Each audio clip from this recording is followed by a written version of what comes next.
Okay. Yeah. Oh, that was a surprise. Wait, was that? Hey. Y'all already know we in here. Hey, listen, we back with another one. Y'all already know. Hey, happy holidays to the fellas. Hey, listen, y'all know we throwing it together. We might as well go ahead and put it together. Y'all already know. Indeed, my guys. Hey, listen. Hey, y'all know we back with another one. The gang is back at it again. Hey, you know, hey, we coming up with the name sooner or later. We putting in the work. Y'all know what it is. But hey, listen, without further ado, before we get into any and all of that, yeah, warm this thing up though. You know what time it is. You know who you on with. You know who you rocking with. It's your boy Philly Notion and the crew. Y'all know what it is. Hey, listen, let's check the 4K. Hey, listen. Hey, y'all know I had to bring the belt back though. Hold up. Hey, it's in reach this Sunday. Hey, we got a lot to prove, but it's still there. If y'all new to this ride, and also my guys, y'all already know what to do. Go hit that subscribe. Because y'all know how we rocking, and y'all want to be tuned for these vibes we kicking. So, hey, Tone, y'all already know. Let them know where to find you at. All the descriptions is in the link below. Hey, go let them know, my guy. And listen, y'all already know what it is. It's your boy, Tone DeShields II from Chalk It Up, where no matter if we win or if we lose, we just got to charge it to the game. Listen, type in TONEDESHIELDS the second in that search bar, man. You come and find the content, Eagles and Sixers, I do it. I love it. I live for it, and I live for y'all, man. Y'all make the content worthwhile. Y'all make doing doing the channel worthwhile, man. Y'all are absolutely so generous. I'm grateful, and keep on tuning into my guys' Notion and Philly Fresh the General, because you know how they get down, man. Y'all know how we living.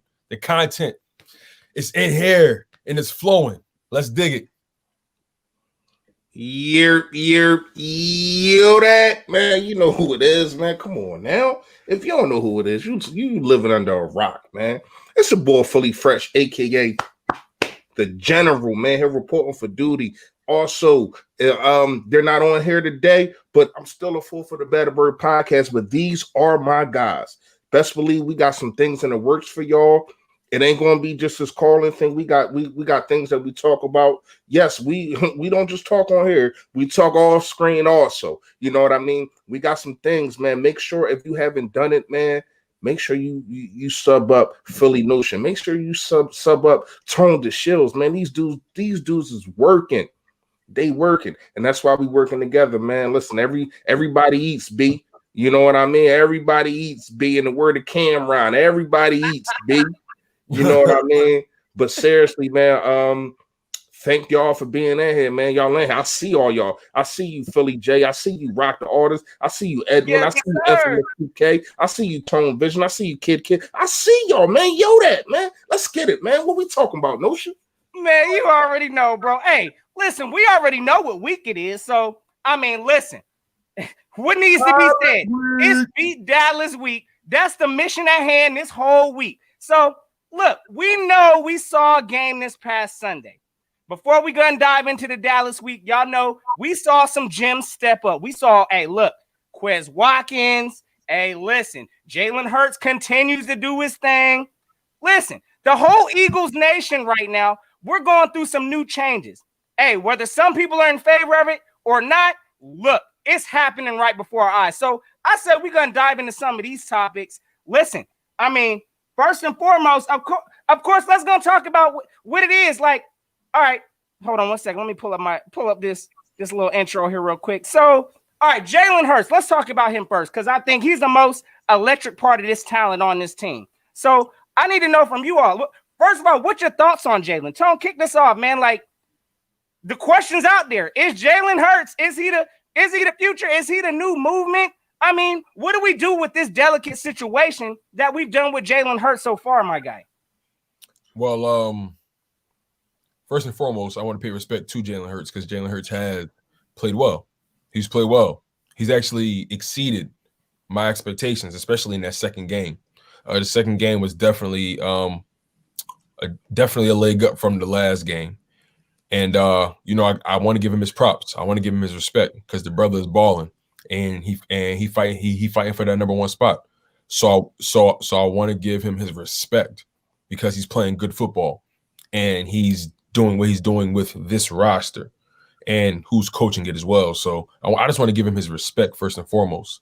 And then after that, it's like, okay, now is he the answer? Is he our future?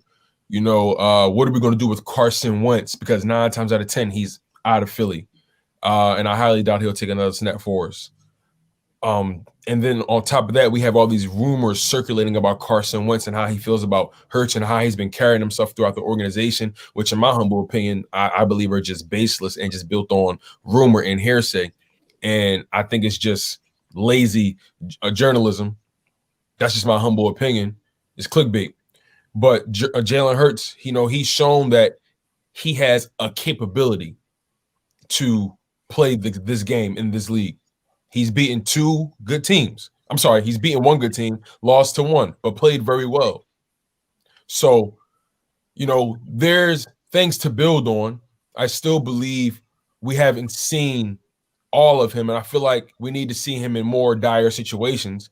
He played the number 1 defense 2 weeks ago, so that was a pretty dire situation. But, I still believe we still need to see more out of him. There's still more to be written in his story. I still believe I want to see him from week 1 all the way to week 16. If he is our starter, that's the real eye test for me. Hey, you want me to take this next, General? I know you about to offload the clip, so I'll take it next real quick for the General. Go ahead and get into his work. Because listen, I'm gonna tell you right now, from what we're seeing from Jalen Hurts, I am convinced at this point in time, if this is the scheme and the direction that this team wants to go, Jalen Hurts is looking like the answer, at least for the system that we're running right now. Look, we all know Carson Wentz, he's got a different talent and a different skill set. Whether we've built enough around him, that's been a joke. We all know we haven't built around Carson. So this team, in my opinion, right now is not designed for Carson Wentz.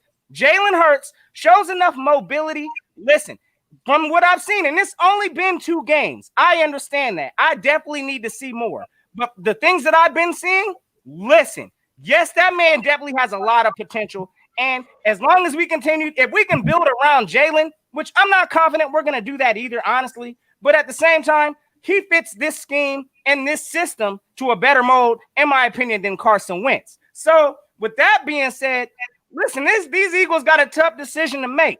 Carson Wentz next year is on the books for $34 million. Whether he's traded to another team, we're still taking a cap hit for $34 million, or whether he's holding a clipboard, doing what he's doing for $34 million.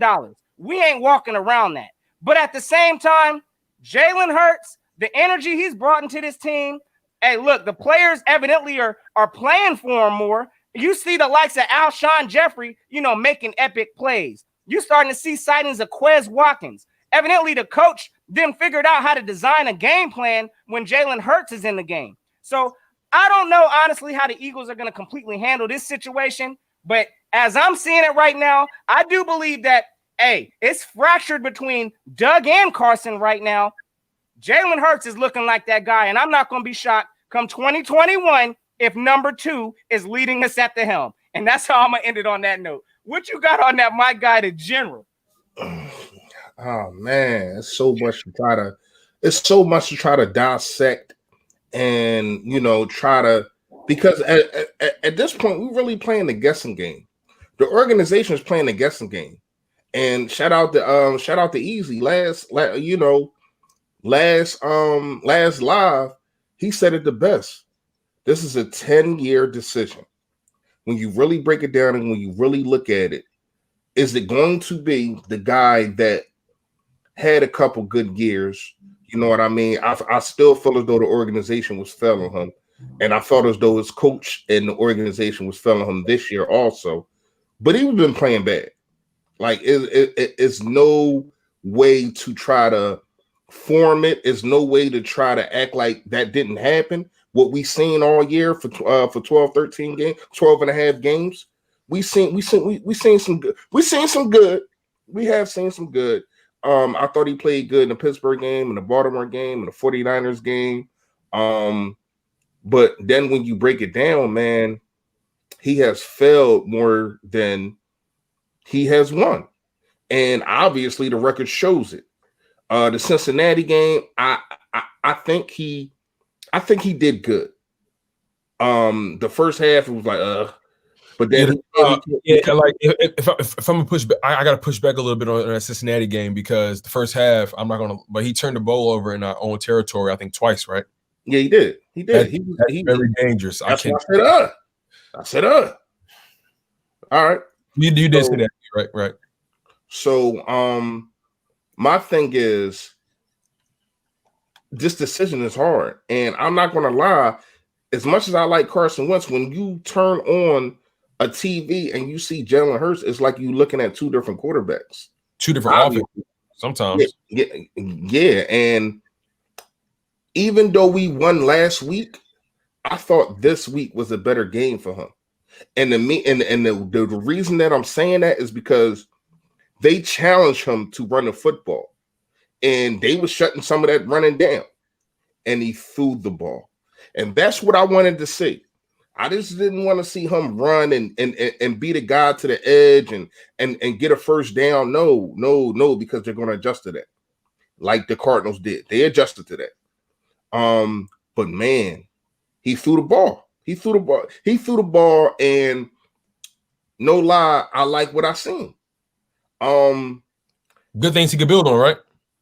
Yeah, of course. Absolutely. But my question is Doug the guy that you want to build him with him on? You know what I mean? Because before Jalen Hurts even got here, the day that they draft, the day after they draft him, they were saying that they're a quarterback factory. Obviously, that's not true. And the guy at the helm of that is Doug Peterson. When you really look at it and when you really break it down, he is not putting guys, and I know we're gonna get into the other guys. You know what I mean? The young guys versus the old guys and all that kind of stuff. I know we're gonna get into that. But when you really look at it, when you really break it down, he is not putting the right players in a position to flourish. Greg Ward, I'm gonna keep saying this, should not be fielding punts. And these are little things that can be fixed. These are little things. What's going on, Joey? Yo, what's going on, my guy? Okay, what's goody? Jake Squad, yes, sir. But these are little things that can be fixed. If you try Quez Walk and see what he do. Try Rhaegar, see what he do. Oh yeah, I forgot we did try Rhaegar. And what did he do? He scored a touchdown. And then what happens? You're yanking. Like, I don't understand his thinking. Like, I don't know if y'all seen it, but I seen it. Did you notice that that the Cardinals, they was kicking directly to the 5-yard line because they wanted Boston Scott to bring the ball up. They wanted him to bring it up during kick returns. They wanted him to because he's no threat. He's like a magnet to defenders. Like, this dude just runs straight to the defender. I'm like, dude, like, I don't understand it. I get it. Go ahead, Charles. Go ahead. Hey, listen, I'm gonna tell you right now, like you said, also, like, I mean, it's the small intricacies that we're missing on. Like, I wouldn't even call them small. They're simple. That's what it is. They're and it's simple. like you can't make that Madden. Like, come on. It's simple things. Like, you know what I'm saying? When you got players succeeding, why pull them out? Again, like, I'm so tired of how they did my boy AK-46 this year. They did Adrian Killing so wrong. Listen, the whole bringing them to the practice squad, activating them, releasing them, bringing them back to the practice squad. We ain't even using the talent. Again, I have no idea why, Greg Ward's out there fielding punts. We know that's not his strength. He's not a speed person. He ain't breaking nothing. But this team, for whatever reason, it's like they like to go against themselves. So I don't know if it's harder. The job's harder, and they overthink the game. I'm not gonna lie. The Eagles have been overthinking the game for a long time. You know what I'm saying? And like, let's be honest. Like, they finally overthought the perfect amount in 2018.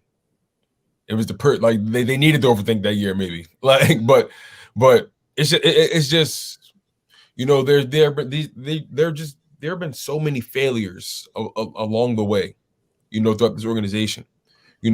beginning with the draft, our free agency decisions, who we decide to give big money to. You know what I mean?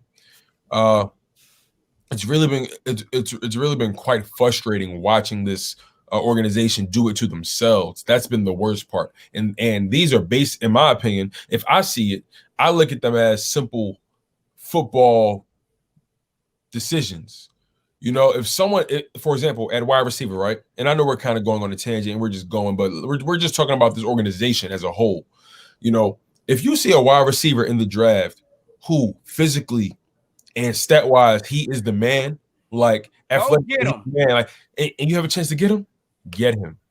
Don't overthink the game. Don't say, oh, he doesn't fit our scheme. No, he don't fit the culture.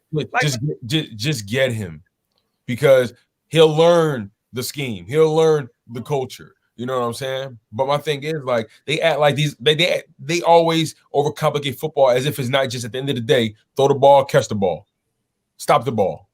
You know what I'm saying? When you boil it down, though, if you see the most talented guy, get him. Don't overthink it. Go for best available. We always go for need at the worst times. We always go for need at the worst times. That's one of the things too. I'm saying, like, we know we've got challenges, especially on the Eagles side with our drafting, all of that. So again, we know, honestly, I don't think there's going to be a change. There might be some shifting around. I don't think Howie's going anywhere, honestly. You know what I'm saying? Like, there might be some shifting. John Dorsey, whoever this we didn't give him a consultant role. That's ridiculous. But at the same time, look, I got a feeling he might take over on some of this player evaluation stuff. I've heard, look, I don't know his true track resume. I mean, I've heard he's had some, some picks. Hey, I think what was he with the Chiefs, maybe in the Browns or something like that. So he's got, a pretty little, player evaluation resume in a sense. I think way better than what Howie would do. But at the same time, a lot of this stuff is just going. It comes down to who's making these calls. Like, you know what I'm saying? Like, who's making these overall decisions when it comes to the drafting these talents? Pulling the trigger on these things. If it's gonna be Howie, we're going to be in the same situation again come next year. They must be related. I'm telling you, they must be related. Like, there's no way Howie still would have a job. Like, I'm starting to think Chip Kelly, like, and I'm not talking about what the decisions he made as far as getting rid of DJ or getting rid of Macklin or LaShawn McCoy. I'm not talking about those. I'm talking about the fact of just stuffing Howie Roseman in a corner somewhere. That alone is the only thing he did well with this organization. He stuffed Howie in a corner and just said, "Hey, I want you to file these papers for me, okay? And don't mess them up." That's it. like that's my only thing. Like, Howie's just been failing this organization and it's all been because of ego. It's all been because of ego. But do you think he's now going to be saved though, due to this Jalen Hurts situation? I mean, listen, like, for whatever reason, I know there was not a plan coming into this. Again, this whole thing was botched. I mean, there was no way they thought Jalen Hurts was going to have this kind of, or Carson Wentz was going to do that bad. But at the same time, when they made that second round pick, I mean, Howie at least now it's looking like we at least have some kind of a backup plan, right? Because if Wentz would have took this whole thing off the track, Howie would have been gone. Everything would have blown up. But at the same time, now look, I mean, it's looking like, if for whatever reason, Howie's looking like a genius right now. So I don't know if he's going to save his job from this. I don't know if he's still going to be here. Do you think he's going to still find a way? I mean, is he going to be on this team still or on this staffing roster? First, you want to take that? Yeah. No, bro. Yes. Yeah, he is. Because here's the thing, and I ain't gonna lie. Just like I don't want Doug Peterson to be fired, I think that Howie Roseman, you made this mess, you need to fix it. And when I say mess, I mean us being 60 million behind the cap. Right, because you paid the guy. Because you made it. It's time for you to fix it. Now, I just don't want you near no players. You can do what you do with the cap. You can do what you do with negotiations. You can do what you do with contracts and all that. Cool, that's your thing. But drafting? No. Sorry. And free agency, you used to be that guy to make splashes and all that. That ain't you no more. You know what I mean? Hargrave, I like the signing, but it's not showing up. The signing is not showing up on a consistent basis. Exactly. Now he has been coming on. He has been coming on last couple games. I give him that. It just seems like last couple games, everybody just been turning up. I don't know what's going on. But once again, when you look at it, man, we have these young players waiting in the wing. Like look at the cornerback. Damn, I can't remember his name, man. Jaquette. Which one? Jaquette? Marquise Jaquette. Look at Jaquette. It should be no reason, and I understand it's only one game. It's only one game, but everybody in the uproar for Jalen Hurts after one game, so I'm going to look at what I've seen in one game. He played better than everybody at cornerback other than Darius Slay. Like, when you really break it down, this dude looked like he knows how to play football. Bro, he looked better than Maddox at times. Yeah, he did. He's better than Maddox. And here's the thing with Maddox. I like Maddox. I think he's too small. Too small, yo. Too small. You're too small to ball. Sorry. Like, it's nothing wrong with it. He's a slot corner. Exactly. You should. They even had Maddox playing safety. Like, what isn't it last year? Maybe like a couple years ago. I'd rather him play safety than. That's what I'm saying. He better suited as safety. If this team knew their personnel, the way we see it and know it, it seems they would have Jaquette, right? Jaquette and Darius Slay on the outside, and Maddox in the slot. Because Maddox, not Maddox. Slot doesn't mean you're third string. It just means you're in a slot. You know what I'm saying? And we got, we got to get them out of that mindset. Maybe they're in that mindset of like moving him down a depth chart. It's like, no, like think of it more like chess pieces. And I feel like this. I feel like they don't look at it like that for some reason. I feel like they're just looking at it like, okay, this is supposed to go here. This is supposed to go here. This fits here. This fits here. All right, let's ball. Like, they need to be more creative with what they have. There's no creativity. But what I can say on Jim Swartz's part, other than the defensive line, he just got people he got to plug in. Especially if he get 2 injuries, it's like we done. The injuries are another issue. You know what I mean? So when you really look at it, Jim Swartz is really playing chess with a bunch of checker pieces. When you really break it down, like and it's a shame, but that doesn't mean that your scheme. Notion, I got you. I'm on your top. I see you. I just see you. I see you. Think you split. He did it again, Tone. Did he get this? Yeah, he did it again, Tone. It's all good. I'm on him. Hey, this thing loading. If y'all don't know, the link is in the chat, man. Yes, sir. It's in there. I see my boy Lenny. I'm gonna let my guy Lenny. I know he gotta get up out of here, so I'm gonna let him rock first. But yeah, the link's in the chat. Hey, finish. You can finish that off. Fresh, my bad. No, you good. You always do it when I'm talking too. So now I gotta talk, and I can't do 2 things at once, man. Think you but listen though. After we get off here, we got to talk about this because we gonna talk about this. Yeah. All right, we got it. Quick, but you can't be to a can of oil. Now listen. Here's the thing, real fast. You know what I mean?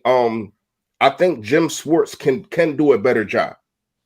But I do understand you got plug and plays, and that also goes to the 53rd pick.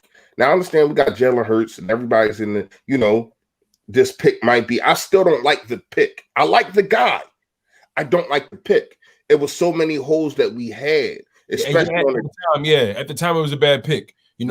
Now it's looking like a great pick. So I mean, that's typically I still don't like it at 53 though. That's the only thing. I don't have no problem with the guy, right. And I said that when they drafted him. I got no problem with the guy. Right. I said that too. Like, I like Jalen. I liked him in college. So right. I'll go as far as saying this. Like, when they drafted him, I was like, damn, is that really what they're doing with the pick? And then after I sat on the floor, after I slept on the 4th day, I was like, you know what, man, we just drafted my man Jalen Hurts, yo. And they came out with like a Bleacher Report came out with like a limited edition like limited edition gear for like certain draft picks like CD Lamb, guys like that. And Jalen Hurts is one of them. So I caught me a long sleeve shirt, like, because I rock with Jalen Hurts. You dig? So Like, I like the guy too. I feel what you're saying, but I feel like that was just a weird pick at that time. We got to acknowledge that. Facts. I mean, that pick right there, when you make, and that's what makes me nervous with this whole Jalen Hurts situation. Like, we about to invest in Jalen Hurts. Who's to say if this same organization remains in place, this team will give it time. They're going to make another second round pick, and we're going to be in the same situation with Jalen Hurts the first time he starts experiencing a bad game stretch.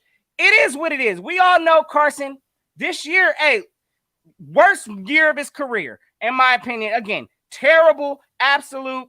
He deserved to be benched this year. But to just completely disregard his talent, hey, look, I got a feeling, again, once he gets traded, because I got a feeling, again, he's going to be up out of here sooner than later. He's going to make sure that he's going to, put the league on notice that he is some real talent. But at the same time, look, we created this whole messy dynamic when we picked Jalen Hurts with the second pick. Again, this man, he's got the talent. But again, when you got, look, this boy, Jalen Hurts, he's an alpha also. Carson's an alpha. You can't have that mixture both in the same locker room. The team evidently is responding better to Jalen. So at this point, listen, like, whoever's making these decisions, whether it's Doug Peterson, whether it's Howie Roseman, again, those things should be a tandem ship, right? You should have, they should be communicating with one another. But you can see that just from the outside. That relationship looks fractured and broken. I don't know who's making these calls on this team. Again, when you got the likes of like Doug Peterson, or not Doug Peterson, Jordan Mailata, succeeding. When you got the likes of Travis Fulgham succeeding, and then you decide to take them out, is that a coaching decision or is that a GM decision? I don't know, but they both need to be on the same page. And again, if we're seeing things like that, this ain't a good combination, in my opinion. Moving forward, bro. The GM shouldn't even have anything to do with nothing on game day. He shouldn't. He shouldn't. The GM should have nothing to do with anything on game day. He should be watching the game like everybody else. I'm gonna tell y'all what it is, man. And I'm gonna keep saying this. Us winning the Super Bowl was the best and worst thing at the same time. Because you got so many people beating their chest, so many people pointing at themselves saying, I'm the reason. Howie Roseman saying, I made all the right moves. I did all this. Doug Peterson said, man, I won it with a backup quarterback. And let's not forget all ego trips. Yeah, because let's not forget what happened to Howie when Chip Kelly was here. He got put in a broom closet. And he said, oh, I'm never going to do that again. And now he's probably flexing his muscle more than he should be. You know what I mean? Because when you look at it, they asked Doug Peterson post game, every single game, who's your starter quarterback next week? It should be no hesitation. Right. None at all. Like 2 games. It's been 2 games he balled out. Like the Green Bay game, I give you that. I give you that. Yeah, I give you that. It's like I gotta see what's going on. I gotta see.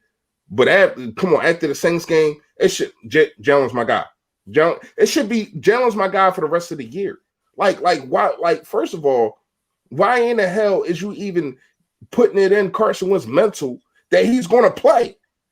Right. Because he's not. Right. You play mind games. You play mind games, yeah. And it's corny, man. And not only that, you probably playing mind games with Jalen Hurts too. Like, oh man, am I going to start? Should I be prepared? And give or take, it's only one day, and then he comes out the next game. But still, yeah, that's showing to me. I don't know. That tells me he don't make a decision. It's showing me that you ain't making that decision, bro. You got to go upstairs and go holler at the big dogs. Remember when he came in? He didn't hire his own staff. Nah, he never. No. He had his own staff. He didn't have his. No, all them guys. Micro, Frank Wright, all them. Oh yeah, my bad. After them. Yeah. Okay. Go ahead. I'm sorry. My bad. 2017. Yeah, that was his best when he chose his staff. Right, he had his best, but it's gotten to a point where he's lost control.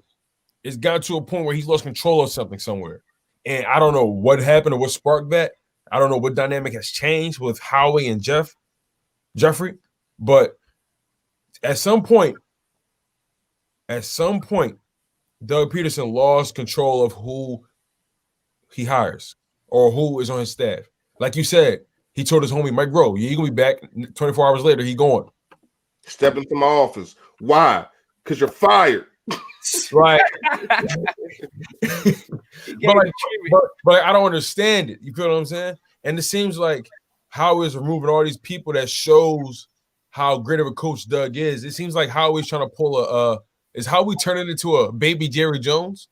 He's trying to show how important, how valuable he is to the team. But that's when Jeffrey Lurie needs to step in, because Jerry Jones could do it because he ain't got nobody to answer to. Howie Roseman should have somebody to answer to. Like, I don't understand it. Like, if he's running around and you got coaches saying we need to have this pick, and you have evaluators, if you have scout evaluators saying you need to make this pick, and you're saying, I think I'm gonna go with this pick, that's on Howie, man.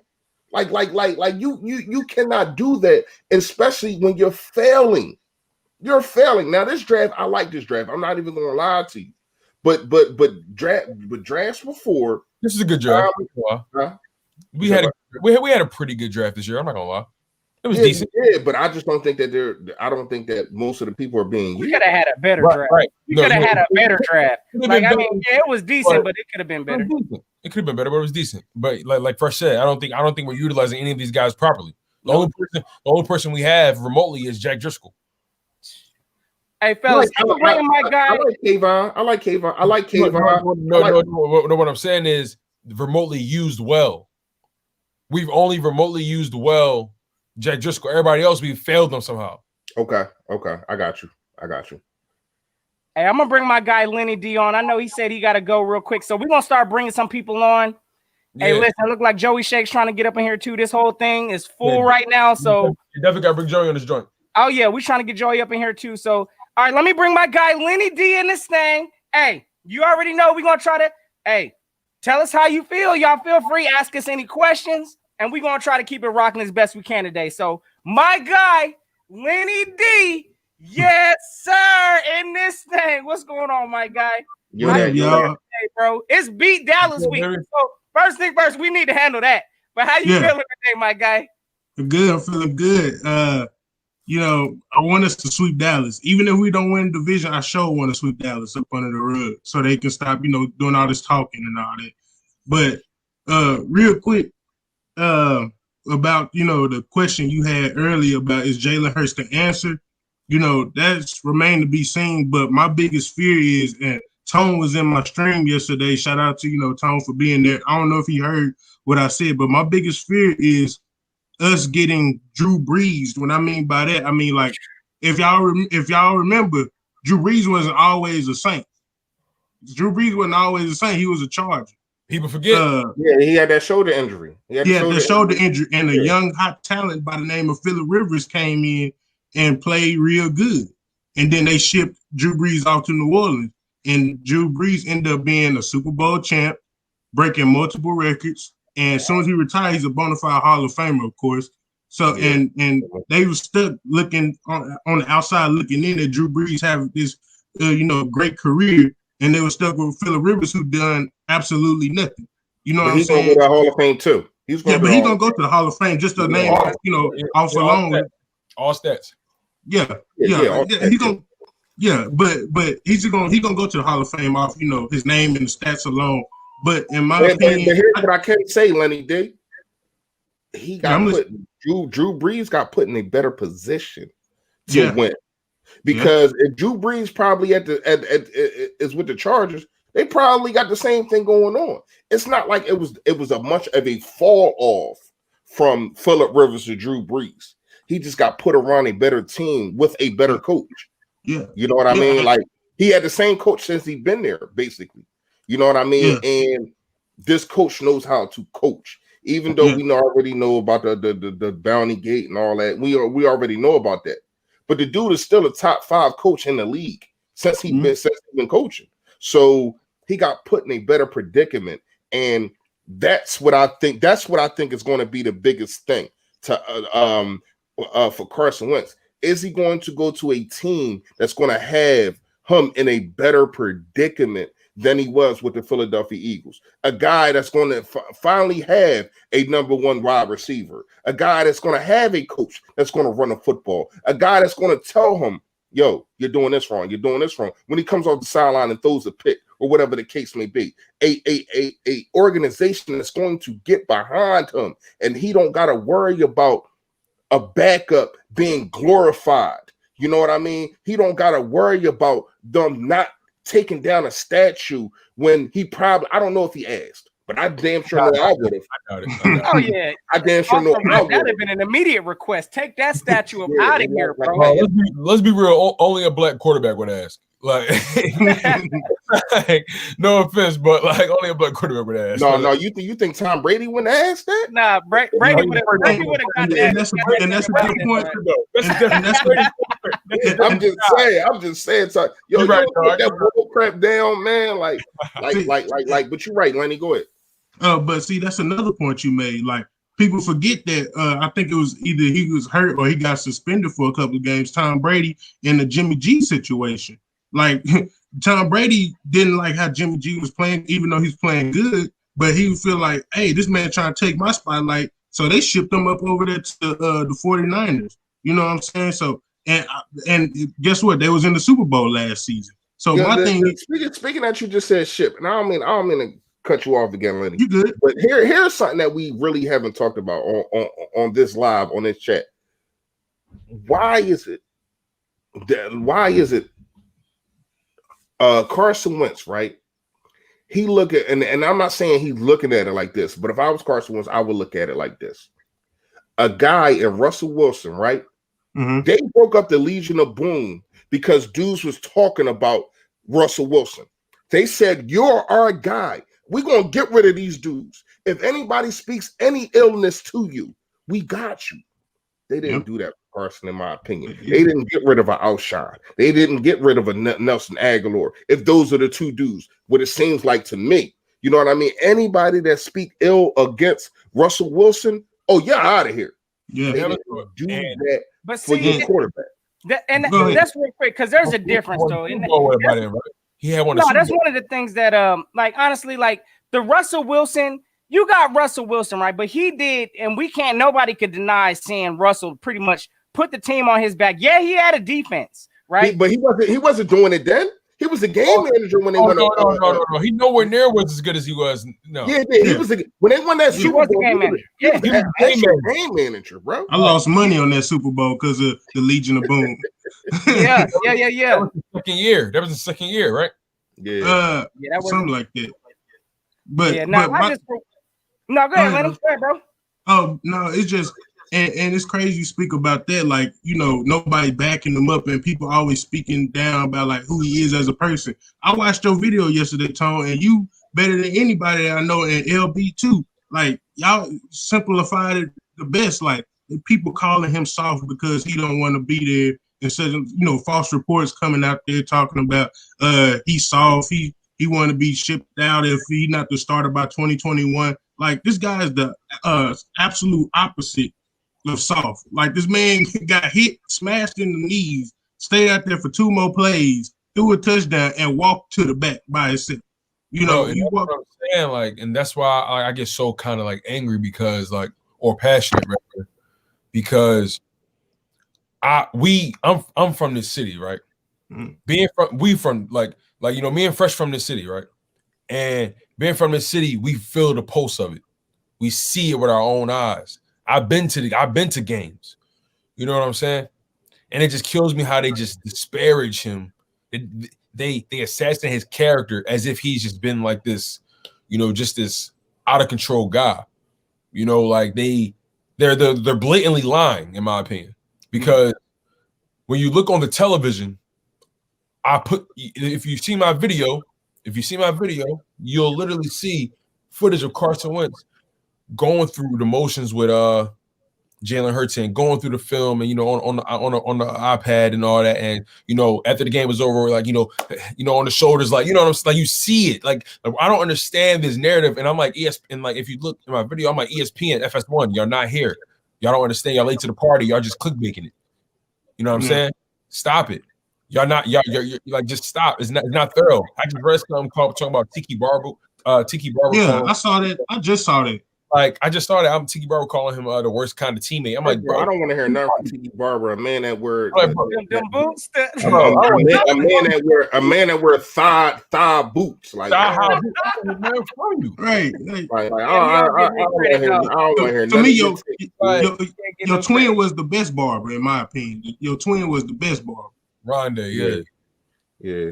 Well, Lenny D, man, definitely appreciate you having you on always, man. Shout out your channel, and if you want to give any last remarks, man. You know, my last remarks is, it doesn't matter what, you know, all four of us want. No matter what, you know, the fan base in Philadelphia, all over the world, and everybody in the chat. It don't matter if anybody want Wentz or Hurt saying, shoot, it don't even matter if they want to bring back Nick Foles.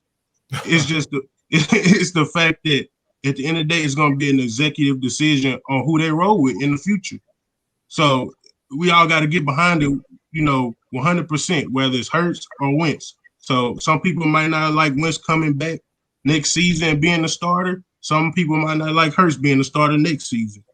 But we got to get behind it 100% because at the end of the day, it's not our decision to make. So that's all I got, you know, to say about that. But my channel is at, you know, I said at Lenny D Eagles. You got to type that in the search bar, and you're gonna see me right here.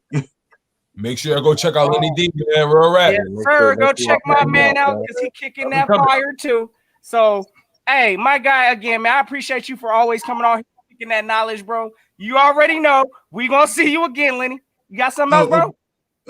Before I go, y'all be safe with these call-ins because they did Philly 500 dirty. You know, they showed an inappropriate video when somebody did a call-in. So be careful with that. That's all. Hey, you already know we got the fellas on here. We're gonna keep it intact as best we can, my guy. So hey, Lenny, we appreciate you as always, bro. Till next time, you know what it is, bro. No shit, gang. Salute. Yes, sir. All right. Hey, real fast. I want you to share this real fast. Yeah. Let me put the screen on. Hold up. I got you. I'm not listening to no man that wear this. I'm not listening to no man no respect that wear these, bro. No, never. Are you freaking kidding me? You're done. Hey, Russell Wilson song? Come on, man. Bro. Come on, man. Come on, man. I'm trying to tell you, bro. All right, real quick. Again, y'all already know we got my young guy. Hey, Braden on here. Y'all already know we tried to get the youngins on here in the escalation on the line. So, hey, Braden, let's go and do it. Oh, hold on. It looked like he might have dropped out. I think Braden may have dropped out. So yeah, mom said it's dinner time. Hey, you already know. She said, get to that dinner table. All right, next we got my guy. Let's see here. We got young Easy in this thing. Hey, Eagles landed. That's definitely a real picture, bro. It's definitely a real picture. Loading the back too. Hey, that boy T. Oh my God, he looked like he looked like, you know, I'm out here working in Hollywood. He looked like one of these demons that's walking through here and stuff. He should be ashamed of himself ever calling a man soft. Hey, real quick, man. Hey, fellas, I'm gonna bring on. Y'all already know. We got another goat back here. I gotta bring the goat on. Y'all already know. Hold on. Let's get it. Yo, yo.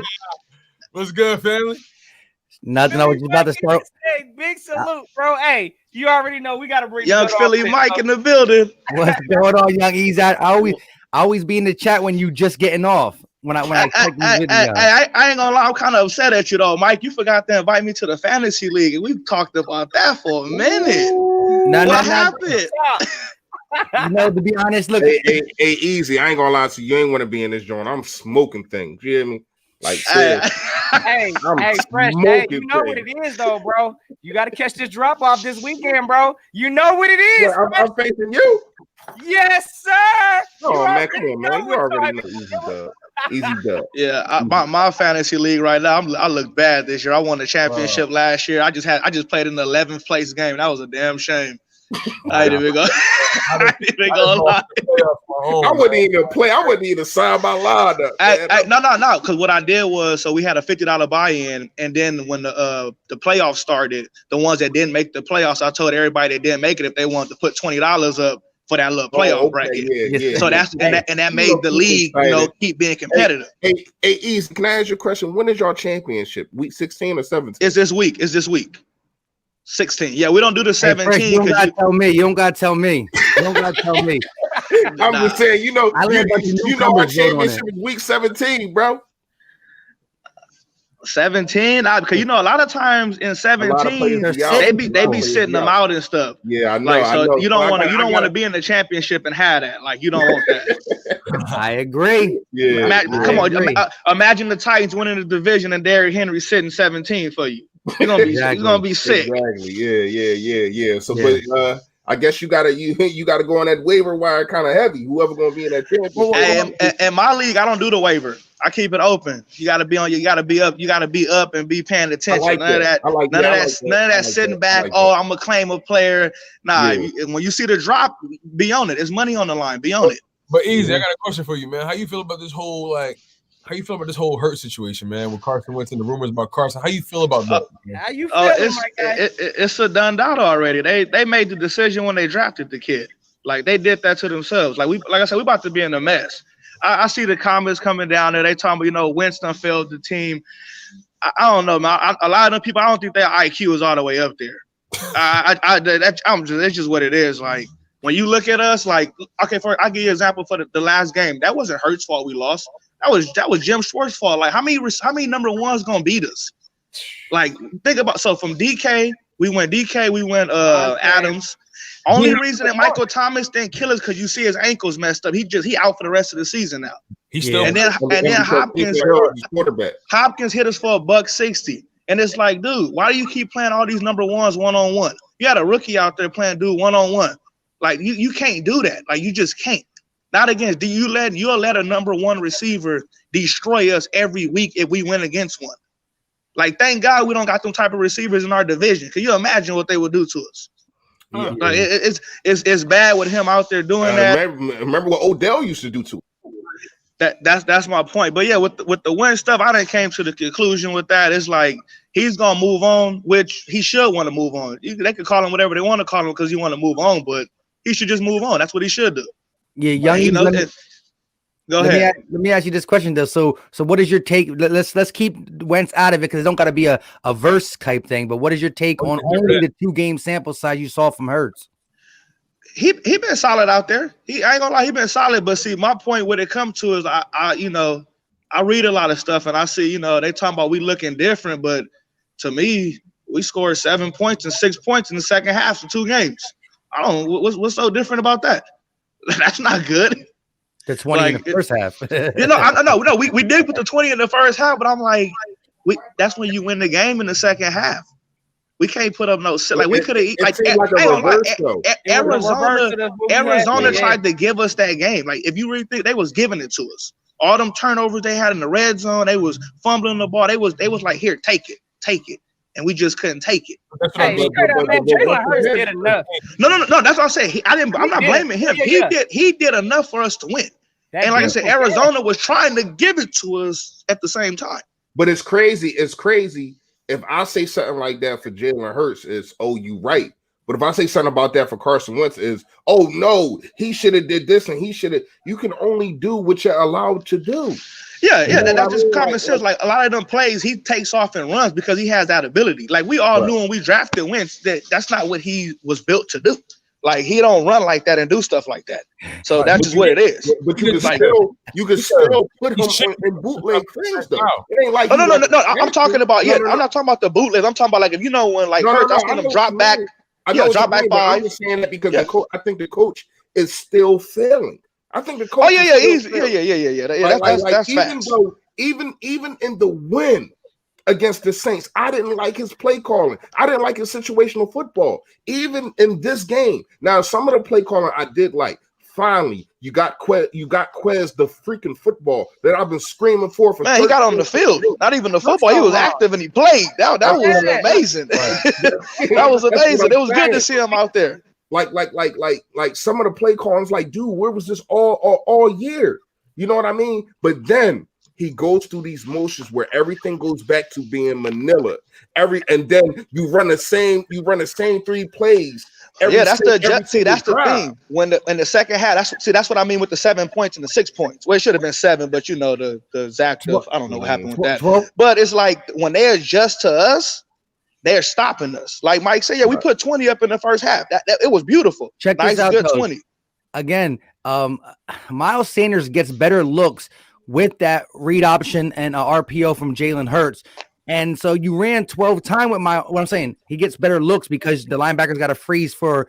They'll freeze exactly. But he was getting busy before that. He was getting no. I'm not saying Miles Sanders is a lot better, but what I'm saying is first half 12 carries.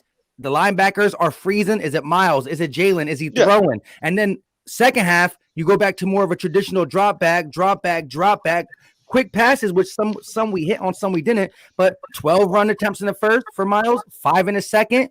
Offense looks stuck again. And that's how it always be. He always play call in the second half, it changes up. And not only the play calling, the situational football, what I said earlier.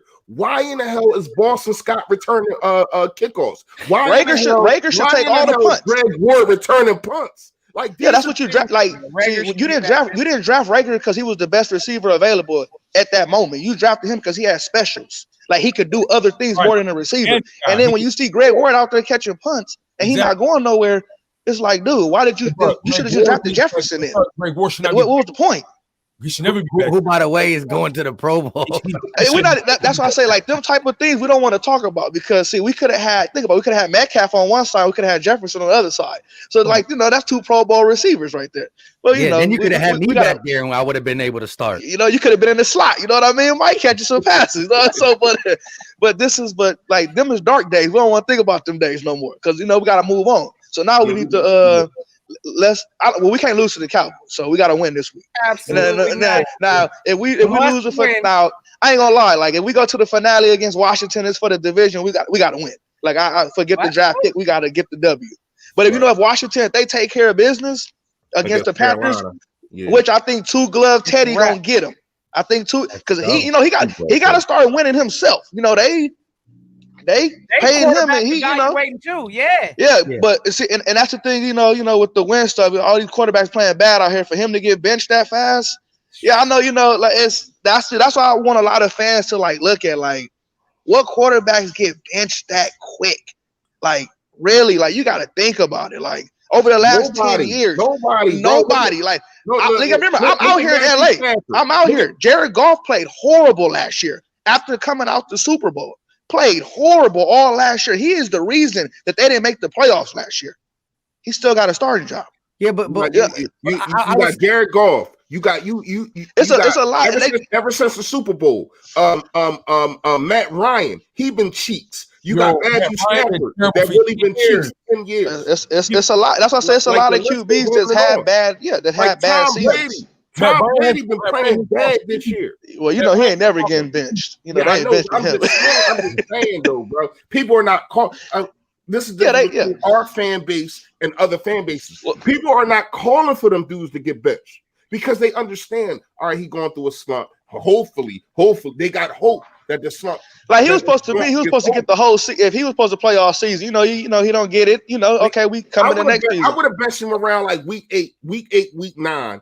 For a half, and then brought him back. You know what I mean? I don't even think you could do that. Like he got to just play all the way through. Exactly. I would have let Carson own this. It is what it is. I was on you that. Just got like especially like when you paid him, man. The whole wheels off the track. That's what you paid him for. We gonna go ahead and go down with Carson. But we did this to ourselves. Let me ask you guys this: if Nate Sudfeld is our backup, the crowd ain't cheering for the same kind of benching of Carson Wentz. Oh yeah, no, that's and that's the point. That's when you made that draft pick. Jared Goff's backup. Do we even know who he is? Hey, Tom, what you got, bro? I know you trying to. I did. I just found out it was Rosen. I think we just found that out. I think he just got picked up by somebody. He was the backup. Yeah, Josh Rosen. He just got picked up by. I just seen it. I can't remember. Hey, what He you got, definitely Tone? I know you definitely- had something to chime in on, bro. Oh no, I was just saying like it was honestly doomed from the start. You know what I'm saying? Like you can't the decisions they made, particularly with Carson, you can't have you can't have that. I don't know any other quarterback that had to deal with some of the things he had to deal with. I don't want to it blows Since my the Super Bowl. like Carson Wentz. I would have let you know what now that you say that and I think about it, I understand why they benched him, but I don't think I would have because, like you said, we paid him. You own it. You own the season. There's been plenty of quarterbacks that had bad years. They played the whole thing. Matt Ryan had a few of them. You play it all the way through, and then Matt that's Ryan it. has not been good. I'm gonna be honest with you. Matt Ryan has been one of the most overrated like quarterbacks in all that talent. All like, that talent, bro. all that talent. You got Julio Jones, Calvin Ridley. You know what I'm saying? Like, and you don't win the Super Bowl. They always had a pretty good. They always had a solid defense. But now they've blown leads out of the. They just blew a lead this week. I know. They always. Yeah, they're Atlanta, bro. Matt Ryan didn't get benched ever. Hey, real quick, I gotta shout my guy Blue Marble for the $2 super chat. Yes, sir. Hey, it is what it is. So who wanna read that? I can't do it. I can't. I actually let me read. They said them Eagles staying flightless. Go Cowgirls. That's really what he should have said. Yeah, that's what he wanted to Come say. on, Yeah, bro. that's a misprint. Hey, Blue Marble, appreciate the love. That's my a guy. misprint. Oh man, but Hey, yeah, but real quick, Tone. I was gonna say this real quick because I'm about to head out anyways in a little bit. Got some more Jalen Hurts tape to break down. No, I'm just kidding. Listen though, but like you said though, you're right. The Matt Ryans, the Matthew Staffords, the Jared Goffs, these guys don't get benched, but you know why they don't get benched? Because they have backups that nobody knows, not second round picks. Exactly. So their organization still believes in the Matt Ryans, the Matthew Staffords, the Jared Goffs enough to say they might be suspect at time, but we're going to rock with them, and we got no one else to. You know what I mean? Joe Burrow will never get benched, even if he came in bad, because Ryan Finley, like these backups are legit backups. Jalen Hurts is a talent that if he got drafted in the second round by the Falcons or another team, he would have been playing. Yeah, he would have been playing, Right. and or he probably could have got a starting job somewhere else. That's the illusion. That's the illusion of isolation. Like you got the fans looking at it. Like Detroit has done it. The fans look at it as if it's just the one guy. That's it. It's the one guy, but when you dangle another piece of I ain't gonna lie, man. It's like an animal, right? It's like your household dog. You want him to eat his dog food, but meanwhile you eating a freaking steak right next to his damn face, and you want him to stay focused. Like, come on. And you calling Carson Wentz a dog food and Jalen Hurts a steak? I didn't think about it like that, but damn, like shit. What is going? Who was it? The last person that came over was it Lenny D? Yeah, it's my man. Yeah, like what he had said. That's really what I feel gonna happen to us, though. That Drew Brees, how that happened, I feel like that's about to happen to us. Like when we give him up, it's gonna be to the perfect situation for him. And then, like usually, Fresh, I usually agree with you, but hey, that Rivers and Brees.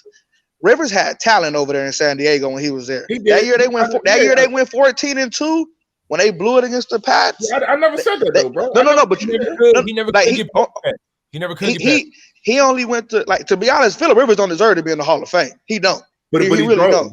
But he gonna go. He gonna go. Yeah, that's all I was saying. I never said he didn't have talent. I never said he should. He had a lot. He should have won more than. Rivers is gone to the fame. I think Phillip Rivers. Me neither.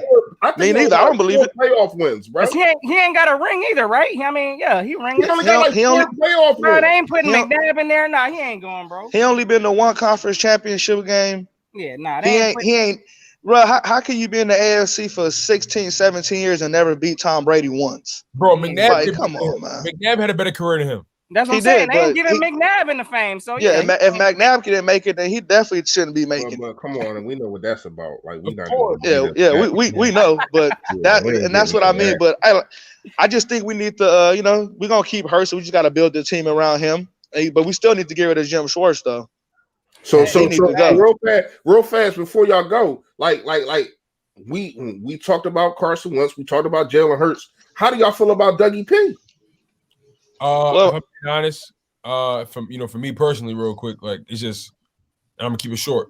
I don't mind keeping him. He just got to be willing to give up, play calling. That's it. That's it. Get an OC and, that's it. Focus on what you need to focus on. Howie Roseman, get somebody that's really going to focus on personnel, unlike him. Like, we don't need him touching that. And that's it. Right. Okay. Yeah, if you keep it Hurts, then you might as well keep him. That's pretty much where I'm going with it. But yeah, give up the play calling. So pretty much what Tone said, I agree. So you trust Doug to develop this kid into being what we need him to be, a Super Bowl winning quarterback. Well, that's what I mean. Bringing the OC, like bringing someone. No. I'm talking to y'all. No, I got you, Tone. I was talking about Easy. I don't think he gonna. Well, you talking about for next season? I don't think he's gonna be there that much longer. Because if the team, I think if we keep Doug and next season we don't do anything, he definitely get fired. Yeah, he'll be gone. Mike, I'm all about just getting a guy that can fill Frank Wright's shoes. And I mean, again, I'm not even saying that Doug can't call the plays at all, but you just need an OC that is going to game plan and adjust at halftime with him. Like I said, man, there's so many articles, how many hours they put in together to be intertwined, because Doug did call the plays in 17, but he had that alter ego in Frank Wright, who was critical in certain situations. If we just won the situational battle against Arizona, we win that game. And that means add 6 more rushes in crucial times, not just like random rushes, 6 more rushes in crucial times in that second half, and we convert on first down and we score more than 6 and we get it. So with that being said, I know you guys got a lot of people in here. I'm gonna hop over quick. Yeah, but before you go, Mike, I definitely agree with you there, because I feel the same way about the Pittsburgh game. I feel the same way about the Baltimore game. Run the freaking football, dude. That's it. You literally have a running back that you are robbing to be top 5 in the league, dude. Like when you really break it down, Miles Sanders is a home run hitter, but he can do so much more. Now, I do understand he is leading running backs and drop passes at 8. Oh my gosh, that's horrible. But still, he does so much. He picks up blitzes. You know what I mean? He can get you the home run hitter. He can get you 9 yards. He can be your all around purpose back, and he's not being used like that. And that makes me want to scratch the rest of a little bit of hair that I got out of my freaking head, because I don't understand it. You want to hear something funny before I get off? Go ahead, bro. So Miles Sanders came in as a rookie last year with Darren Sproles and Jordan Howard ahead of him on the depth chart. Now, injuries did thrust him into more work, but he came in as a rookie, not supposed to be the guy, and had 800 yards rushing, like 500 yards receiving, and showed potential to be that guy. Doug refuses to use other running backs and Miles Sanders, and he's that guy, but he's getting less production than when he had guys on the team with him. Now, again, Jordan Howard went down week 6 or 7, so we did get a solid 8 or 9 games with Miles by himself, but again, he was getting some workload back then. He was getting the 22 carries, and that, again, Doug Peterson, a play caller, but at least no matter how much we hate Mike Groh, there was just somebody else in his ear. That got to happen. Again, Doug wasn't that good last year on offense, but he was better than this year. Right. Yeah, hey, man, I got to second all that real quick, because again, like I'm not a Doug P complete hater, but again, like I'm kind of with Tone. Like I'm not gonna sit here and act like Doug P ain't got no type of coaching competence whatsoever. I think he can coach. I think he is a leader of men, but he needs help. He needs an offensive coordinator. Again, hey, listen, like I don't know who's making that decision, but please, plain and simple, Doug P needs to get an OC up in here. Bottom line, we saw the success. This whole unconventional style of him, trying to call the plays, it's not working. We saw the writing on the wall early. That decision should have been made a long time ago. But he should have been calling plays this season. Eagles are going to be forced to get him an OC. So I think that's how that's going to rock. I think Doug P will be here next year. Yeah, on that note, fellas, y'all already know what it is, man. We got to get some more people in this joint. Oh, yeah. I get it. Appreciate it. All right. You already know what it is. Definitely love. Gang, salute. Young Fresh, I'm about to be up out of here. Hey, I know what them Sixers play tomorrow, right? Yes, sir. Hey, make sure y'all catch the champs tonight. You know what I mean? Yo, cut his mic. Cut his mic. You gotta get out of here on that note. All right, All right, bro. Much love, man. Yo, that. man, y'all crazy. Brooklyn Nets about to drop all y'all off this year, so y'all about to check it. Wait, Y'all you a know what Nets it is. fan, bro? Yes, sir. What you mean, Oh, KD my taking this thing goodness. over, bruh? You already know the vibes, so y'all already know. Bro. Stop it. Y'all gonna crash. Already, gang. Oh, damn. I forgot to ask Fully Mike how he felt about them boots. Oh yeah.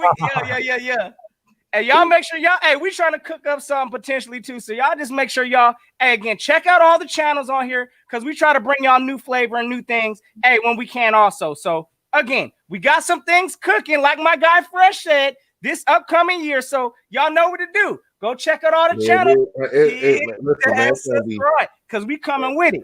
Big time. you already know it's gonna be giveaways. It's gonna be a lot of things, man. It's gonna be some merchandise. It's gonna be a lot, man. Like we ain't stopping, man. Them boots ain't made for walking.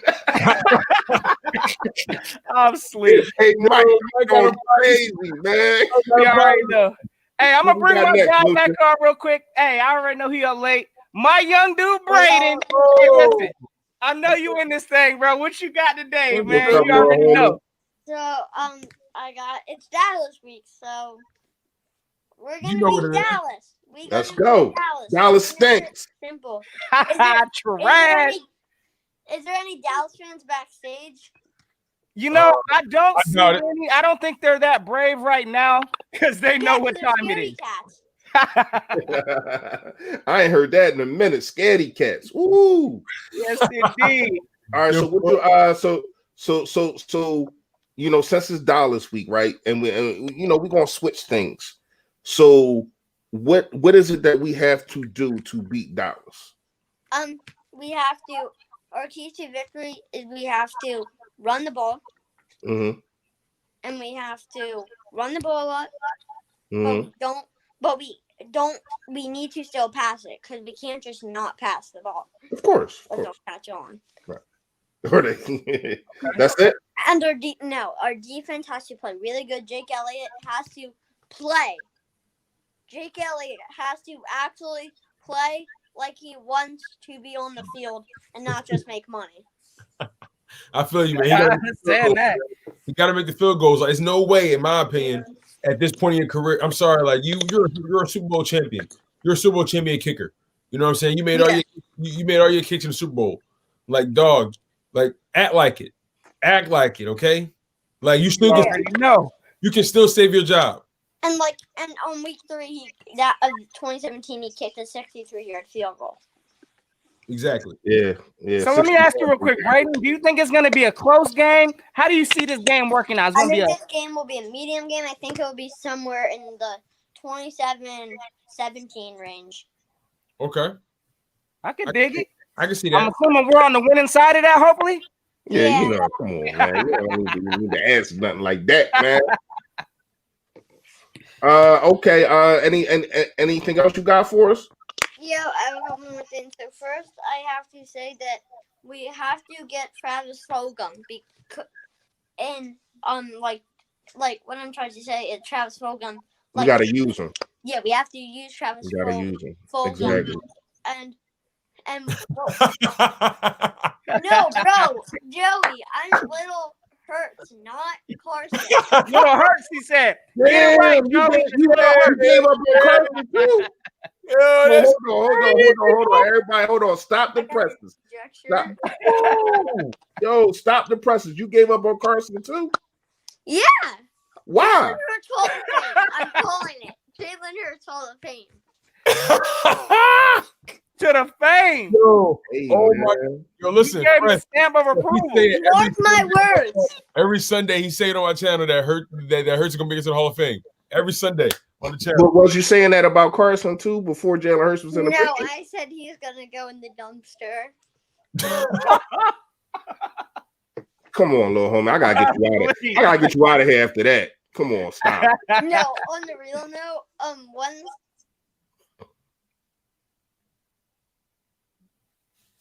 I think your volume. You might have hit your mute button. nah. There you go. You good. Okay. Sorry, somebody was calling me. So You popping on man about that? You popping on man? Who? What was your lady or something, man? no, it was my mom. Hey, Number one lady. Yes, Yeah. yes. number one lady, man. So yeah, I think I'm repping D-Jack for real. I don't think Carson can go to either the Colts or Patriots. One Patriots because I think the Patriots have Bill Belichick, the mastermind of all QBs. He can turn a 7th round pick into a Hall of Famer. So he can't go there, and he can't go to the Colts. I feel you, man. It's gonna hurt. It's gonna hurt. It's gonna hurt seeing him leave. No pun intended. But like it's just one of those things that it has to happen. At this point, Carson's been through too much at this organization, man. He's been through too much. So Yeah, I think D-Jack, sadly, I'm rocking his shirt, but I think he has to go. Because Hey, you know what? I'm gonna support you on that too, Bradley. You already know Deshaun Jackson is my favorite Eagles player, but I agree he might be gone this year too. It is what it is. But hey, Braylon, let me get a quick fly Eagles fly, my guy, because you already know it's beat Dallas week. Say it with your chest. We dropping these Cowboys off. He done moved the chair. What you about to do? A backflip? He done moved the chair and all that. Yeah. fly! Eagles fly! Yes, go. sir. Let's go. You already know, Braden. Hey, All right, stay here, my guy. Fly Eagles fly. And until next time, bro. Merry Christmas. Happy holidays. Merry Christmas to you, bro. All right, little homie. Already, my guy. You already know. Who next? Right. What's going down, Tom? No, I'm saying who next on this joint, man? Who coming up Let next? me see. Let me call out the order real quick because we got some people back here. It look like we got Infamous 2K, Lindy End Zone. We got Eagles Body Bag, Trey. All right, hold up. And real quick, because it looked like he just got in. I'm gonna bring Infamous 2K on in just a moment. But we got the GOAT that finally got in here. So hey, I appreciate you for patiently hanging in there. My guy, Joey Shakes. Yes, sir. Hey, you already know, bro. Appreciate you hanging in that thing. Ain't no introduction needed. Mr. AKA 10K is in the building. Y'all know what it is. Well, in better news, and feeling on this stuff, Joey? Do you guys hear me? Yes, yeah. We are. All right. So, in better news, at least our quarterback didn't, go to a maskless party at a strip club. Yo. So I was like, idiot. That's crazy. Like your team has a high chance going to the playoffs, and you go do that. Wow. And he was supposed to start for them on Sunday. He got so are they going to quarantine him? Of course. Yeah, he got a call. Yeah. Of course. Okay. And then I don't know because that's the second time because he did it. He did some early in the season. I don't know who we talking about, Chad. We talking about Dwayne Haskins. Wayne never say his name. I don't know what he did early in the season, but I think he did something like this earlier. I don't know. It says it was the second time doing this year, so I don't know if I don't know what they're gonna do with him because he's obviously been around a lot of people now. So I don't know if Alex Smith is even really healthy. I don't think he's playing 100% either. No, he's not. He's still on the injury report. Yeah. Who's the third string? The kid that used to play for the Panthers, right? What's his name? Yeah, backup. Forgot his name. Kyle Allen. Yeah, Kyle. Kyle Allen. Yeah. Bro, I'm telling you, Dwayne Haskins is an idiot. So if they get a quarterback, I ain't gonna lie to y'all, man. Seriously, if they get a quarterback, they literally got damn near everything except for, really cornerback. I don't really like Ronald Darby like that. But when you talk about their defensive line, you talk about their linebackers. You talking about safety. They okay. You know what I mean? You talk about wide receivers. They got better wide receivers than us. You know what I mean? They're running backs. I like the running backs. I don't know what happened to Geis. They got a decent O-line. Huh? No, I'm saying they got a decent O-line, not the worst. Yeah, it's serviceable. It's serviceable. Yeah, serviceable. But does anybody know what happened to Geis? Did he get hurt? He got released because of domestic charges. Remember he got the charge hit with him. So yeah, he got there. They ain't play that. They got him up out of there. Yeah, because even when we tried, even that year when when I think we had Geis in the room with Deuce Staley, and apparently there was an altercation or something when that happened. So, Yeah, and I'm like, what? I was so glad. Like, hey, well, when he showed some promise his first year, I mean, he was putting. I mean, guys were just trying to tackle him on his. He had people hanging off his shoulders. I mean, he was running hard, but just can't stay healthy. Hey, Joey, I got a question for you, bro, because you already know I got to pick the GOAT's brain here, but you already know, man. What's the thoughts on the Jalen Hurts situation, man? Like, I mean, I know you've been getting it all week, too. I know you've been cutting up vids. Y'all make sure y'all go check out Joey Shakes.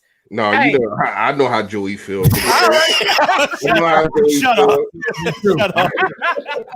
Bro, I'm tired of talking of like I just want something to happen. You know, I want something to happen too, man.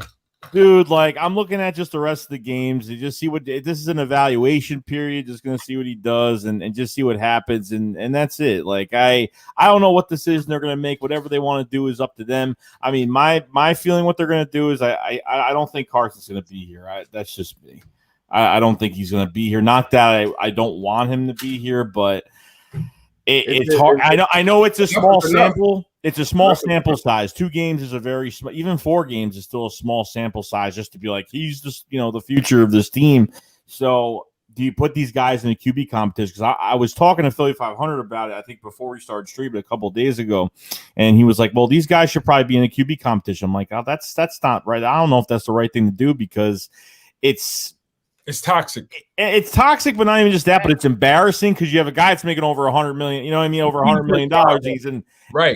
You know what I mean? It's just to that point where it's just crazy. But they might go look for a team that has deep pockets and try to move them somewhere. I don't know. I don't know what the answer is going to be because if Jalen is doing this much right now, and it's a lot. I understand it's I don't count quarterbacks in their first years too much because you have no blueprint. You're not, a lot of teams aren't scheming, but he's got a couple games under his belt now, but it's not like he's played, trash teams. So it's really hard for me to, and he's made and it's crazy because he's made every receiver better. He's made everybody look so much better. And just by using his legs, what a difference it just makes. Like Zach Ertz gets a 42-yard reception. Like when have we seen that? I mean, it's just, it's unsolvable. It's unbelievable. Like Alshon Jeffrey, unbelievable. It's just Greg Ward's like his favorite target. I mean, he's just and he's not even hesitating. I mean, you have Patrick Peterson out there, and he's not even hesitating to throw his way. You know what I mean? So it's all he's got a lot of balls. I gotta say, he really does. He really does. I definitely, again, I know I'm seeing that too. Go ahead, Fresh, because I the boy definitely he's testing. I mean, you can't discount anything that the kid is doing. Like when you really look at it, and a lot of that is just not knowing better when you're a rookie and saying I don't care. But it's a difference when you're getting paid $100 million and you don't want to make that throw. You know what I mean? Like because of the scrutiny that you're going to get, because of a fan base like ours, that's every single throw that you make. They're going to look at and they're going to scrutinize and talk about.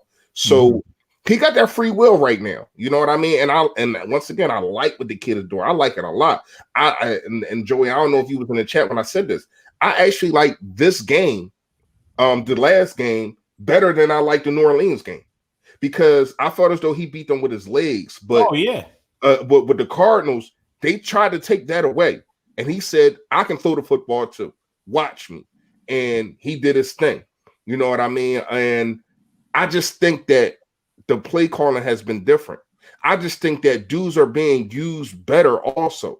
You get a Quez Watkins finally, who I've been calling for 13 freaking weeks. You know what I mean? You are getting, Zach Ertz definitely got some yak. Wow. Like, we never see Zach Ertz get yak. I think he had two plays like that. Right up the sideline. No, I got a question. Because Jalen Hurts kind of resurrected Zach Ertz to a degree. Oh no! Do you think not Zach Ertz or Alshon?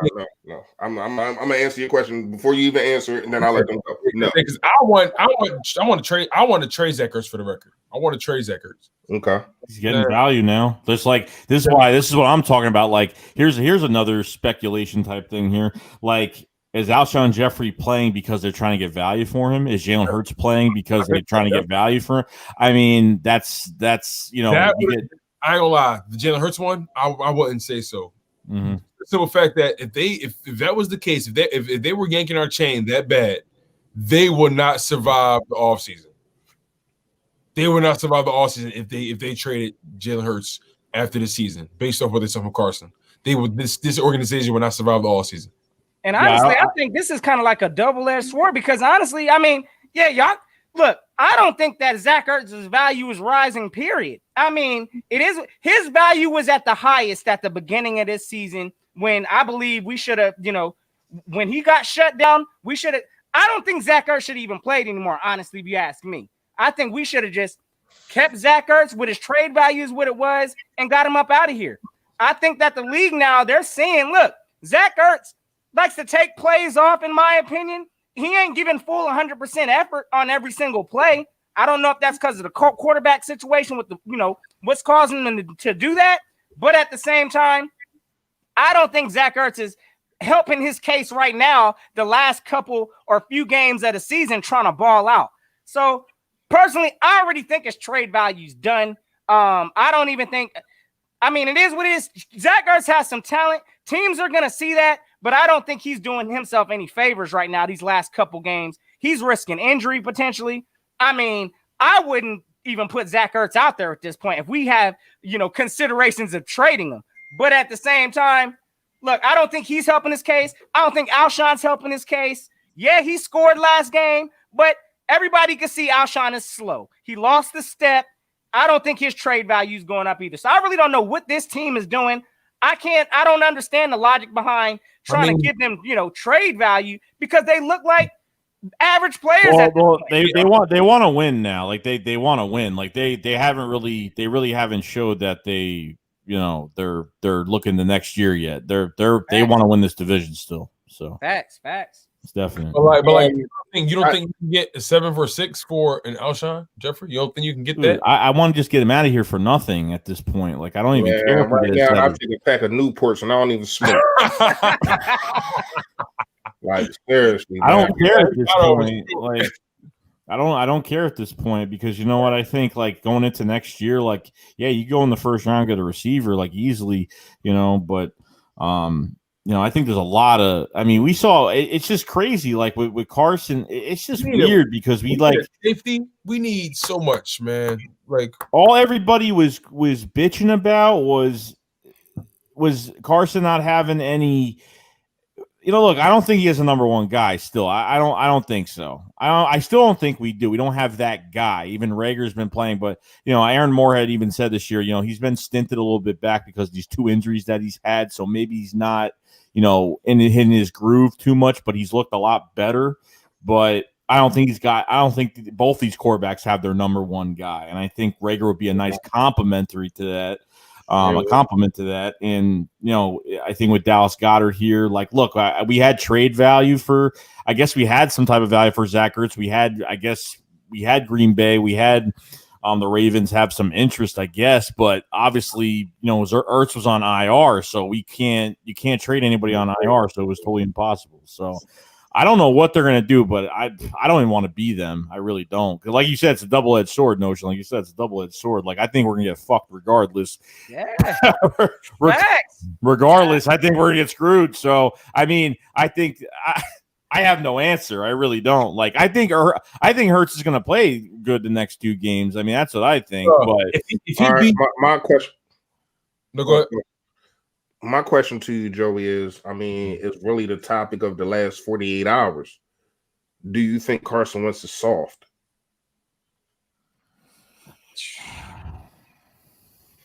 Charmin.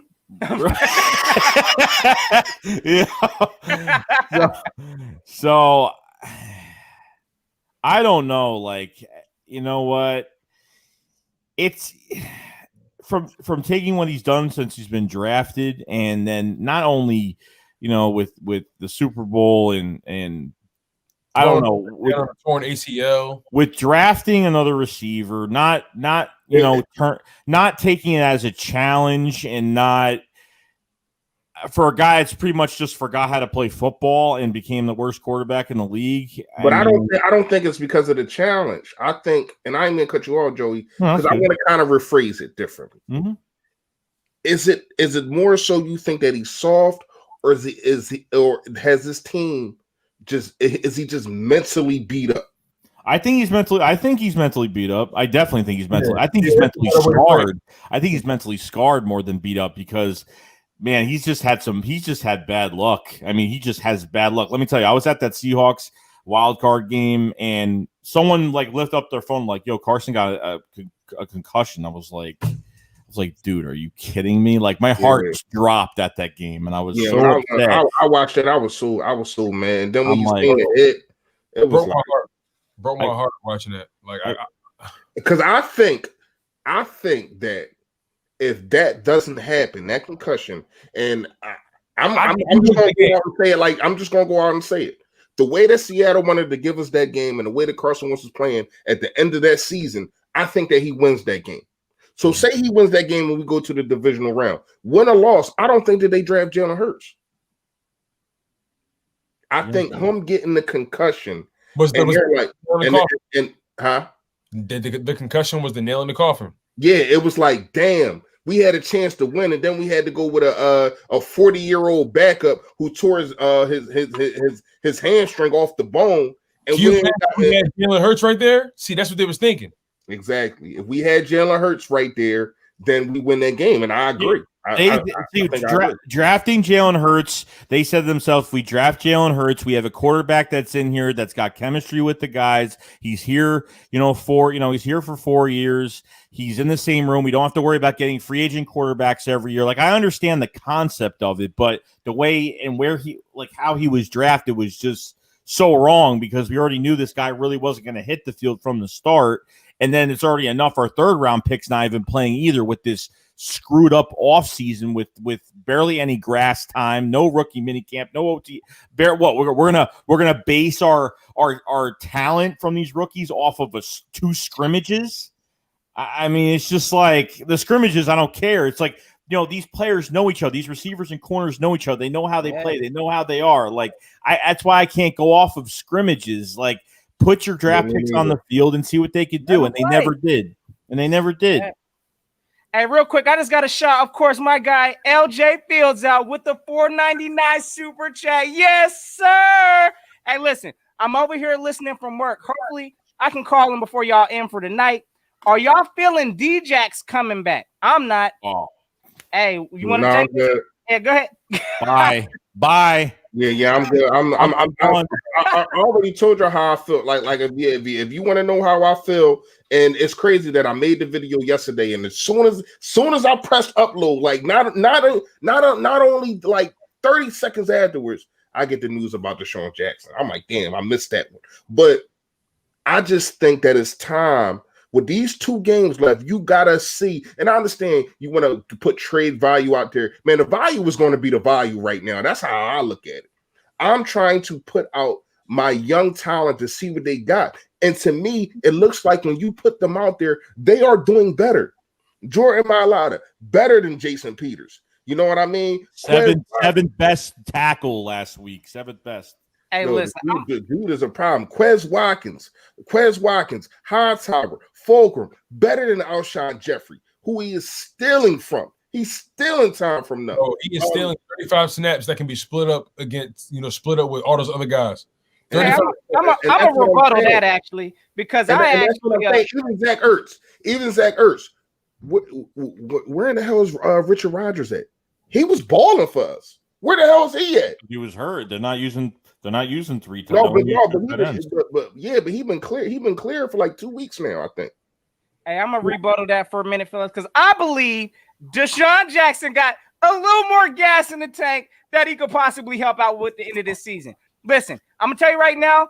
I know y'all shaking y'all's head like, look. No. I get you. I'm not going to disagree with you. I get you. I'm just done with that. Though. Yeah. I mean, it shouldn't be at the expense of hindering young talent and development. But at the same time, listen, DeSean Jackson, the way he can stretch a field, we ain't seen that with Jalen Hurts yet. I want to see him in a lineup. I want to see him go out there. I mean, he had connection issues with Carson, but so did every other wide receiver on this team. So I want to see DeSean link up with Jalen Hurts Hey, give me a few snaps. I don't want to see him taking people's, full workloads, but I do want to see, Deshaun Jackson take one to the house. I think he still got that juice left. Bro, all you gotta do is drop a banana peel on the ground. He slips on it, and that's pretty much it. He's hurt. But here's the thing. Here's the thing. Notion. You're saying that, but you can only have a certain amount of wide receivers to dress. So if he dresses, one of them kids that we was just talking about don't even dress. Listen, but we find reasons to start JJ Arcega-Whiteside. Come on, bro. If we could find cap space for that, and I grind that up too. I agree with you. He should be on the field. Yeah, I grind that up too, bro. They're going to put. Listen. I promise you, if DJ comes back, this is what it's going to be, right? It's going to be Alshon because they're only going to dress like 5 of them, right? It's going to be. It's going to be Alshon Jeffrey, Deshaun Jackson, Jalen Reagor, Travis Fulgham. Either Quez Watkins or John Hightower are going to be the odd man out. And Hightower's not even playing barely. I mean, we're not even thinking about Greg Ward's going to play. Greg, see what I'm saying? Yeah. It's a log jam. But no, I understand. Because we even got elite talent like that for it to be a log jam. Like our receivers aren't that, elite in my opinion. We don't know that though. We don't know that. Like, really, in my opinion, we don't know that. Like, I'm sorry. Like, no, that's facts. We haven't given them the opportunity to even showcase their talents. I feel I'm gonna keep it G with you. Like, I love DJ. I love what DJ meant for this city, for this organization. He should have won the Super Bowl with us at some point. I feel bad about that. You know what I'm saying? Like, I feel like we underachieved with the whole DJ Michael Vick conversation. But the thing is, like, just bring somebody else on. Yeah, I got you, bro. I'm gonna bring Infamous 2K on this thing. Let's go get it. We got him 5 years too late, bro. 5 years too late. And that's just me. But dog, we need to put. Hey, Infamous, give us a second, bro. Let's ride this out real quick. And we have to find out what these young guys can do on a consistent basis against different opponents. We have to see what they're capable of. We have to put these guys in some creative routes so they can go and do their thing. We have to do this. Why are you drafting the guys? Like, what do you like? Stop. Like, it seems like they just draft for depth. That's all. They don't draft to see if guys are superstars. You know what I'm saying? Like, find out, play them, put them. They want locker room guys, bro. That's the reason why they didn't get a DK Metcalf. You know what I mean? That's the reason why they didn't try to trade for I can't remember his name, man. The safety that went to Jamal Adams. Oh, Jamal Adams. Yep. Like, dude, I don't give a damn about no locker room stuff. Give me freaking talent. Right. Can you play? Please with sugar on top? Like, come on, man. Like, this is a shame. But what it's really a shame. Go ahead, bro. What does that mean about what does that mean about our staff though? They want guys they can control. Think about that. They want guys they can control. And I think it's Howie. They got this emotional talent to these veteran players, and it doesn't matter who's playing good, like Jordan Mailata, doesn't matter who's playing good. They will bench that guy who's playing well, and it doesn't even matter at this point. Look what they did. Obviously, look what they just did to Travis Fulgham. And I said this. I think I said this in your live, Joe. I'm calling him travesty Fulgham now because it's a travesty of what they done did to this kid. Bro, that is literally one of the worst. Like, I'm not gonna lie, that is one of the most blatant forms of not knowing your personnel. That's one of the most blatant. That was so blatant to the city. It was so blatant. It was disrespectful. It was sad. It was asinine. It's no way in your mind. And then your coach comes out and says he needs to do better to get open. What? Look what he did at the end of the game. He had 2 receptions, like at the end of the game, and they decided to throw him now. He put up almost 500 yards in 5 weeks. Hey, if the Eagles built anybody's trade value, they built Travis Fulgham's. I'm gonna tell you what, because we ain't using him. They showcased his skills. I guarantee the league at least knows who he is now. Yeah, I think Travesty Fulgham. I'll say it like that. Travesty Fulgham. He's a free agent after this year. Greg Ward's a free agent after this year. So, are we getting into that bidding contest? Dude, bro, I don't think they're getting that much money though. I don't think. If you lose Greg, I'm not gonna lie. No. I know Greg Ward's not elite, but he's very reliable. We have to give him that respect. He's very Dude, it's reliable. weird. He can't punt return, but he's not reliable. even really fast. Like in my opinion, he's not really. I don't know. It's weird. Like He weird knows how to get open.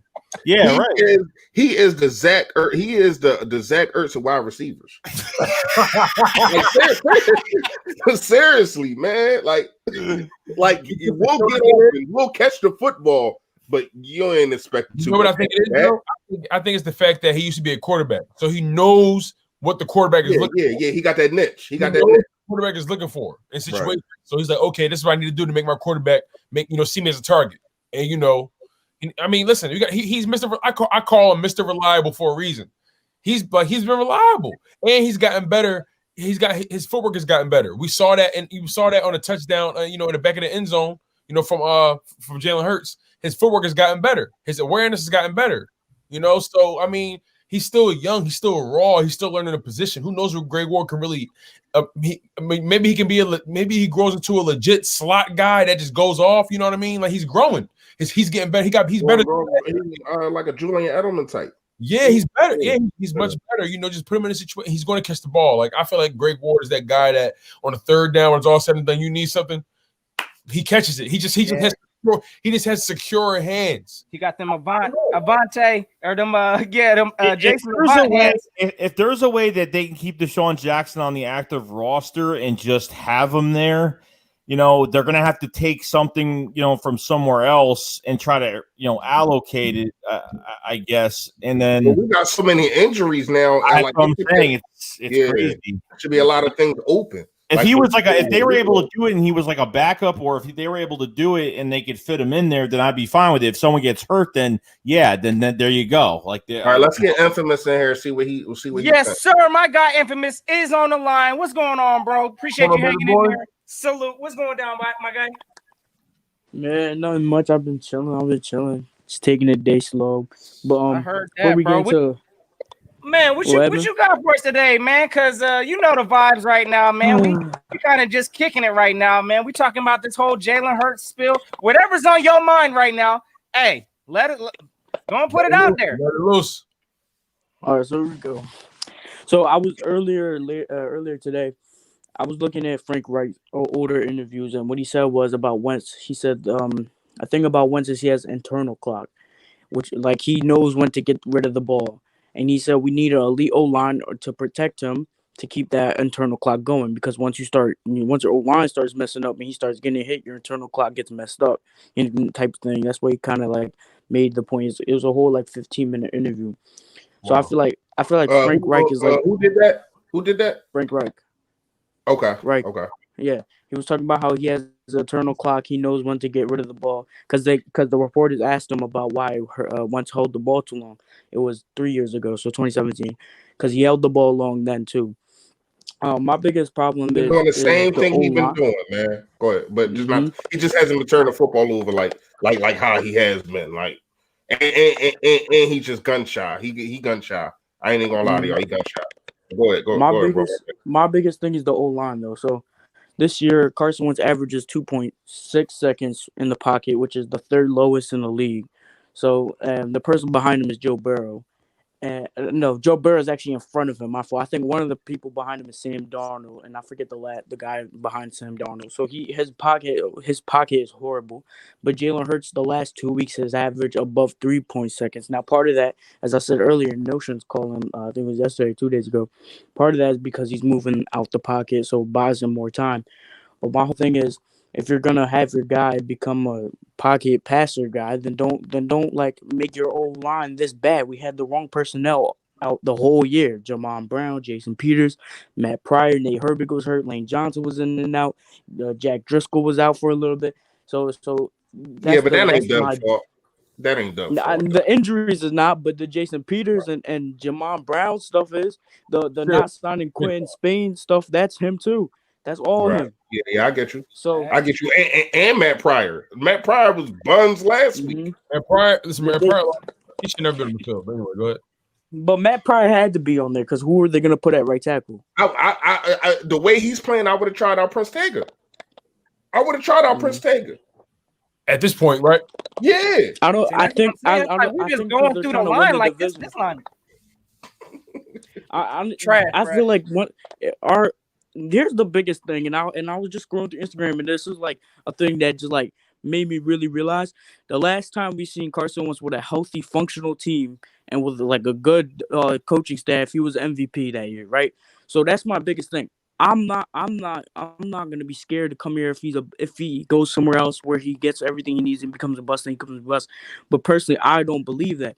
If he leaves to the Colts, if he leaves to wherever he goes to, and he bites us back, it's just like we told you type stuff. So my whole thing is, if you get and me personally, I don't think he'll ever be great in Philly. About the whole soft thing, I think he's mentally not tough enough now. I think in the past he was mentally tough enough, but it's when you build up like for 4 years straight a bunch of mentality stuff, then eventually you're gonna break. You can't hold that in forever. So my biggest thing is, and I told this to Notion, you have to get rid of Wentz this year. There's no point of open quarterback competition because if Hurts, let's say Hurts starts and he sucks next year, then we're not going to be good at next year regardless because we have so many holes that we're not going to be good regardless next year. So if you have a decent draft pick next year in the first round, then maybe you can draft another quarterback rather than if you have Wentz and Wentz sucks and then Hurts sucks type stuff. Then that's my biggest thing. There's no point of keeping his contract in if he's not going to really play. I agree, man. I can't. I don't think keeping Carson Wentz on this team will be conducive for anyone's success. You need to get a full off. You need to get a full off season with Jalen Hurts. You need to dedicate yourself to him. You cannot be having a split a 1 foot in, 1 foot out type situation. He's not going to get better. That's what it gotta be. You're exactly right, Tom. You have to invest on. Because all right, say we come into we go into next season, right? And it's going to be a quarterback war or whatever. How do you know what kind of team to build around what kind of guy? Every quarterback ain't the same. So if you're going to build around Jalen, invest in Jalen. If you're going to invest in Carson, invest in Carson. It can't be we should get this guy because this guy might fit the mold, and this guy might be a locker room guy. No, right? Or you shouldn't get a guy because we're afraid our guy, Mike. We want to make sure in case our guy gets hurt, we have a talented guy behind him. No. Listen, you live and die by the sword. At the end of the day, you invest in this guy. If he gets hurt, listen, you live. Every other team lives with it. You live with it. Stop trying to be ahead of the game with these second string guys that are supremely talented, knowing damn well they deserve either a chance or a starting job somewhere else. Stop playing that mind game with this organization. Stop playing this mind game with this roster. Stop playing this mind game with this city. Let there be a star quarterback and let there be some average, C+, C- backups, and it is what it is. They get hurt, we die by the sword. I'm tired of it. It's annoying. There's always going to be drama here, but they got to cut. They have to cut the drama. They have to cut something out of here. Right, cut it out. Don't let it be at the quarterback position. It should be a no-brainer who you want to. You don't want to. If you have a franchise quarterback, the reason why you signed into a franchise deal is most likely because your team is ready to win now, right? It's a lot easier to build around Hurts because of his contract versus once his contract is going to be tolling on your money and you're still trying to make moves. That's why the biggest move you really can do is send Wentz to a team where they're ready to win now. Because if you build around him now. And it's going to take a while. He's going to become old. He's going to be like 31, 32 by the time his contract is over. I don't know his birthday. So then at that point, you're like, okay, he's not like washed. 31, 32 is not like that old, but are you ready to win at that time? So that's the biggest thing. You have to build around her. There's like no option. There's no way around it. You have to. I wouldn't be surprised if Carson Wentz retired from football at the end of his contract. I wouldn't be surprised. Think about the physical toll. I do think he's too much of a competitor, though. I do. Yeah, I was just about to say. I don't Carson ain't gonna cut it out. Yeah, but so was Andrew Luck. Yeah, but listen, Andrew Luck. Exactly. I'm telling you, I wouldn't be surprised to see Andrew Luck situation. I've been thought about that, Tone. I never said it because I don't want that to happen. I like Carson Wentz a lot. I don't want that to happen, so I never said it. But I've been thought about that, like the Andrew Luck situation. I got a question that's kind of different, and all of y'all can answer or whatever the case may be. Jason Kelce, we all seen that he got inducted to the Pro Bowl, but was it really legitimate? Like, should Jason Kelce have been put in the Pro Bowl? If we're being honest, he only had one bad game this year. And that was the game where he to me, he had 2 or 3. He had 2 or 3. He had 2 or 3, but to me, I'd give him at least 2. Yeah, some of them off the wall the snaps. thing was, it was the snapping. It was never the blocking to me. It was just he had 2, 3 bad snaps. I remember a couple games he was getting bull rush. Like, that was because, and it was that Baltimore game. What you call it? The Baltimore game. The who? You said the what game? The Baltimore game. I was at that game. The Baltimore game when they what they did, because this is what they did. You had Jamon Brown and I don't know. No, we didn't let up a sack that game. Or no, we did. No, we let up a sack every single game. Aaron Donald didn't have a sack. Aaron Donald didn't have a sack, but he wasn't the only guy that was going against Jason Kelce. You know what I mean? But the whole thing is Calais Campbell is the biggest issue, because what the Ravens did was Jason Kelce has to work with the lack of talent that he has around him. So he's right. And I think that's really why he got in. I think us having 13 different mischief lines and him being the only guy there that got to hold everything down and do snaps and be like your quarterback, your quarterback eyes and all that kind of stuff. I think that's one of the main reasons that he got in. I'm going to say I think he deserved it. I think he deserved it. Yeah, I think he was the highest ranked offensive lineman when it comes to run blocking. Bro, like he literally knows, like, his ability to get to the second level. You know, my God. I know he's been undersized all his career, but his ability not just to get there, but the speed, the ability to just, make a decision, bounce off the first block and just go. And his lead block, his impact blocking is spectacular. That's spectacular. That's why Calais Campbell killed him. I think Jason, he deserved. Listen, again, from what everybody's saying, he had to put up with a lot this year. There was no consistency on that line. So just for that alone, I think, again, he got bonus points for that. I'm not going to knock again. Jason Kelce had some bad games also. We saw the ridiculous snaps. But overall body of work, I think he deserved, or he earned his Pro Bowl. What about Fletcher Cox, though? That was what I was going to say. That's the real question. Does Fletcher Cox deserve? Because a lot of the season, he just started stepping it up. Now, I think part of that reason was because Javon Hargrave started stepping it up. So now offensive linemen are like, all right, well, what do we have to pick our poison. If we're going to do this with him, what are we going to do with Cox? If we're going to do this with Hargrave, what are we going to, and vice versa. So I feel like that's why he's been picking it up. So I don't think I would Chris Jones from the Chiefs. Beast. I would take him in the Pro Bowl.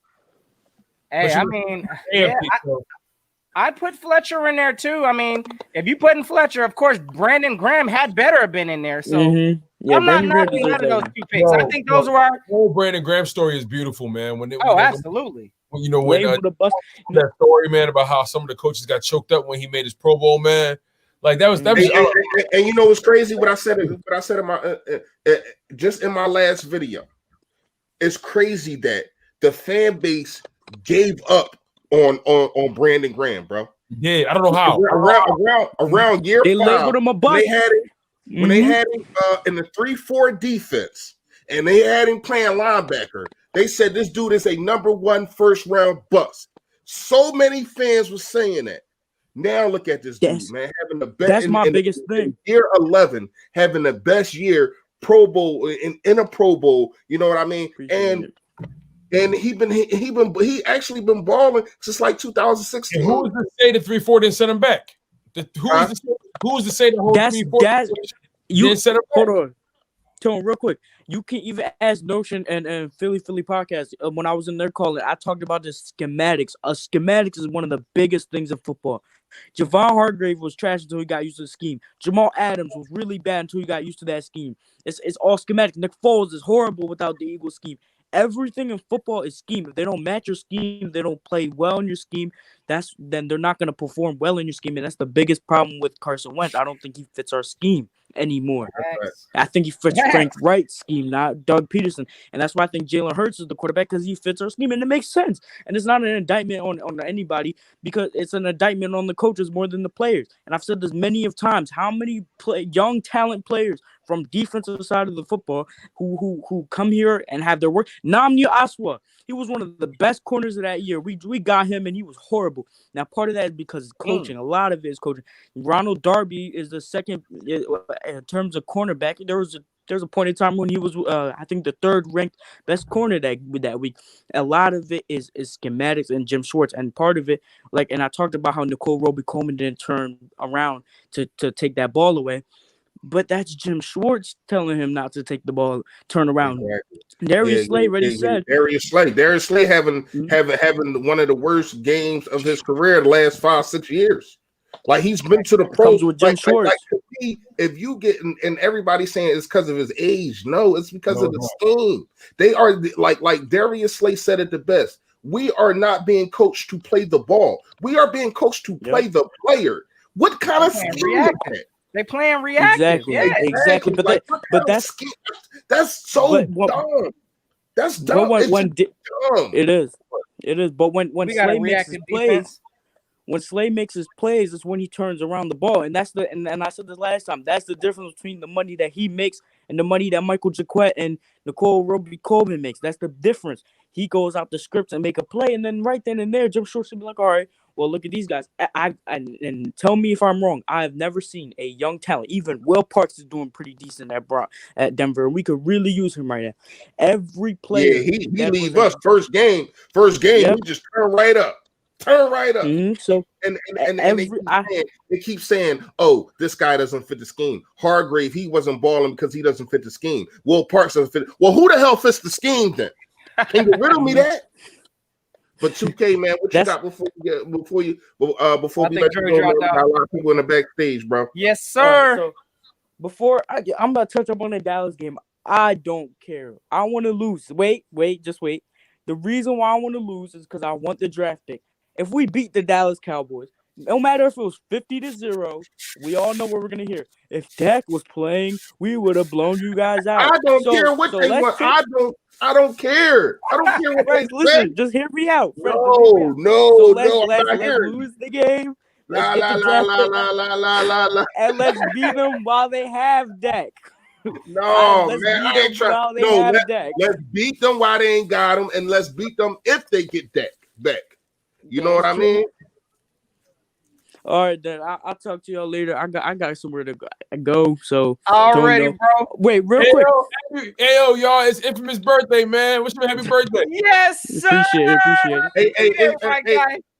Hey, it's your birthday. How old is you, man? I just turned 16. I'm about to be driving Infamous on the road.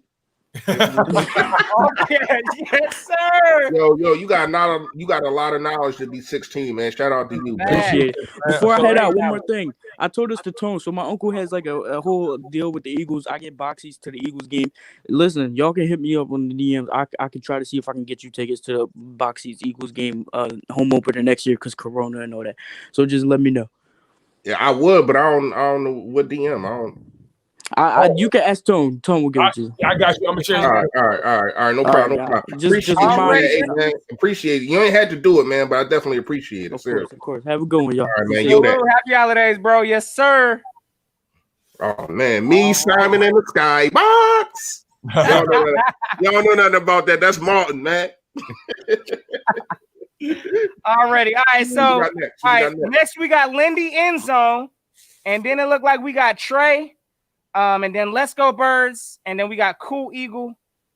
We're gonna keep this thing going. And then I'm nervous on this one. I don't even see a picture. I just see it says trap. I see a lot of people must have dropped out then. I was talking to a lot of people backstage.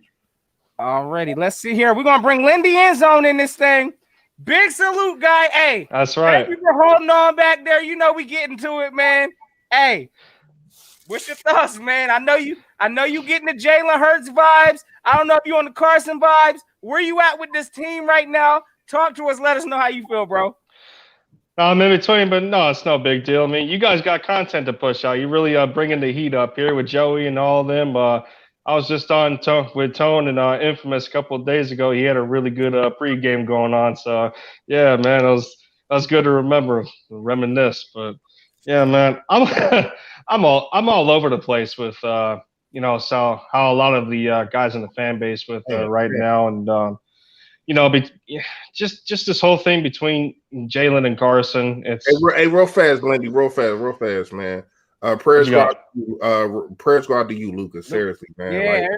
Hey, prayers out to my guy. It's been a couple people around my family and that have been tested positive. I need everybody to listen to me when I say this. Man. I know we do this, we have fun, and you know what I mean. But I'm a man and I'm a person first, and I want everybody. I know I stay Philly, stay fresh, but we got to stay safe out this drawing, man. Stay healthy, man. You got dudes like Dwayne Haskins going to clubs, no mask on. Don't even go to clubs for what? Like this year, 2020 is done. It's a wrap. 2020 it's no fun in 2020 unless we talking like how we talking. You know what I mean? Listen, I went to go take a test, just to make sure I'm good, man.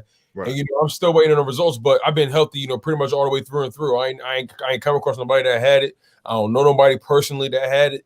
You know what I'm saying? So I do. My prayers go out to anybody that lost people due to this. It's one of those things that it's like a silent killer, man. It's like it's like a specter. It's like ain't got no names, bro. This thing ain't taking no names. It's like a demon floating through the atmosphere, and we just got to stay prayed up, man. Keep family close and first, and we got to stay healthy, you guys, man, for sure, man. But Lindy, back to this football stuff, man. What's on your mind? We stay in we got to stay human. We got to look out for everybody. Yes, sir. It's easy to do if you put your mind to it, but no, it's Dallas week. It's Dallas week. Good, man. Where are we at with this? So congratulations to the Dallas Cowboys. Now they didn't have a single Pro Bowler this year, so congrats to y'all. But I gotta give them credit at the same time. I'll be real for a second. This is only the third time in their franchise that they have not had a Pro Bowler since the Super Bowl era in 1960. So as far as consistency goes, with the amount of talent that they've collected over the half century and decades and whatnot, that's pretty good. You gotta give kudos to. But they are a division rival, so that's about as far as I'm gonna go. Just what I've been noticing over there. I think they're connecting a little better to Andy Dalton. As you finally get some consistency at the quarterback position, then you got guys to rally around. I think the defense is finally kind of buying into Mike Nolan's system a little bit. Like they were very defensive. They didn't they wanted to do their own thing. So now that they're starting to settle down, the defense is tightening it up a little bit. But that doesn't account to the matter that historically they've been pretty bad as a whole collectively for the entire season. So for me, I don't know if they're going to have Trevon Diggs back this game. It still looks like he's going to be out, so the secondary is a bit hampered there. But we gotta run. We gotta run the football. We gotta use Miles Sanders, man. They're still a bad run defense, but. Man, at the end of the day, I know Jalen Hurts is in there right now, and I seen Joey talking about, he doesn't really count the rookie year for quarterbacks because it's just them getting acclimated to the system and everything. I mean, we were on this same page when Carson was a rookie. But here's the thing though, is this really his rookie season? I don't think so. No. It's only 4 games. Yeah, no. It's not we still gotta. Now it's not statistically. It's going to be a second year, but when you think about it, we're talking about him actually playing. So I still, if he plays for us next year, I still will have to give him another 8 games. What's going on, my guy? But I will still have to give him another 8 games. Like I don't count rookie seasons either. You know what I mean? That's why, because I'm saying this because I just have a feeling that I am going to be having to talk and take up for Jalen Hurts the same way that I do for Carson Wentz. Because once again, I know the fan base. Once again, what did I just say about Brandon Grant? Everybody gave up on the dude, man.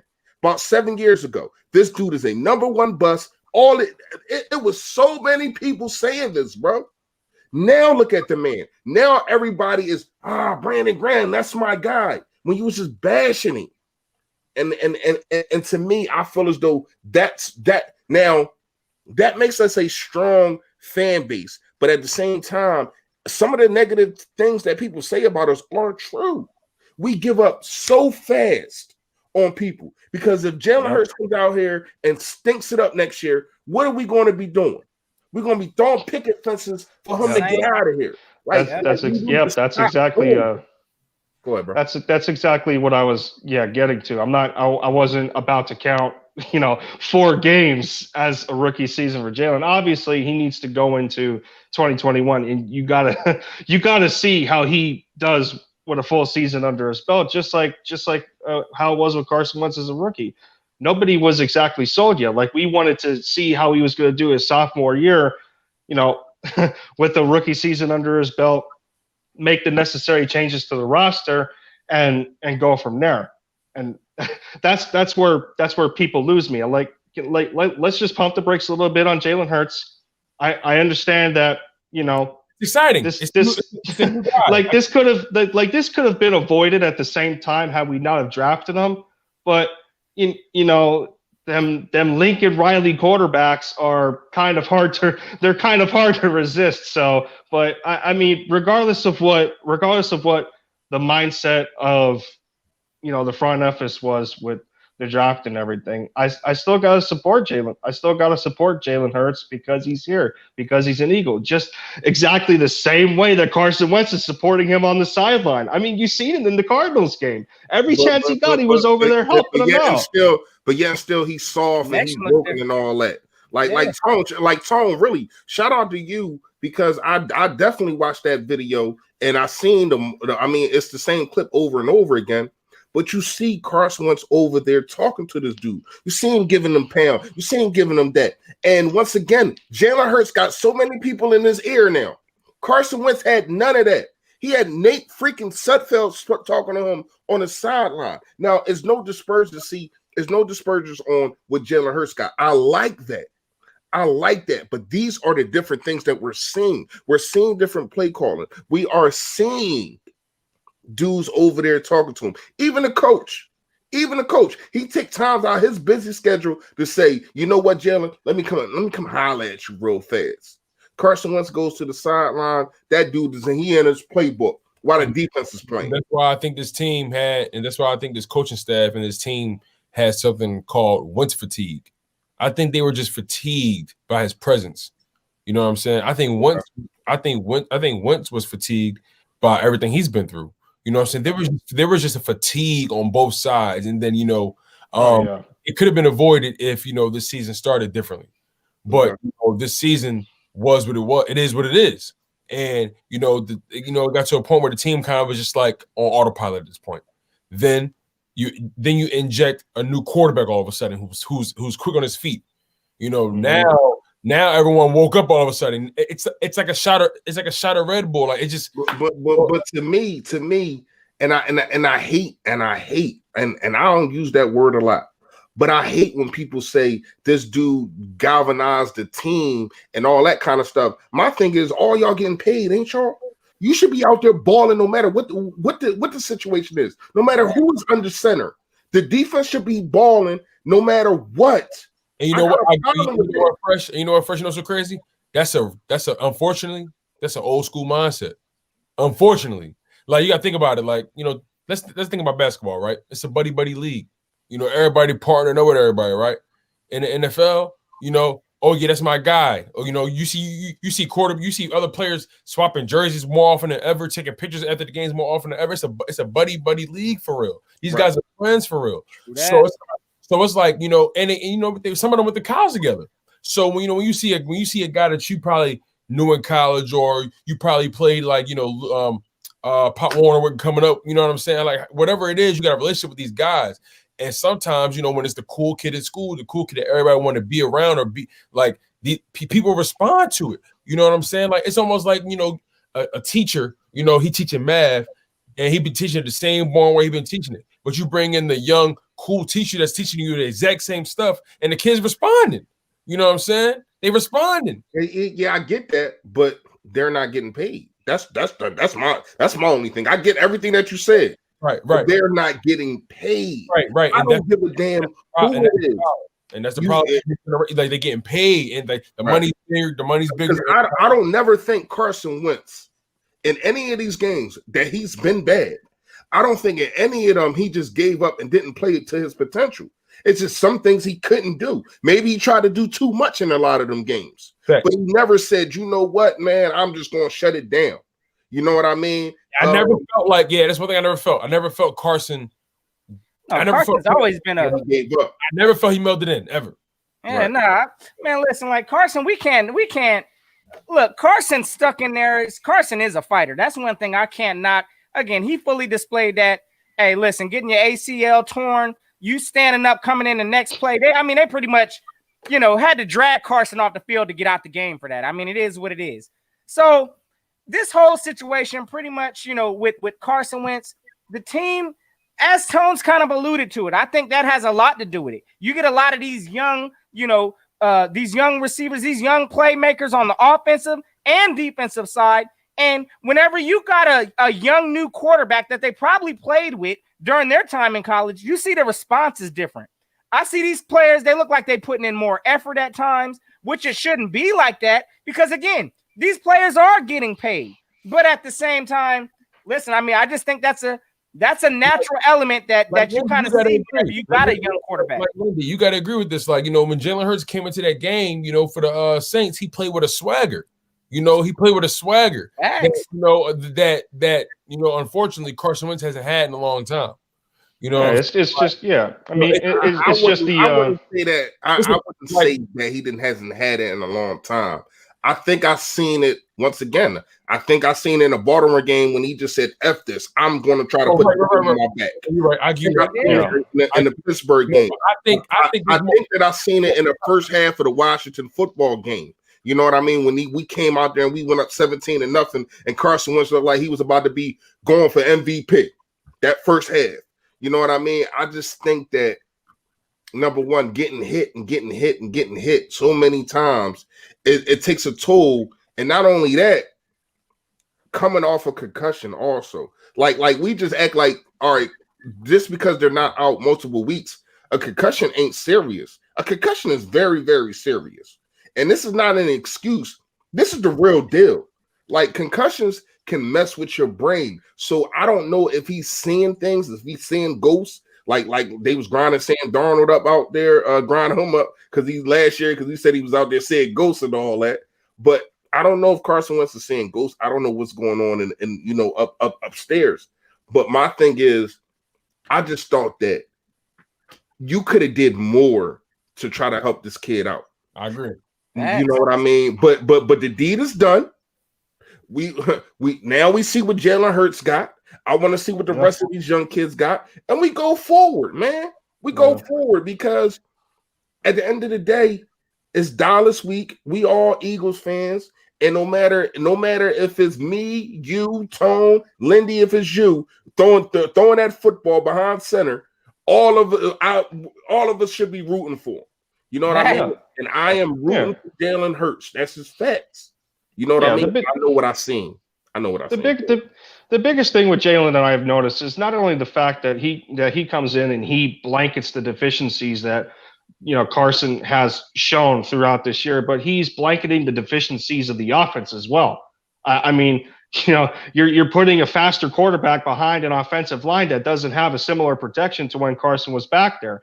Jalen's internal clock, it's a little more fresh. He's playing quicker. So, he's adjusting to the deficiencies of what he's got on offense right now. But, they're also injecting the young talent to kind of help Jalen, give him Jalen's fresh eyes out there. Well, you gotta add to the fresh eyes, inserting Quez Watkins and in the rookies like that. I mean, John Hightower hasn't been used correctly all year, which has irritated me to no end, especially if you look at his tape at Boise State. the man is almost a jack of all trades receiver. He doesn't do anything. He doesn't do anything to an elite level, but he does a lot of things exceptionally well. And for him to just be used on deep balls and everything, it was frustrating me to no end, man. But him at punt return. Put him at punt return. Shoot.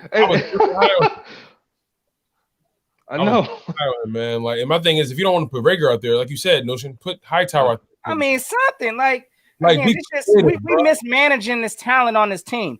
You know, and again, everybody's already been speaking. Our resources that we have right now, this ain't gonna help. You know, it ain't gonna help Carson. Hey, Lindsay, man, appreciate you coming on. You always come through, always with the heat, man. Appreciate you, my guy, man. Any last thoughts before we get the next person on?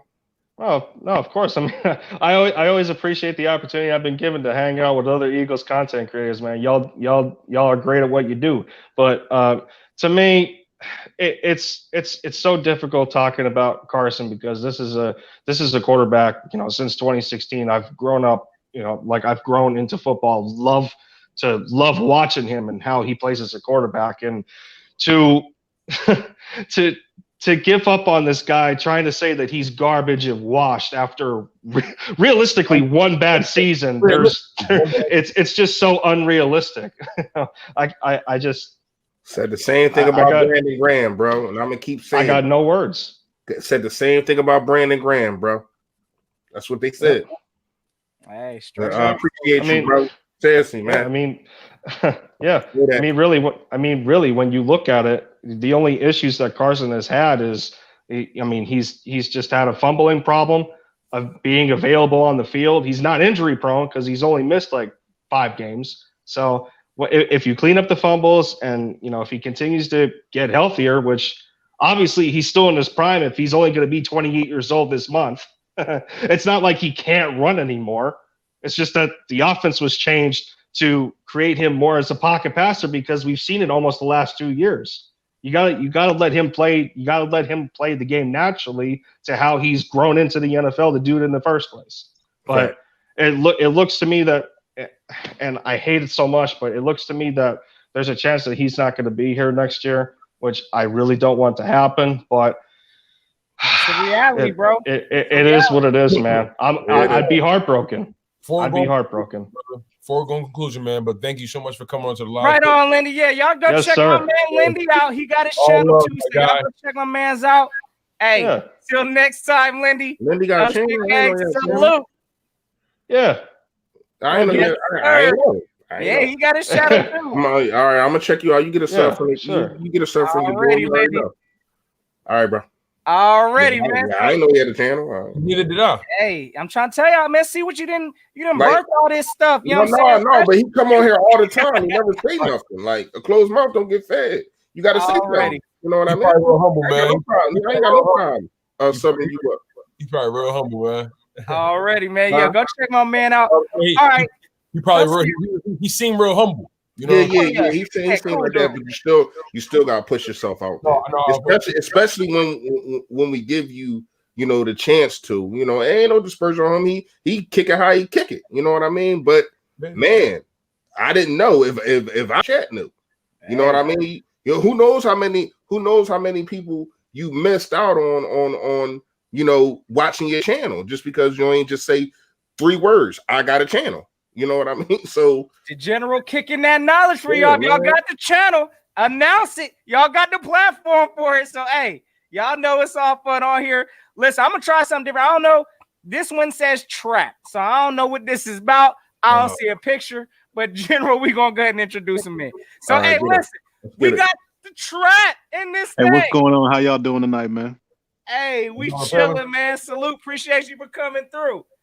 Man, it's been a fucking terrible season. Terrible year overall. Man, in the chat tripping, Notion. Can you hear me? Yeah. Okay, cool. Man, to be honest with you though, I think Carson's gonna be on the team next year because of the cap. The cap's going down to 175. And then when you deal with billionaire owners, man, my billionaire Jeffrey Lurie gonna be like, there's no fucking way this dude had one bad year and then all of a sudden we want to get rid of him. That's like how much is it? 34 million on the cap? Hey, real fast, trap. Appreciate you, definitely do. But I get paid and monetized for this. Yes, that was two. That was two. Oh, That was sorry. Nah, My you bad. good, My man. bad. I didn't know that. My bad. I didn't know We that. love No. your All honest right, I'm opinion. letting you know, bro. Yeah, my Can't bad. mess my monetize up, man. Okay. I feel you. I've got you on that.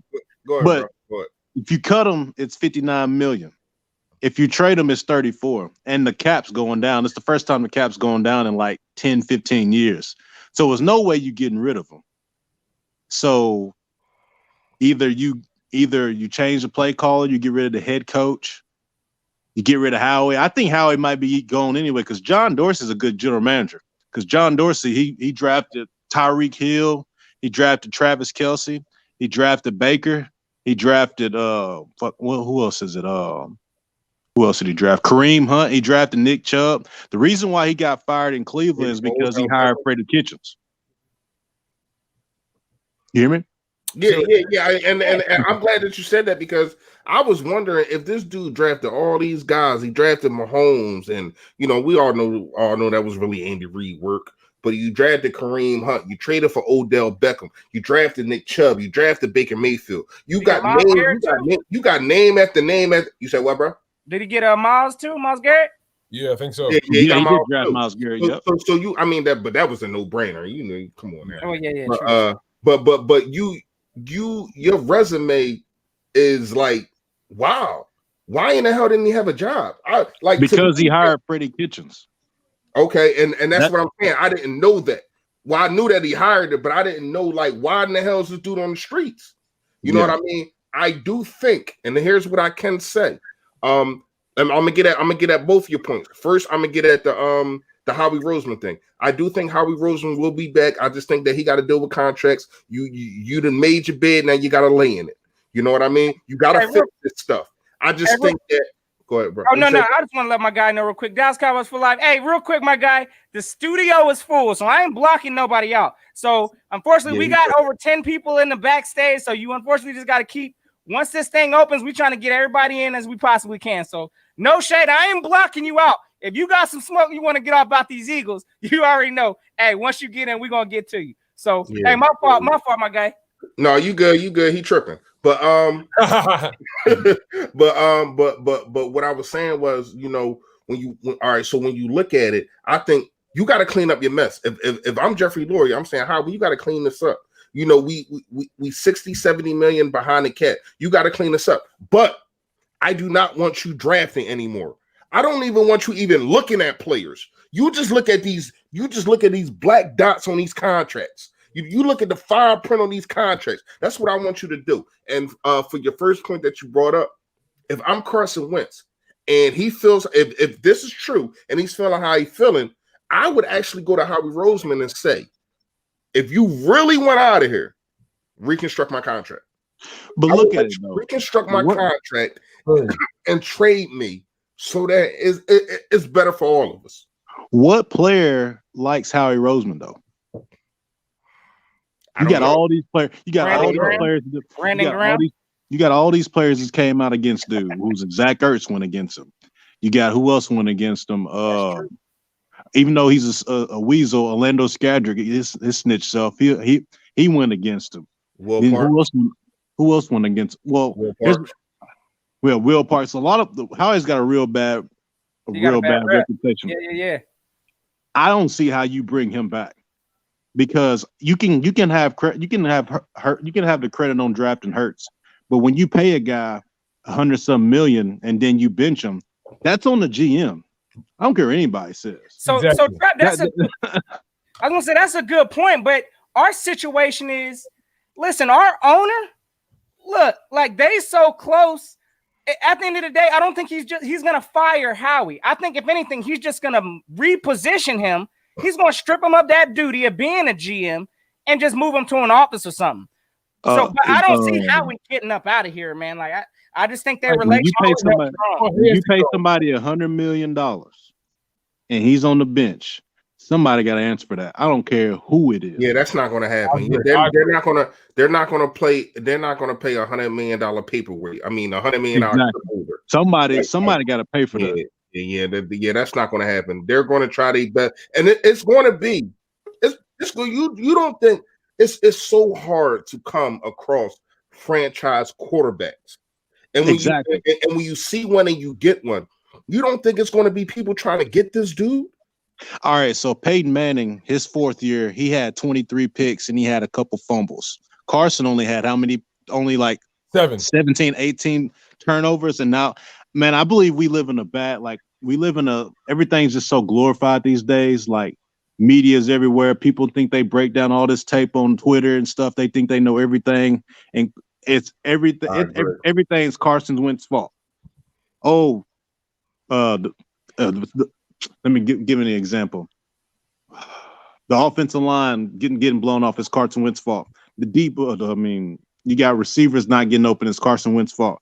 You got cornerbacks giving up long touchdown plays like Levante Maddox. It's Carson Wentz's fault. Everything is Carson Wentz's fault. It ain't nobody else's fault. And I just hate that Doug's getting let off the hook with Jalen Hurts' play. I agree.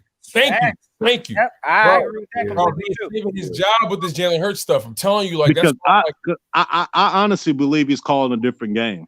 He is. Because I've been an Eagles fan since like 2004 when McNabb and T.O. and all that. I'm just like, I don't think Doug doesn't like Carson. I believe they're just two stubborn people.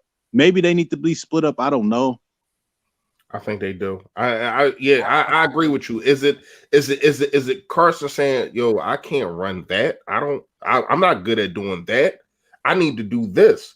And is it Doug saying, "No, you need to do what this is what I'm trying to do. I'm the one that won a Super Bowl." You know what it is? Doug looking at it like, "You got the money, man. You supposed to be the franchise guy. You can do anything, right? Do it." You're right. My thing is, it's big money guy. Do it. But if that's the case, the things that we was asking for to do for Carson, he's doing with Jalen. No, but what I'm saying is like, I get what you're saying. I definitely understand what you're saying. He's saying you should be able to make an anthill into a mountain because you got paid. And that's what a lot of fans think too. They think just because you got the money, you're supposed to be a robot. You're not supposed to have emotions. You're not supposed to worry about a statue being up. Oh, it's a statue. It's a statue of a guy that ain't been here for 2 years. Get it the fuck out of it. That's what you meant. You got me cut. But you go over the years, like Drew Brees, he had 3 bad seasons. They got him out of there because the fan base was complaining, got Phillip Rivers in there. And then he goes on and win the Super Bowl in New Orleans. You look at Ryan Tannehill. He got out of a bad situation. Look what he's doing. I got you. That's what I'm saying, man. You got you can even go, even though Peyton won the Super Bowl, look at Peyton. They wanted Peyton out of there after his injury. He went on to Denver, and you seen what he did. So the first year, not the second one. Hey, real quick, let me shout my guy LJ Fields out real quick with the $4.99 super chat. Yes, sir. My guy says, why not do a Breeze and Hill combo? No, you can't do that. We already tried that. Can't do. We actually didn't try that. He was just going in there for 2 plays. Jalen was. They didn't game plan for Jalen to do that. Yeah, but that's what Hill does. You know what I mean? That's what Hill does. Breeze comes up the field sometimes. Like sometimes. Like they're more effective than what they did with Jalen Hurts. Yeah, definitely. I mean, I've been watching Jalen Hurts since his first game when he played against LSU. Played against USC when he was a freshman at Alabama. Jalen Hurts is a baller. He's just a cool, calm guy. Yeah, that being said, I don't think he shouldn't have been drafted here at all. Howie's the problem. If you can't get rid of Howie, we ain't getting better as long as Howie's on this team. Bro, I don't care what anybody says. Howie is the catalyst. He's the genesis of all of this. Yeah, he's the reason that Doug Peterson doesn't have his staff other than how you gonna fire a Super Bowl head coach's staff? You get rid of his offensive coordinator. You get rid of he got a job. He with the Colts. No. I'm talking about Mike Groh. Mike Groh. I'm talking about Mike Groh and Carson Walsh. Yeah. Right. Yeah. And now the offense is worse because they was the scapegoats. And it was also that Howie can flex his muscle. because Doug Peterson came out without talking to them and said that they will be back. Howie said, what? You said, but I believe that's the owner problem too, because I listen to some John McMullen. You know John McMullen, right? I listen to him sometimes. The Eagles reporter. He got his own little radio.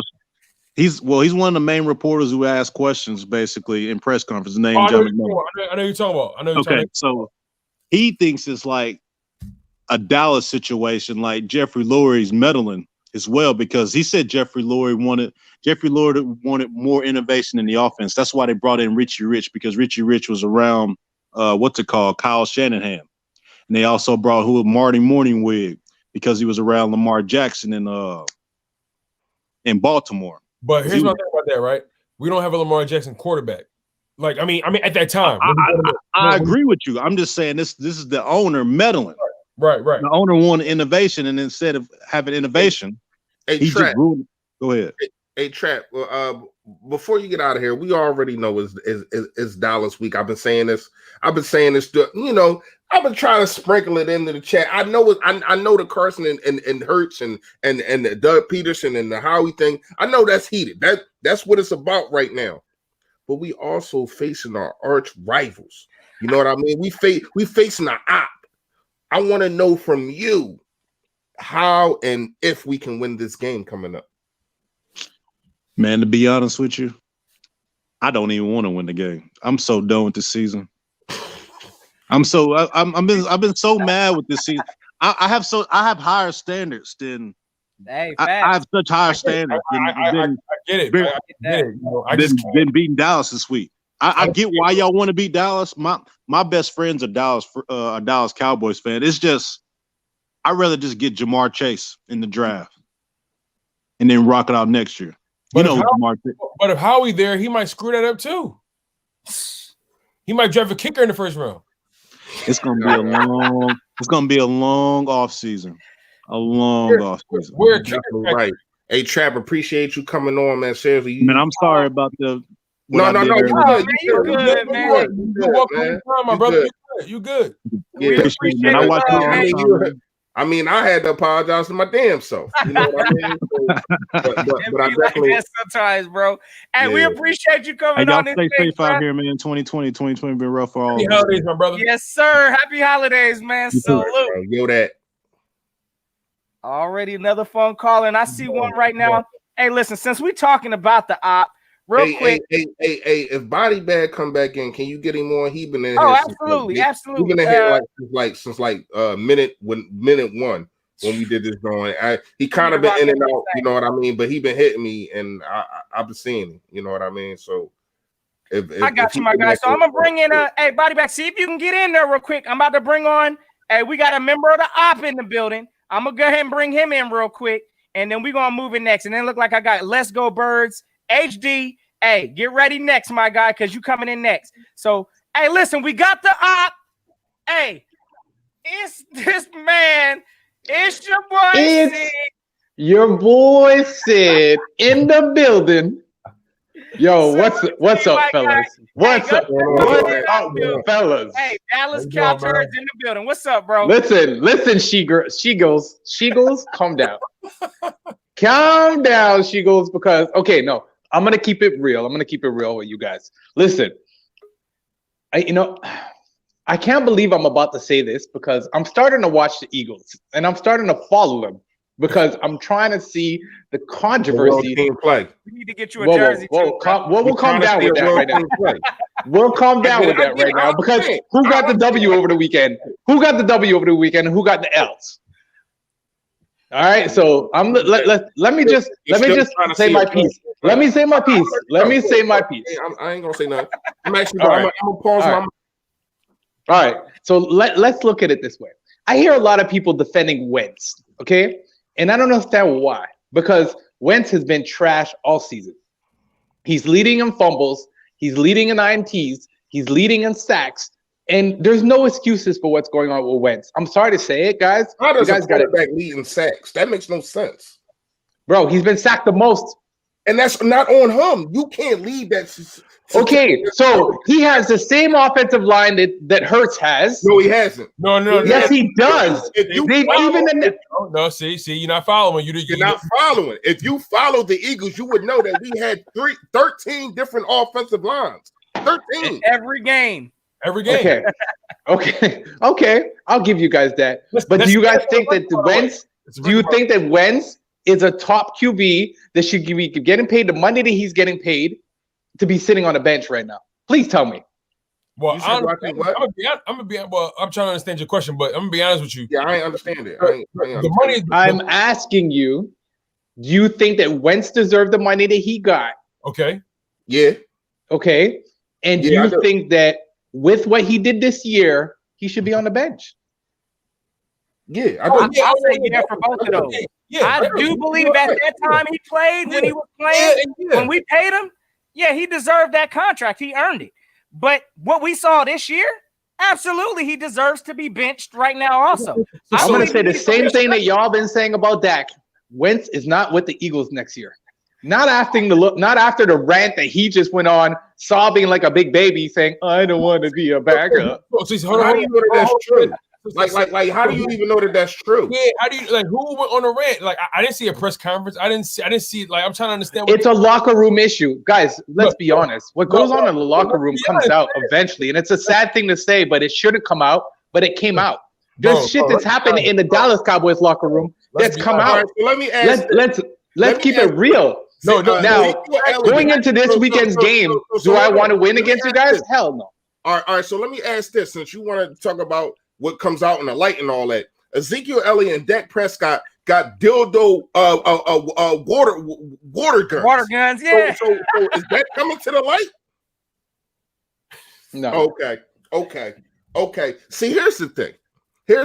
And I was hoping that we did it. I was hoping that we did the 3-on-3 so I can smoke y'all again like how I do. That's what I do. And I'm so glad that you came. When are we doing it? Let's do it. Let's make it happen. I'm trying. All right. Hey, we gonna touch base. I am ready.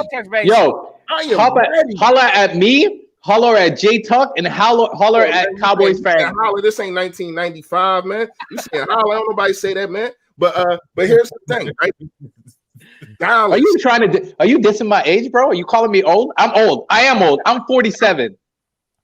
Damn, you old. Yeah, you definitely old. You got 10 years on me. If you got 10 years on me, you definitely old. Hey, Fresh. All love. Bro, I look good, right? I look good for 47. Cause black don't crack, baby. Black don't crack. That guy says. I don't know, man. I look at women. I love. Yo, I'm not asking you to look at me, bro. You ask people to look good. Can you answer me this question though? Like, I'm trying to understand how you got Ezekiel Elliott. You know, when y'all got him and y'all paid him what y'all paid him. Yeah. But yet y'all throwing the ball every year 4,000 yards with Dak. Okay, so let's be honest. Okay, I'll answer that. Let's be honest. Is Zeke explosive as he was when we signed him? No. I'm talking about the time when y'all paid him, and the season after that, the biggest story was the fact that y'all wasn't giving him the ball. Y'all kept trying to prove it with Dak. Meanwhile, y'all wasn't even trying to pay him. So really, y'all didn't know who y'all guy was. Okay, so let me answer that. Did you watch Sunday's game? Sunday's game? This past Sunday? Dallas? Zeke shouldn't even be on your team anymore. Tony Pollard is the guy. Tony Pollard. Okay, so there's the issue. And let me answer that. I want to hear Tony Pollard. Tony Pollard reminds me of Zeke. You know why he reminds me of Zeke? Because before Zeke signed the contract, Zeke was explosive like that. He went the extra mile. He tried to do exactly what he had to do to make sure that we got first down and touchdowns. Zeke got paid, and this happens to a lot of people. This happened with D-Law. D-Law, I don't think D-Law is worth $100 million. Maybe 80 at the max. Is Zeke worth the money that we paid him? Has he been showing it? No. And that's what happens to a lot of these athletes. And I'm talking, wait. I want to talk about the NFL across the board. Let's not just attack the Dallas Cowboys. Let's attack athletes across the board. A lot of these athletes, before they get paid, they end up working extremely hard. And the minute they get that top dollar, they get lazy.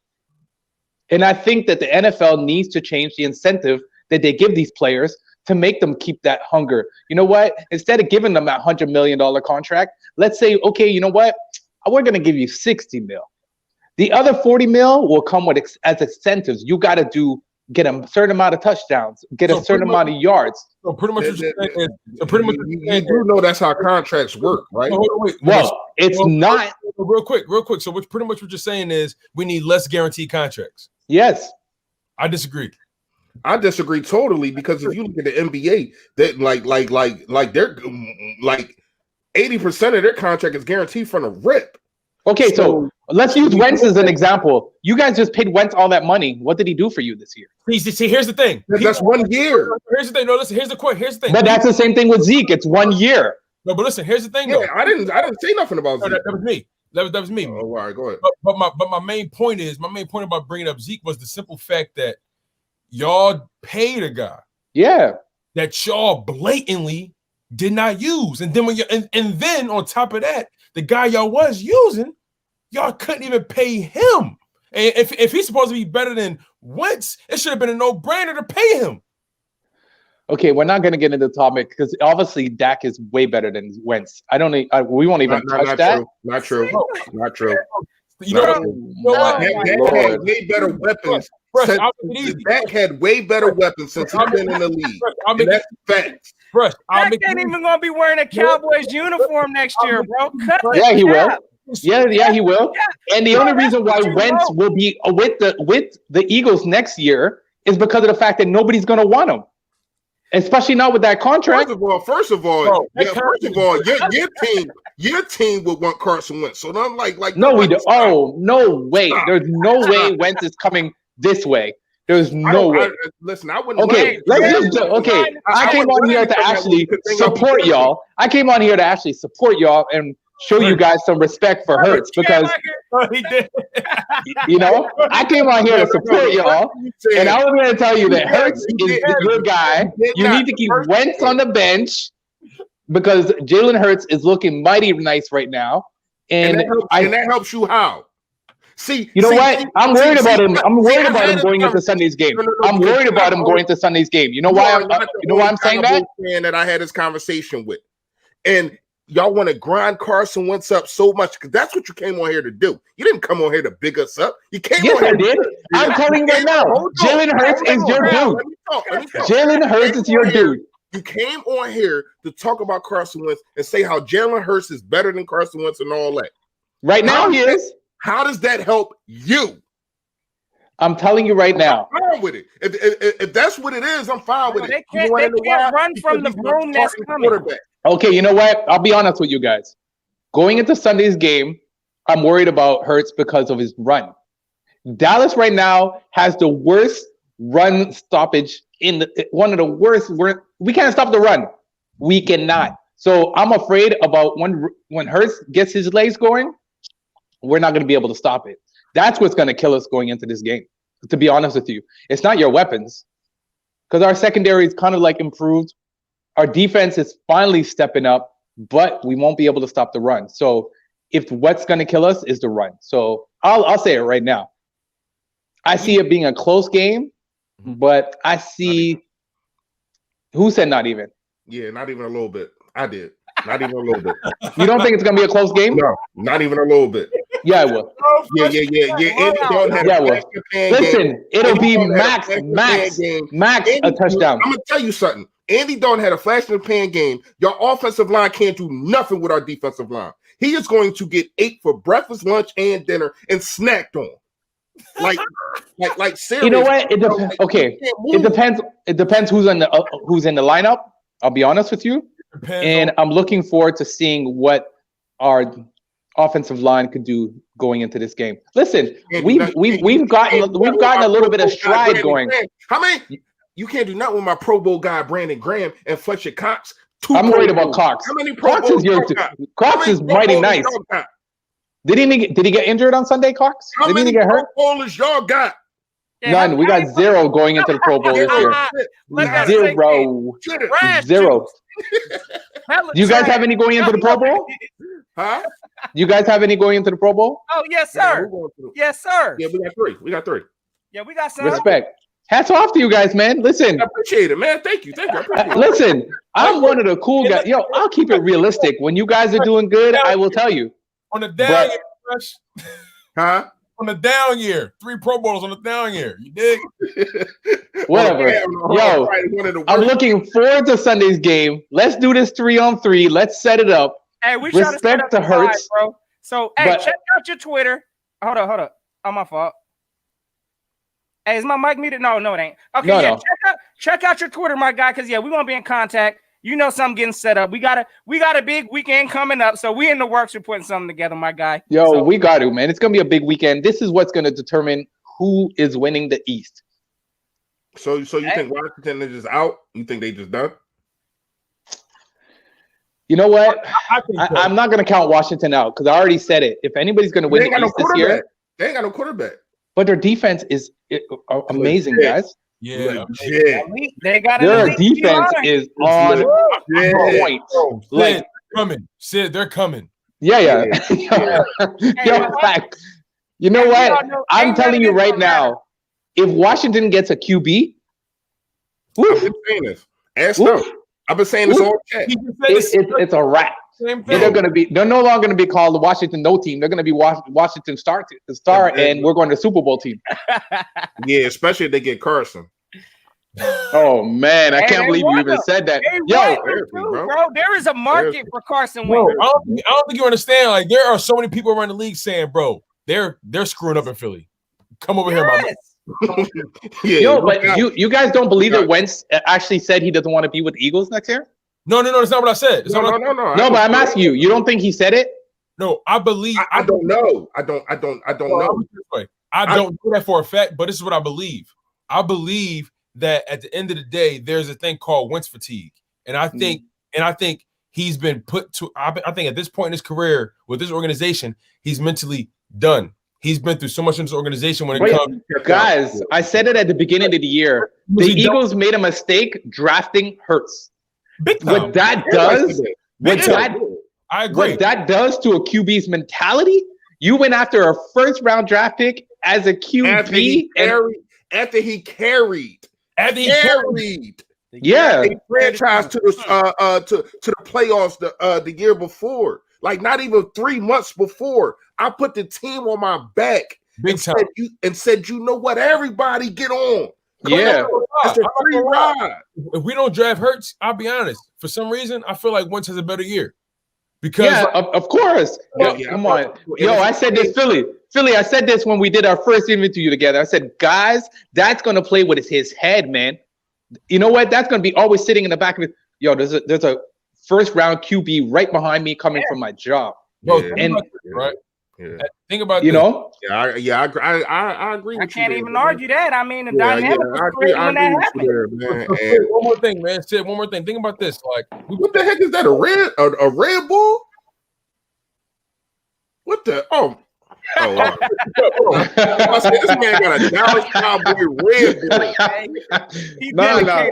He dedicated. I see. Like, think about every other team. Think about every other quarterback situation in the NFL, right? It's like every other star quarterback, they don't have, or starting quarterback rather, they don't have someone behind them that they can that can take their job, basically. You know what I'm saying? Eagles just feel like they need to be, and I'm gonna tell you this because I'm a straight up Eagles fan to the day I die, man. I'm gonna be honest. It is what it is. I'm unbiased and I call it how I see it. They have this notion, no pun intended, they had this notion that they need to have a legit quarterback behind their starting quarterback because they feel like, it's like, no, live and die by the sword. At the end of the day, all these other organizations are living and dying by the sword. You got your quarterback. You put the pieces around them. Trust the pieces around them. Don't have another quarterback back there. Trust the pieces around them. Yeah, man. Yeah. But when you got McCown, that's, you know what I'm saying, mate? It was the pieces that made him better. You know what I think too, and I agree what you're saying, and I think, and guys, I don't want to take up too much more of your time. There's other people waiting, I'm sure. So I think Dak, when he got injured, that destroyed the morale's team, guys, and that's why Zeke has been having a rough time as well because he's a young guy, and once Dak was gone, he took the responsibility of the team on his back, and he's not ready for that. He's not a leader. He's a young kid. He does. Listen, I think more of it. It was some of Dak. You know what I mean? Because You got a guy that can call line shifts. Like the Yeah. little things people don't understand. That really They don't. They don't, They man. just look at things. I But need I think more so what it was with Zeke is your offensive line being injured, bro. Oh, Like, yeah, like- that like- destroyed like that- our like- injuries across the board. You guys too. You guys went through some Yeah. heavy. You guys Yeah. had no receivers at one So- point. Estimate the fact that an O-line dictates everything. Everything, man. Everything. Especially the center. Especially the center, and y'all losing your center, man, is so big. Like that's one thing that we can say that we had, and he went to the Pro Bowl also. We can say that we had our center. So when you got that guy that's calling line shifts, that's doing this, that's doing that, and he can get everybody set. Yeah, it's man. so much of a difference, and you can see it, man. I seen from when Zach Martin went out how y'all was constructed in the O line and how it just went into shambles. I see these things. 100%, man. The few games that Zach Martin was back, Zeke was explosive. And explosive. And that's why I've been trying to say this about Zeke. I like Zeke, but I also think that big offensive line that y'all had since 2016, it fit him so perfectly because y'all had big guys that could push guys, and he finishes. He's a finisher. You know what I mean? He's not a guy that really can get his own, like not going to juke anybody or all that kind of stuff. He's a guy he's like that. And because of the offensive line y'all had, I thought that was so perfect. It was such a good marriage to have. You know what I mean? And when you don't got that, he's not a guy like a Saquon or Alvin Kamara that's gonna, if a guy get in the backfield, he's gonna juke him. No, he just 100%, man. Yeah, he 100% just run him over. You know what I mean? And once the offensive line wasn't there, that's the decline because of Zeke. I think that y'all paying him was actually y'all should have. You know what I mean? Yeah. I'm not saying Zeke. Listen, he's still close to 1,000 yards this year.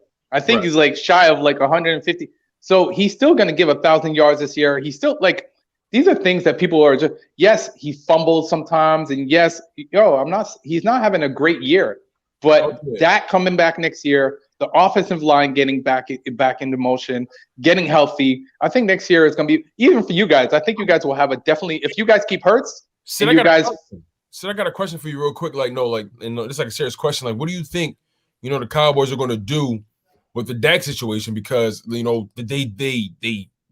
be honest. Jerry didn't want to pay him when he was healthy. And now you know what? He's going to have to sign him. There's no way Dak is going to accept a franchise tag. He won't let that happen again. I'll be honest with you. Do you think Jerry will even extend the money to him? Do you think Jerry even offer? He'll pay him. After what he saw this year. Listen, Dak is sitting at home right now collecting money. He's seeing his paycheck go up. And the only thing that's going to hurt us. That actually looks like a gruesome injury. I ain't even going to lie. Like, no funny business. Zach, that actually looks like y'all MVP without even playing. Like, y'all. Without even playing. He's sitting at home right now saying ching ching, ching ching. The whole team, I'll admit, the moment y'all drafted him and he came in for Romo, he brought something to y'all team that y'all didn't have in a long time. He brought stability, he brought leadership, work ethic, and he brought accountability. And honestly, when you went the Cowboys organization, in my humble opinion, he's first in, last one out. Guy. Because we want to talk about what's being done wrong by our organization. They're not doing good by that. Oh yeah, no. Fellas, and I don't mean to cut you off, man. I got my reasons why I think that Jerry, he has no problem, and I'm gonna get in and I'm gonna get out of this one. I don't want this to linger around. I'm gonna say what I'm saying. I'm gonna get right out of it. I don't think that he has a problem with black players. I just think that he has a problem with a black player being his franchise guy. I'm just going to say that, and I'm going to get out of it. I totally see, and I totally agree with you. Yo, fellas, I appreciate you guys having me on. We're going to listen, I'm a big fan of all of you guys. Even if you guys are rooting for a rivalry, I always say it, support these guys. These guys do this for the love of their team, the passion. We all do this for the passion of our team, man, and we enjoy it. And this is entertainment to you guys as well, the fans. We want to thank the people who support us. Go check my channel out, Dallas Cowboys for Life. Sub up to these guys. It's your boy Sid. Let's go. And I'm out. All right, bro. Okay, my guy. Yes, sir. My guy Sid, man. Hey, you already know he be coming through. What's the call back in there, bro? So just bring him on real fast. Yeah, let me bring Eagle Body Bags in real quick. Let me go and get him in. I know he was, you know what I'm saying? Been back here since the start of the stream. Yo, bro, what you playing? Bro, he on the sticks. He on the sticks. He giving somebody that Madden work. Hold on, man. Hold on. Let me turn everything off, man. I've been back here for like 2 hours. No, bro. Can you allow that Cowboy span 1,001 years? Oh man, no, listen, man. Hey, that's no your boy though. That's no your boy. Hey, man, you know, hey, the trolls need love too, bro. I gotta, you know, hey. Yo, oh man, I had so much to say, man. I feel like I've been talking to myself, man. That's how long I've been here, bro. Oh, I don't. Man, somebody help me out. Give me a question. Hey, listen, I mean, you know how we been. Go ahead, Fresh. I got you, bro. With everything that's going on, man, how you feel about dudes like Ryan Clark calling Carson a Saul? I think it's a little too much. I think it's a lot of people that are being very disrespectful to Wentz. They act like this boy is Jake Cutler or something. Yeah, bro, he is not that bad. Yeah, he's not that bad, bro. Right, he's having a bad year though. But that man don't even cuss, bro. He didn't say he don't come at nobody wrong. But anybody to even be cussing, because what's his name, Seth Garner, it was him and Rex Ryan, right? Being soft, sit your ass down, baby. This like, whoa, what's on like. What's going on? That was my whole thing. Body bag. Like, I'm like, where the hate? What's the hate? Like, y'all so ready to put this man in the dirt. If y'all really feel that way, how about you go get Bill Belichick and Brady? We'll go set up a room and y'all go get that ring back. Because I'm gonna be honest, man. Like, man, out of all of me being a brother, Assalamu alaikum, and I know that I'm not trying to be racist or anything like that, man, but from all the black brothers that we had as quarterbacks that fit the scheme, that were real mobile, the Michael Vick, it really didn't work out. And I was excited when Wentz came in. No offense, yeah, he a white boy, but he came in with the mindset of go get that ring, and he did that. Now everybody, the Nick Foles, and you know what? If Doug would have never went back into time, we wouldn't have got that Super Bowl because he was trash. Nick Foles was fucking trash. Would have never went back into time before the two important games, which was the Vikings in the Super Bowl. I don't think. I'm gonna be honest, man. He was trash. Like the defense won the last two. Bro, up until the game, he was garbage. Up until the NFC Championship and the Super Bowl, he was average at best. But he was definitely time. They had. Y'all remember the Oakland game? Y'all remember the Oakland game? It was so bad. It was disgusting. Even the Atlanta game, both Atlanta games, before and after the Super Bowl, he was bad. He was so bad in the Atlanta game, they had to do the Philly special again. Like that's how bad he was. But everybody praises this man. He's in this. Any back right now, any backup quarterback would have killed to be in that position. He came off hot, right off the bench. He like Ryan Fitzpatrick. Right? You know what I mean? You got so many quarterbacks. Look at Colin Kaepernick, who got blackballed by the NFL. Yeah, we know what that's about, though. Yeah. He could have been our backup. And I'm just saying, like everyone talking this whole Nick Foles. Wait, hold on.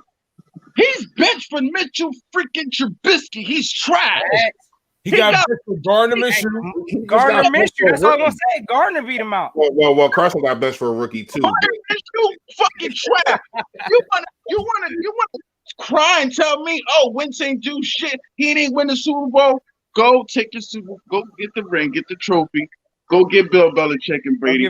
Because if you want to be honest, that defense, our defense, you know what I mean? We gave up 500 yards to that man. No offense, we got a ring. But he was the whole purpose of getting. We drafted this man because he came with, you know what I mean? This push. You know what I mean? All the in things that we're saying about Jalen Hurts in 2016, we were saying the same thing about Carson Wentz. Remember the Pittsburgh game. Remember the Cleveland game. He was balling. He was nice. The Cardinals game. Like, he snapped on them. He snapped on them. I remember right over Nelson Aguilar. And y'all want to talk about killing? This is what I don't like about the Panthers game, like, bro. It really hurts because you don't see the light on. I'm in a dark time right now, man. You see, I got my Eagles. I feel you, bro. You got the aluminum foil going on right now. And it's like, yo, these fans don't really know. Like, you got some no offense to y'all comments and to the people that come on here. But most of the majority of y'all fans just became Eagles fans as of yesterday. Do you understand what I mean about that? I've been yeah. We talked about it before. A lot of fans is Super Bowl fans, bro.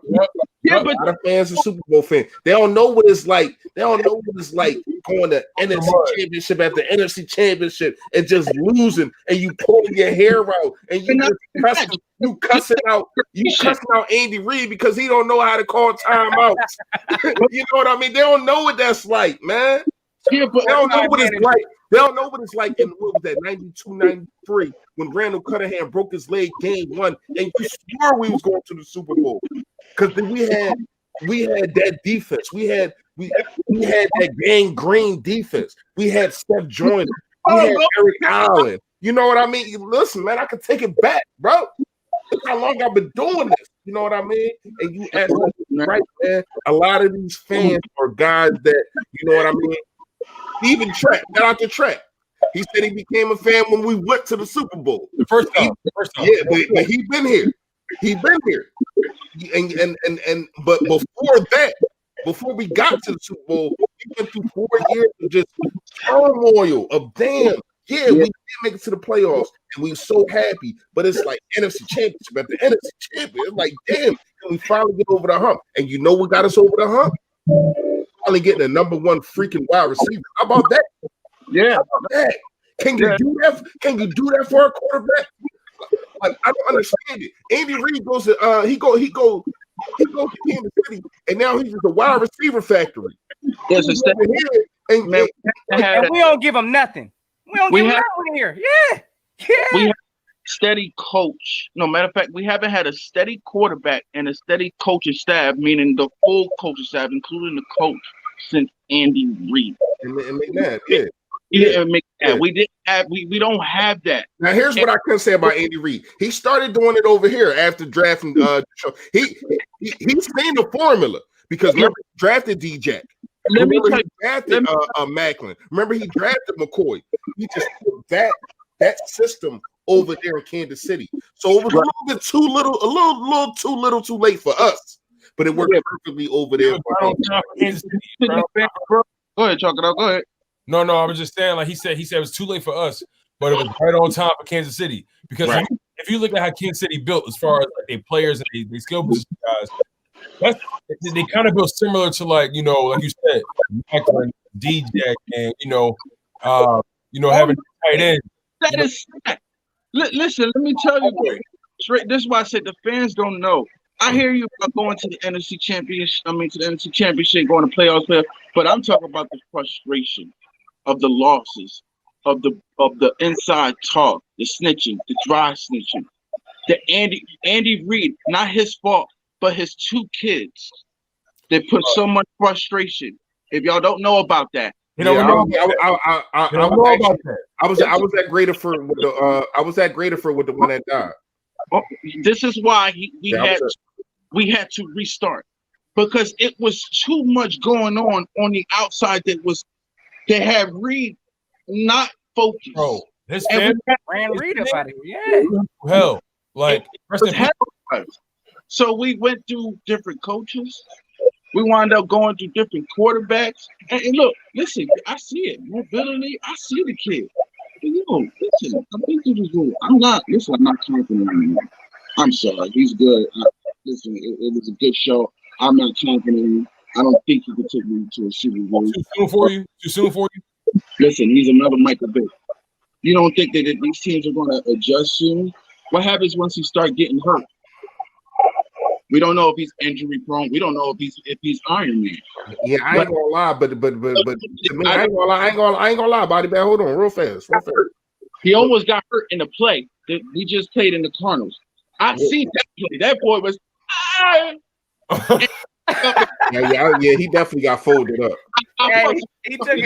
He got folded up. But here's the thing, body bag. Go ahead, Fred. Here's the thing. I ain't gonna lie to you. I don't go into season. I don't go into games thinking like that. I don't go into a guy's career or what if he's going to get hurt. First of all, that comes with the territory. You know what I mean? When you step on a football field, these are things that could happen. You know what I mean? So I don't go into it looking like that. What I do go into it is, from what I seen last week, I see that he can adjust. I seen in the Saints game, he was using his feet. I seen Arizona take that away and said, you know what, you ain't gonna do that to us. And I think he started throwing the football. But the stage got big. No, I said the stage got big during the game for him. I don't know if y'all know. I think the stage got big for him, and he kept going back and forth trying to get in there. I feel as though the stage was a little too big for him, but he's a rookie, so I'm not going to say that. But go ahead. See, I don't think it's the stage, because the biggest stage for real was the Saints game. That was the bigger stage, in my opinion, because that was the day thrown into the fire on that one too. Yeah, because they had the number one defense. But they didn't play for Jalen Hurts. Say it again. They didn't game plan. Hurts. Cardinals did. Did you see the? And he had a better game. He technically had a better game. I think he had a better game against the Cardinals. I mean, and you can't put that on Jalen, because 4 touchdowns. They would have won that game minus. Hey, listen, y'all know they did run a fake punt on us. That lost the game again. They ran a fake punt. That was ridiculous. Special teams and defense failed us on that. Special teams got blocked. I mean, gosh. How about the block punt? And that put him at the 2-yard line. Yes, yeah. I mean, he didn't lose that game, bro. He didn't lose that game. Not even a little bit. Not even a little bit. Some of the things that I really wanted to see with Jalen, I got to see a little dose of it. Again, we didn't get the job done. We lost the game, right? But I'm gonna tell you what, we was down 16-0. Yeah, okay. The safety in the beginning with Jalen Hurts, that was a rookie mistake. I was shaking my head. Go ahead.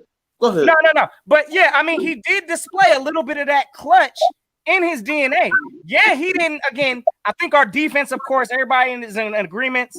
Look, I mean, we got shredded up in our secondary. Okay, so go ahead. Yeah, but they also got turnovers too, though. They also turned the football over. What about? Because all I see in the videos and the ball Dillinger and this Jalen Hurts is this Messiah. I see the plays, but what about the bad plays? What about when he's running and he knows there's somebody behind him and he gets sacked?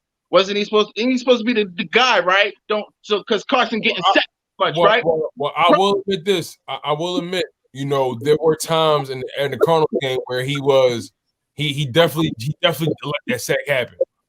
But in his first game, he only got sacked. But let's be honest, he didn't get sacked at all. In the first game, he didn't get sacked at all. You want to know why? Because Jack Driscoll was in and not Pryor. I'm telling you, when you put in Matt Pryor for Jack Driscoll, you getting sacked. You getting sacked. That play that you're talking about, that definitely was on Jack Driscoll all the way across the field. Yeah. You talking about the Cardinals game? Yeah, I'm talking about the Cardinals game. Yeah. All right, he got sacked like 3 times, right? Yeah, like that. Yeah, something like that. Talk about the other sets. They were he was like, how you say it, deer in headlights for Carson Wentz. I seen it because he stood there when they was coming and he got sacked. Why he ain't run? I know what you're talking about. It was definitely a sack I saw. I get you. Like to me, this is not about the good things, but don't talk about the bad things. Don't talk about one thing and see one. Everybody just see, oh, the good praises, the great pass. What about the safety? Oh no, forget about that. That ain't nothing. We rookie. We calling that a rookie mistake. Come on. See, here's the thing, body bag. I go in and I defend Carson to the fullest. You already know how I get down. For sure. Right now, Jalen Hurts is my quarterback. I want to defend him to the fullest. I don't want this to be. I like if you're wearing an Eagles uniform, if you got them wings on the side of your helmet, I'm rocking with you. No, understand. I do look at them things. I do look at them things, but you got to understand where I'm coming from, because a lot of people, what do they call me? Apologists, this and that, and I'm a hater on the such and such. I speak facts, but I just don't overdo it, because I don't want people to think that I'm out here trying to trying to shoot this kid down. No, do I point out the things that he did wrong? Yes, but I'm also going to look at the things around him that failed him coming into the game, like the offensive line, like you said, Driscoll being out is major. You know what I mean? Doug Peterson not putting him in the best predicament to win, going forward on fourth down when he doesn't freaking need to. All these things coming to fruition to me. And just like how I speak about Carson Wentz, and I say that things around him was failing, but I see things around him failing also, because you don't want to put a guy other than Greg Ward to fill punts. So he's not getting good starting points. We don't want to put somebody else in to fill. Somebody comment shit on your comment talking shit, talk about some nitpicking. Ain't nobody nitpicking on the young boy. He should have never been drafted here. He should have been on a team who needed a quarterback. Why do y'all Eagles fans want to keep rebuilding? Like, yo, it's getting tired. I'm getting older. You think that hold on, you think that guy that was 100 years old about to become 101 in the Super Bowl waiting for him to win that, for y'all to win that ring? Like, how long you want to keep changing back? Yo, we can't do that. We need to find consistency.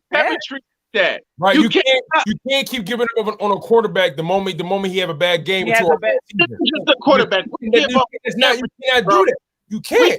Everyone, look at Nelson Aguilar. No offense, because I feel as though he still stinks. But it's balling. Now, what is it? Now, what is that? He looks like a serviceable player. But I'm saying, though, whose fault was that? Was it Carson's? Or was it the fact that Nelson Aguilar in the stupid ass play calling scheme wasn't fitting? Matter of fact, no, the Eagles fans was ripping him to death. Like they ripping Carson right now. And what happened after they ripped Nelson Stinkalar? What happened? We cut it. We put him with the fucking boot. But it's understandable. He's played garbage for us. He's played one season that was great, what was the most important, which was 17. Like I said, like I said earlier, we are the fan base, right? That when things are going wrong, we do not rally behind our guys. We kick them while they're down. Right, it's not thorough. That's a problem, bro. Not 21 Dawkins. Brian Dawkins, I think it was 2 years after he had left, Nick Foles came in, we went to the playoffs, and we lost to the Saints, I'm not mistaken, but our defense. It was 2012.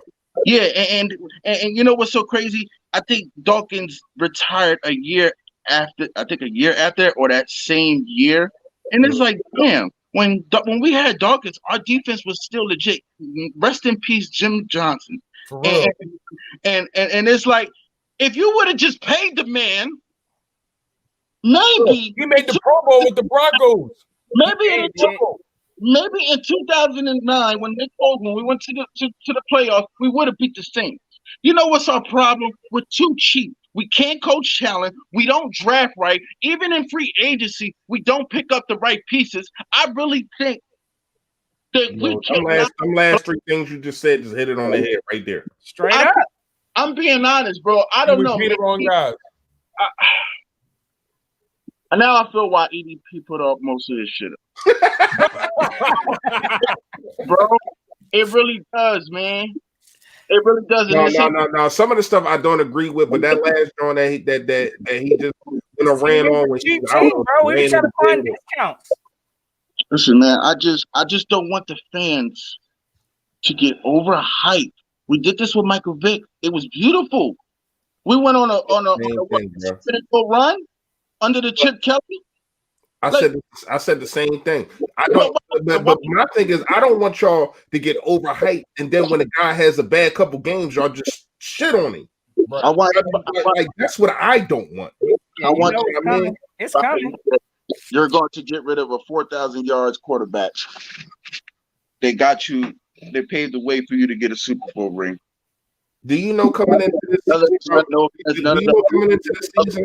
None of the other brothers even close except for McNabb. How many quarterbacks can say this? Do you know coming into this season, the last 3 years, he got 82 touchdowns and 21 interceptions. 82 touchdowns and 21 interceptions. Who you talking about? Almost a 4-to-1 ratio. Who you talking about? I didn't hear you. Oh, okay. Coming into this season, the last 3 years, he has 82 touchdowns and 21 interceptions. That's almost a 4-to-1 ratio. And because he's having a bad year, you want to get rid of that. That's the problem that I got. Listen, like you said, we Eagles fans, and we're going to ride whoever's going to be under center. I just feel as though as fans, we didn't get the privilege to really, scout to Jalen Hurts. Right. There are other quarterbacks, and if that was the case, we should have, as fans, should have been notified, and maybe we should have been like every year before the draft doing our little mock drafts of which quarterback did we want. It's not fair to us. It's not, bro. It's not, man. Bro, we pay taxes on that damn building. We pay real, bro. I don't know how many. I got a whole pool of Carson Wentz jerseys, bro. Like, Michael, bro. They need to start reimbursing us. Well, I just don't see it, man. And yo, listen, Aaron Rodgers has won. Notion. I know, my bad. Aaron Rodgers has won. No. You can bring him up right here. I got you. You know what I mean? And then we'll and then actually too, bro. We creeping in about 3 hours and 15. Yeah, I know. Pull this shit in. All right, so this we should do. Let Body get his last stand. Then we drop him out, talk to Eagle for a little bit, bring some out. Gotta keep it flowing. I know there's people back there, and I'm gonna take the link off my joint too, yo. Okay. Yeah, I'm about to unpin the link, gang. So I'm trying to get in to hurry up. Yeah. We're going for 3:15 strong. So let's. There's a lot of quarterbacks that's been bad, man. And Aaron Rodgers, let me tell you, Aaron Rodgers is great. He's a great quarterback. He's amazing. But he's been to the Super Bowl one time, and he has not been there ever since. He had 2 bad years, despite the injury they had involved for the old rest of the year. Big Ben, you want to talk about bad years? Even though he has 2 Super Bowl rings, we're not going to get rid of him. It's all about rings and what you do in the regular season, man. Listen, man. Y'all gonna get rid of them? I'm gonna tell you that right now. Next year, keep the money, and get rid of them. Because I don't want to see. Everyone is bitching. Everyone is cussing out Carson Wentz. Everyone is doing that. This unknown source shit. Unknown sources. Come on, is it true? Is it coming out of his mouth? Nah, man. Listen, get rid of them.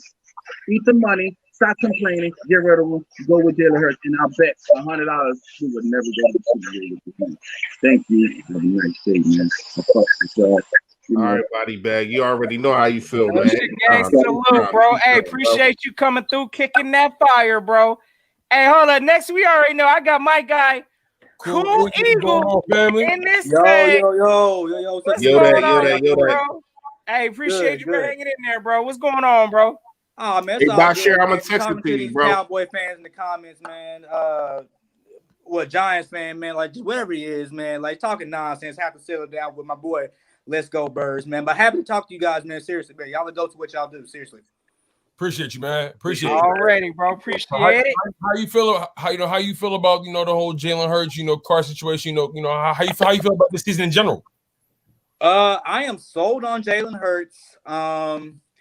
I feel bad that I gotta frame this Carson Wentz jersey behind me, man, and tell my kids like shoot one day about the fable story of the legend of walking to and Wentz, man, because like you can't shoot a man's confidence twice in a 5-year span and expect him to just like want to stay with you. You know what I'm saying? So I think this is probably Wentz's last year because I don't think like a quarterback competition in the off season just really makes sense. But at the same time, with his with his contract, like you're more than likely are going to have to keep him just because of a salary cap situation. And then just the season overall, I still feel like we can make the playoffs if if certain things go our way. However, if you make the playoffs, how likely is it that you're just going to suffer like another first round bounce to the Buccaneers or whoever we play out of the NFC South? Or the Rams. Yeah, the Rams. Like even though I don't believe in Jared Goff that much, it's just that defense and like the offensive struggles that we're having. Well coached. That's Jared Goff got busy on us.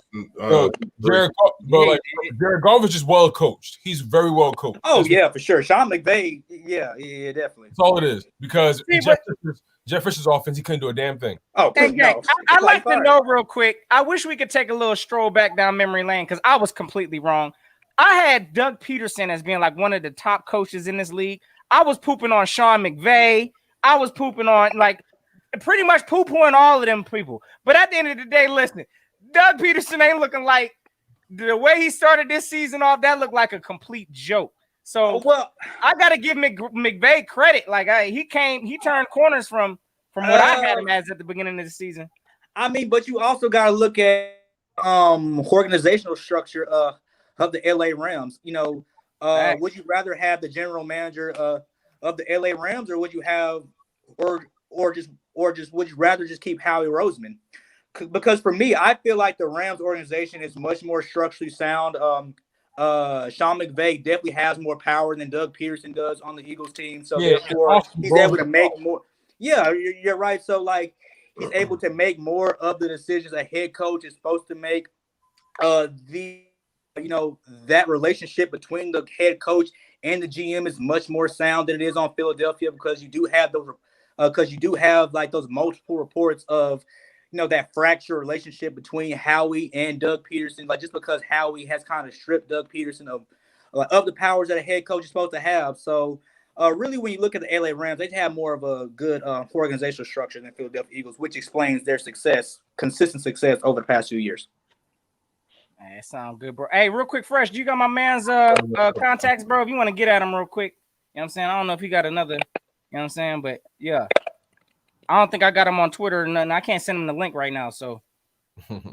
A body bag, you got to hit me on Twitter or Instagram. Shout out Body Bag, man. Like that dude, he came through kicking that knowledge, that's bro. an I'll tell you. Now, man, look, man, like I know Fresh a OG, man, because he from the city, man, but Body Bag got to go too, man. Look, man, like much shout out, much respect to him, man. And he don't hold no punches.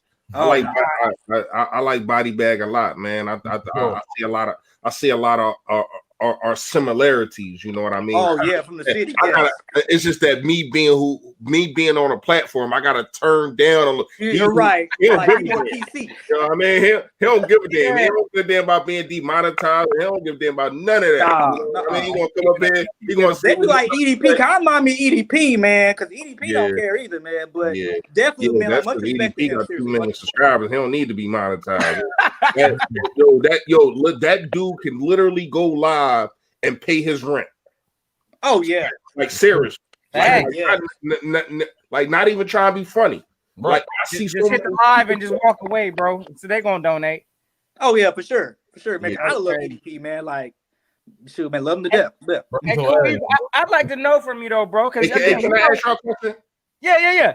I just need to know from my guy because he know it's a big week. And we kind of hit on this. We gonna get into dollars, but I just want y'all to know. And shout out to Be More Philly, man. He kind of gave me this idea. We kind of hit on it earlier, but is all this that's going on is everything just being a facade to trade Jalen Hurts instead of Carson Wentz? Well, I mean, like, I feel like you can make a case for either or, because both quarterbacks like cannot stay on this team, because essentially what you're looking at is another repeat of 2018, where you kept Nick Foles after the Super Bowl season, and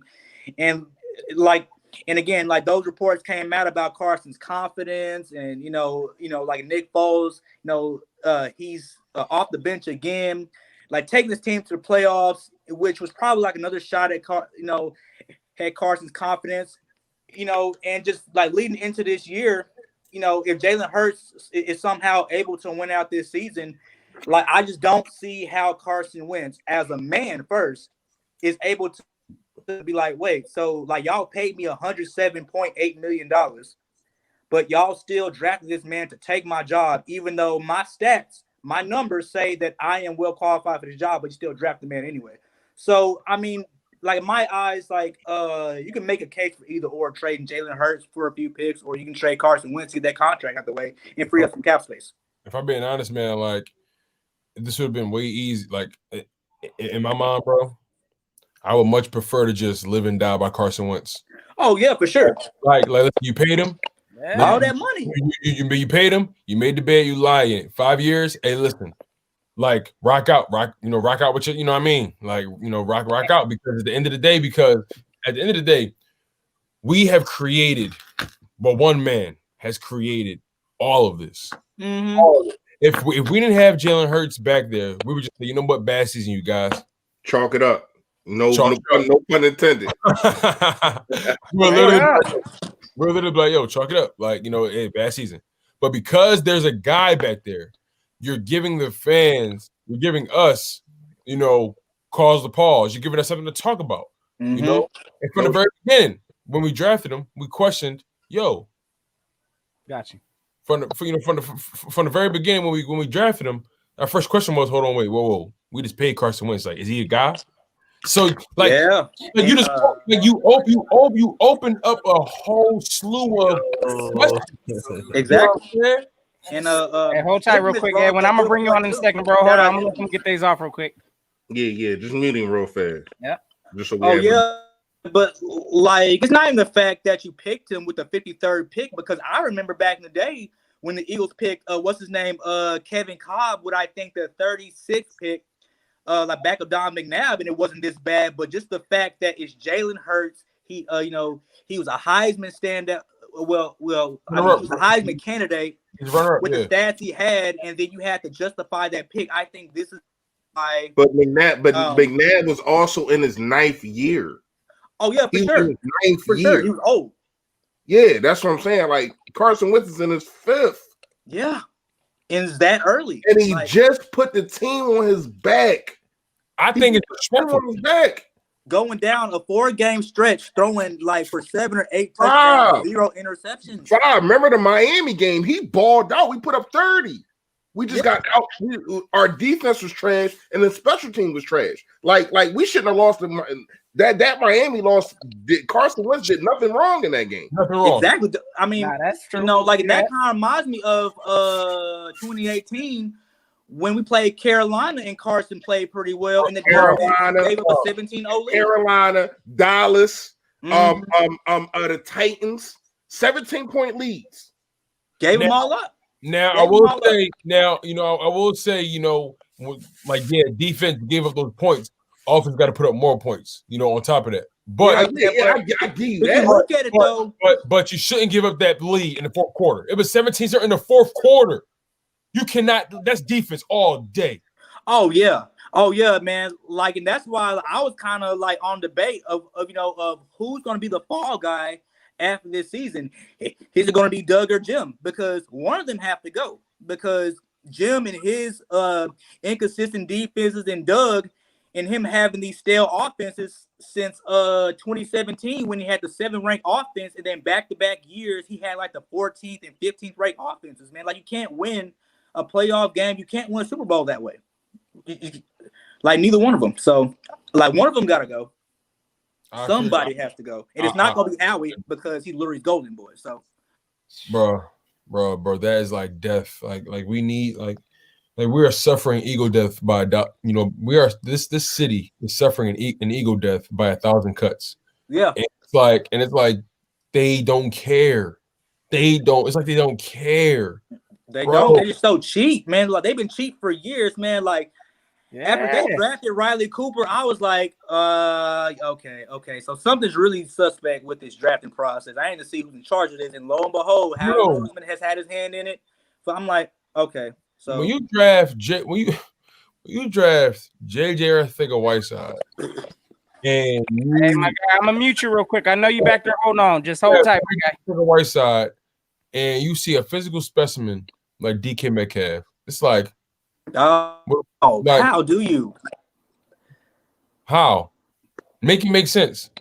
Like it makes no sense because time and time again, Howie Roseman has screwed us. Time and time again, he's gotten his little like muskrat looking face and just totally uses swing his ego around in the room and says, you know what? I know you guys are saying Jeremy Chin, but this Jalen Hurts character is calling me. Like, bro. And I don't know why he was calling you, man, because like I'm pretty sure Jalen Hurts didn't want to be a Philadelphia Eagle, man, because because he played in Oklahoma, so I'm pretty sure he wanted to play somewhere closer there. So like probably for the Cowboys, if I'm not mistaken. He probably wanted to Jalen Hurts shouldn't even be drafted to the Eagles. Jalen Hurts probably wanted to play for the Panthers or something. Like, yeah, I'm not buying the whole. I don't think that they'll, again, like I don't think they would trade Jalen Hurts or anything like that. Again, I believe this team is slowly buying into Jalen Hurts. And they can't right now. Carson got his bag. He's content. He's getting paid regardless. Man, like $107.8 million. Oh yeah, Carson be like, okay, fine, man. And that's the thing. Like I think no matter what we say, no matter what we think, Carson Wentz has been through what he's been through. And I think he's not going to allow himself to go through this. Like he's going to say, listen, even though the organization, they pushed the button on the trade, he's going to be the one saying, listen, we all know what needs to happen. Let's part ways, cut out the wall, and take the $34 million loss and bounce. Right, because I just don't understand how you go 81 touchdowns and 21 interceptions in a 3-year span, but yet your team drafts a guy in the second round to take your job. Like, I understand if you're trying to do a Breeze Hill combo, but I'm saying, man, but you don't have a coach for that. Exactly. You know what I'm saying, man, because his offenses for the past 2 years have been middle of the pack to below average. So, like, the pick couldn't even justify itself, even if it wanted to, because you don't have the coach and you don't have the personnel to scheme him like into this offense. Perfect, man. Cool. Perfect, cool ego. On that note, man, brother, we thank you so much for rocking out with us. You came on here and you spit facts. You let the people have it, dog, and we appreciate you. You definitely more than welcome to rock out with us anytime, my guy, for sure. All right, let them know where to find you too, bro. I know you got type in Cool Ego on YouTube, man. You'll find me, man. Like, all right, I'm about to sub you right now, my guy. You said love it, man, but love, man. Let's go Birds, man. Like, cause what you say? Y'all too, man. Y'all love Cool boy, Eagle. man. Huh? It's under Cool Eagle. Cool yeah, Eagle. man. Like, y'all finna love my boy. Let's go Birds, man. You make sure y'all sub up Let's Go Birds too, who's about to come on. He real good, man. Like, y'all gonna love the hell out of him. But again, man, thank you guys so much, man. Like, y'all to go to what y'all do. You already know, Cool Eagle. We got you. We got you. Yeah, you definitely got something from me, bro. Yes, sir. Thank you so much, gentlemen. You already know. Happy holidays. Let's get this job on Sunday. Yes, sir. You already know. Salute, bro. No shit, guys. Salute. For sure, man. All right. Go subscribe to Cool Eagle, y'all. Yeah, all right, Edwin. Edwin. Let's go Birds. Yes, sir. Let me bring. Hey, Bashir, I'm gonna bring you on, my guy, but I'm gonna keep you muted. All right. So, my guy Edwin, what's happening? Bashir always looking like he's asleep. He about to roast you up. What up, yo? What's up, my guy Edwin? Yes, sir. Hey, Edwin, you got a page too? Okay. Making sure, man. Making sure.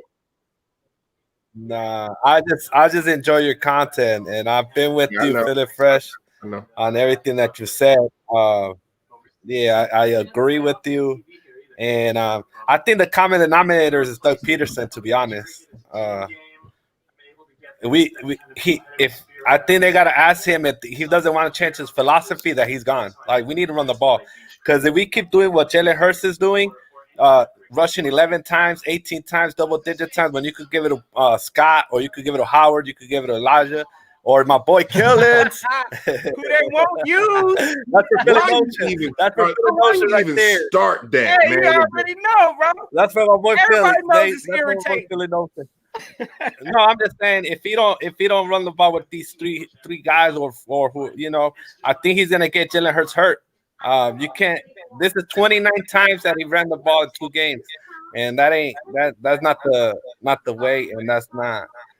Bro, that's how we get shut down in the second half, I think. He even ran the ball more than Kyler Murray. Like, Kyler Murray. Yeah, that can't happen. And That's then a recipe for an injury waiting to happen. It's going to happen. It's going. It's not sustainable. It's not sustainable. So bet you the Eagles, they're gonna draft another 2nd-round pick to try to justify, to be like, we needed some insurance just in case. No, unless Hurts turns into a Russell Wilson type. He's not gonna But he don't run it like that, though. He's gonna turn into Cam Newton. He doesn't run it like that, though. Wilson doesn't run like that. Right. But that's what I'm saying. Like, that's what I'm saying. The only way Hurts survives is if he molds himself to a Russell Wilson type. Oh yeah. Other than that, he's going to turn to a Cam Newton.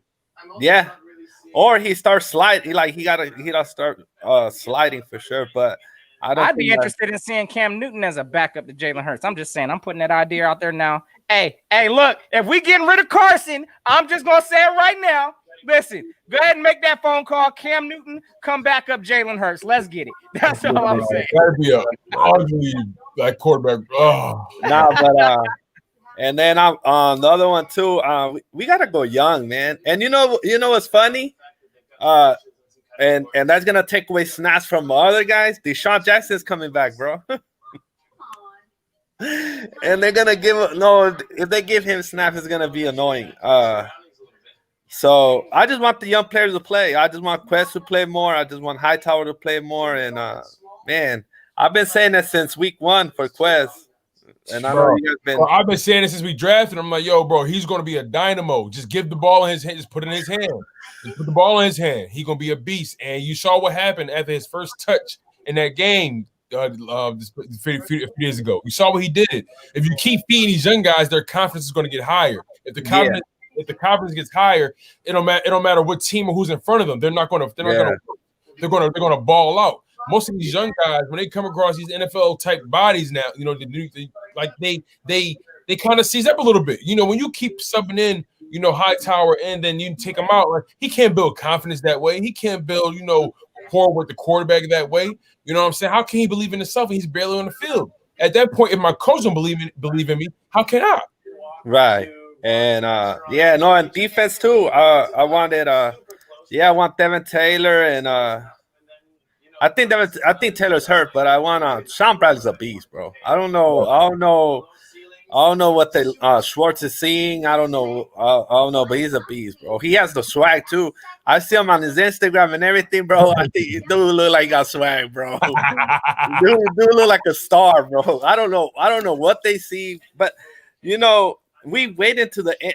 I don't understand that, like, what they see in practice. I wish you guys could have a video or something with what they're doing in practice. They don't want us back there. They ain't let nobody behind the scenes. Cause damn, like, I don't know, man. I think we should protest or something. We're the year protest. This is the year of protest. Oh man. Hey, real quick, man, I gotta try to get my young birds in here. I see them. Sure, I know they probably. I believe they still got school tomorrow. So, hey, my apologies to the young gang. Thanks a lot. Hey, listen. Like it's Christmas. What you talking about? yeah. That's right. They're off. They're on vacation right now. Yeah, for sure. Already, man. Edwin, bro, we appreciate you, my guy. You always come in getting this right. Anytime, man. Your energy, I love it every single time, my guy. You crack me up, man. You bring the personality to the room, man. Thank you so much for coming through. No problem. Keep up the good work, man. You guys do a lot of good stuff for us, man. Appreciate that. Always, brother. Salute. Do that. Let's go, Bird. Yes, sir, my guy. Let's go, Birds. What's going Man, you on, can bring man? both of them right now. What's in your mind? What's in your mind, little bro? Talk to me. Hey, bring them both on. What's good? What's Bring them good? both on. Bring them both on. Yes, sir. You got it. Oh, Yeah. Oh my God, Bashir. Bashir, Bashir got his own mic muted. Oh, there you go. There go to go. There go Bashir to go. Yo. What's good, my guy? Can you hear me? Come on, man. You too cool for school right now, man. Cut it out, man. Yo, listen, man. Listen, I was waiting the scenes, man. I've been waiting for the scenes. You know what I'm saying? All right, man. Go. Hey, let's go. Hey, let's go. Go ahead, man. We're gonna let you go, man. It seems like you're gonna bring some energy. My nephew, he all in the background, like he just ate a whole plate of food, and he don't, like come on, man. Give me something. No, not no. I don't get. Hey, yo, I don't get no grow as you know and know as you go. There won't be no notification, punch a notification. I don't get none of that. I don't get none of that. I see you on different pages all the time. I see that energy. I don't get none of that. Go ahead, let's go. No. Hey, mute him. Go ahead, let's go. Oh man. LGB, what's goody, man? Talk to us. I need to get some of your mind, man. So, like the last guy Edwin was saying, like you can't keep getting them on the field. Like from experience, yeah, it's fun being the gadget guy. I like being the gadget guy, but I would like to get on the field more as a number receiver, as a slot receiver, And like how do you build his confidence? Like same with Jalen. I mean, this man runs some good routes, comebacks, curls, post routes, and then I think there was body bag eagle, yeah, he's been bad. Yeah, there's. Hey, listen, bro. I do it too, man. Nah, I just got a car, bro. Don't worry about it. My fault, fellas. My fault. Let's go. Yeah, but there's of course bad. He's not gonna. Wait, what I miss? I just missed something. Damn, I'm my bad. I'm about to catch the run back, man. Your boy Chuck in the chat. Be more Philly over here. You gonna buy the smoke? I catch it on the watch back, man. But of course he's not going to be perfect. He still got some areas to clean up. Like the first quarter, he was throwing it to Rager in the, he threw it to end zone to Rager. Y'all remember that? Mm-hmm. Yeah, I think if he threw that earlier, I think that would have probably been a touchdown. That a bit late, but of course he's not going to be perfect. Even though he threw it when he threw it, I just think he should have just threw it higher. Yeah. Go ahead. Shoot. He definitely got to improve on accuracy, though. You know what I'm saying? He's going to get better at it. His short ball accuracy is good. You can see it. He throws a pretty good short ball. How did you feel overall about his throwing performance? I mean, the man threw for 338 yards. He slang the ball, definitely more than he did in the Saints game. What was your evaluation on, what's his arm looking like to you? It's got to improve a little bit. Stop this. He's like a Russell Wilson. First of all, Russell Wilson's deep ball is like no other. So we got to clear that out. Russell Wilson. What I'm saying is, because I said that. So what I'm saying is, if Jalen Hurts is going to last in this NFL, because playing the way he plays, like somebody just said, he had 29 carries in 2 games as a quarterback. Continue and like I said, also Kyler Murray even had significantly less runs than him.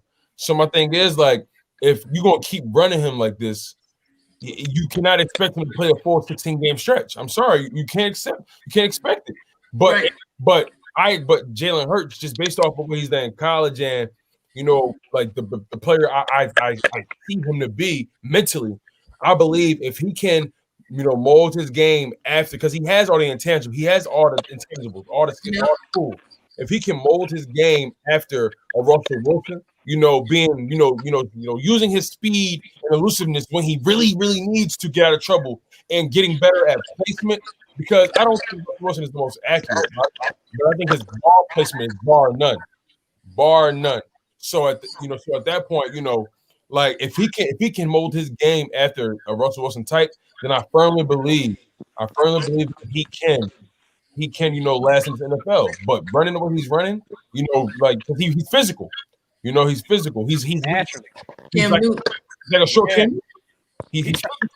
But he got to be smarter with his body, man. It's going to catch up. It's going to add up. For sure.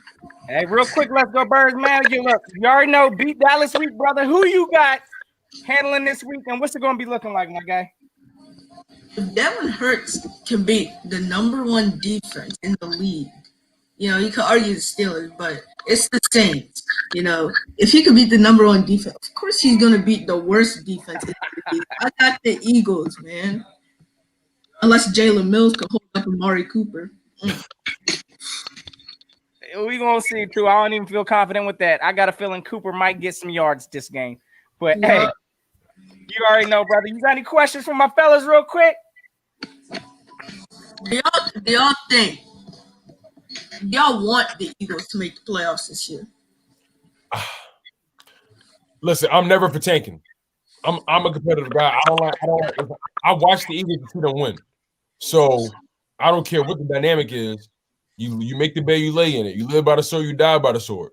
So you play the season out for full throttle, and then you take your foot off the gas. When the season's over. That's how I look at it.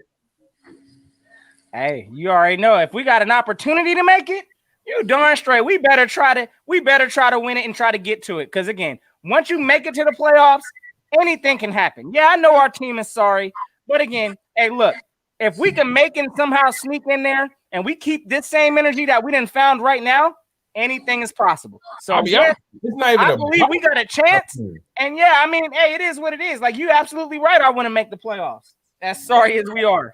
I feel you, but for me, it's not even about the opportunity. It's about just the fact that I like to win. Like there it is. No, bro, I swear, I don't care if we was 0-15. I'm like in the final game, like, and if that final game decides we get the #1 draft pick or the second draft or the #1 overall or the second overall, I want to win. We going 1-15 with the second overall pick. It is what it is. Like that's just me. I don't like losing. I can't settle for that. I can't settle for mediocrity. I don't care. Yeah, I agree. Losing ain't in my blood. Losing ain't in my system. I don't raise losers. It's not going to happen. So if there's any opportunity to win, especially to beat rivals, to beat the ops, oh, you damn Skippy. Taking that. I don't give a damn. I do give a damn. We go to playoffs, but I'm just saying, if we beat Dallas, that's my playoff. You already know. You know what I mean? And I just don't want to beat them. I want to stomp a mud hole in them. You know what I mean? I want them to look up at the scoreboard and it say 40 to 15. I want them to go home with their heads hanging low. You know what I mean? I want them to when I text them, they don't text me back. I want it to be that bad. You know what I mean? Like seriously, man. I want it to be that bad. So yeah, I ain't in the team. I ain't gonna lie. I want it to be bad to the point where people stop watching the game at halftime. Like I want it to be that bad. Yeah. I want it to be that bad. You know what I'm saying? I wouldn't mind a repeat of the what was it on the Turkey Day when they got dropped off? Yeah, I wouldn't mind a similar performance like that. We're gonna go and spoil their whole day. Y'all already know. Yeah, let's get it. Hey, but hey, you already know. Hey, let's go, Birds. Let them know where to find you at, my guy. It's your boy. Sports Talk with Let's Go Birds HD on YouTube. You already know. But I got another question for you. Do y'all think any other Eagles should have made the playoffs, like Miles Sanders? You mean Pro Bowl? Yeah, Pro Bowl. Hey, we don't get a part of Miles Sanders enough. But because, like, let's be honest, he showed all the home run potential. Like we talk about, he clearly can break an 80-yard, 75-yard run at given opportunity. It's clear. That's not a question. The question is, how we want to use him? Do we want to use him like a Christian McCaffrey or Alvin Kamara? Do we want to use him? in a rotation, kind of like what they do, in Indianapolis with those 3 running backs. Because I feel like we have all the makings to be like an Indianapolis with the way they use their running backs. But we don't run the ball enough, period, though. So it's like, that automatically just puts him behind the 8 ball. So should we have had more Pro Bowlers other than the guys that were put in? I can't definitively say that. So no.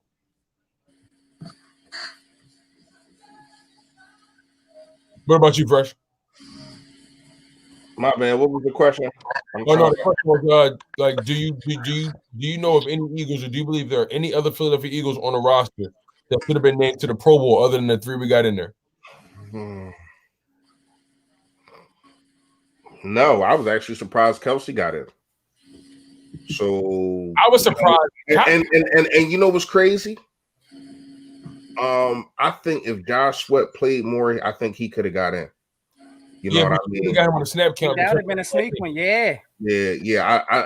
I think with all the production that he gave, he's only 1 sack behind Brandon Graham, and Brandon Graham probably going to end the season with double-digit sacks again.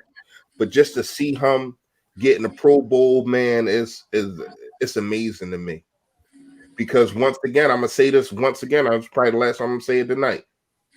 We had gave up on him. I'm old enough to remember this. You know what I mean? I'm old enough to remember that in about 2000, I want to say 2010, 2011, around that time, people saying Brandon Graham was a bust. People saying Brandon Graham should not have been picked number 1. What has he done? This and that.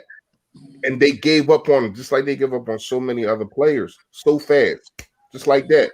But then the same guys, I guarantee, they saying Brandon Graham is my guy. Look at him, he's a Pro Bowler, he's my guy. Stop just trying to up dudes up when they up.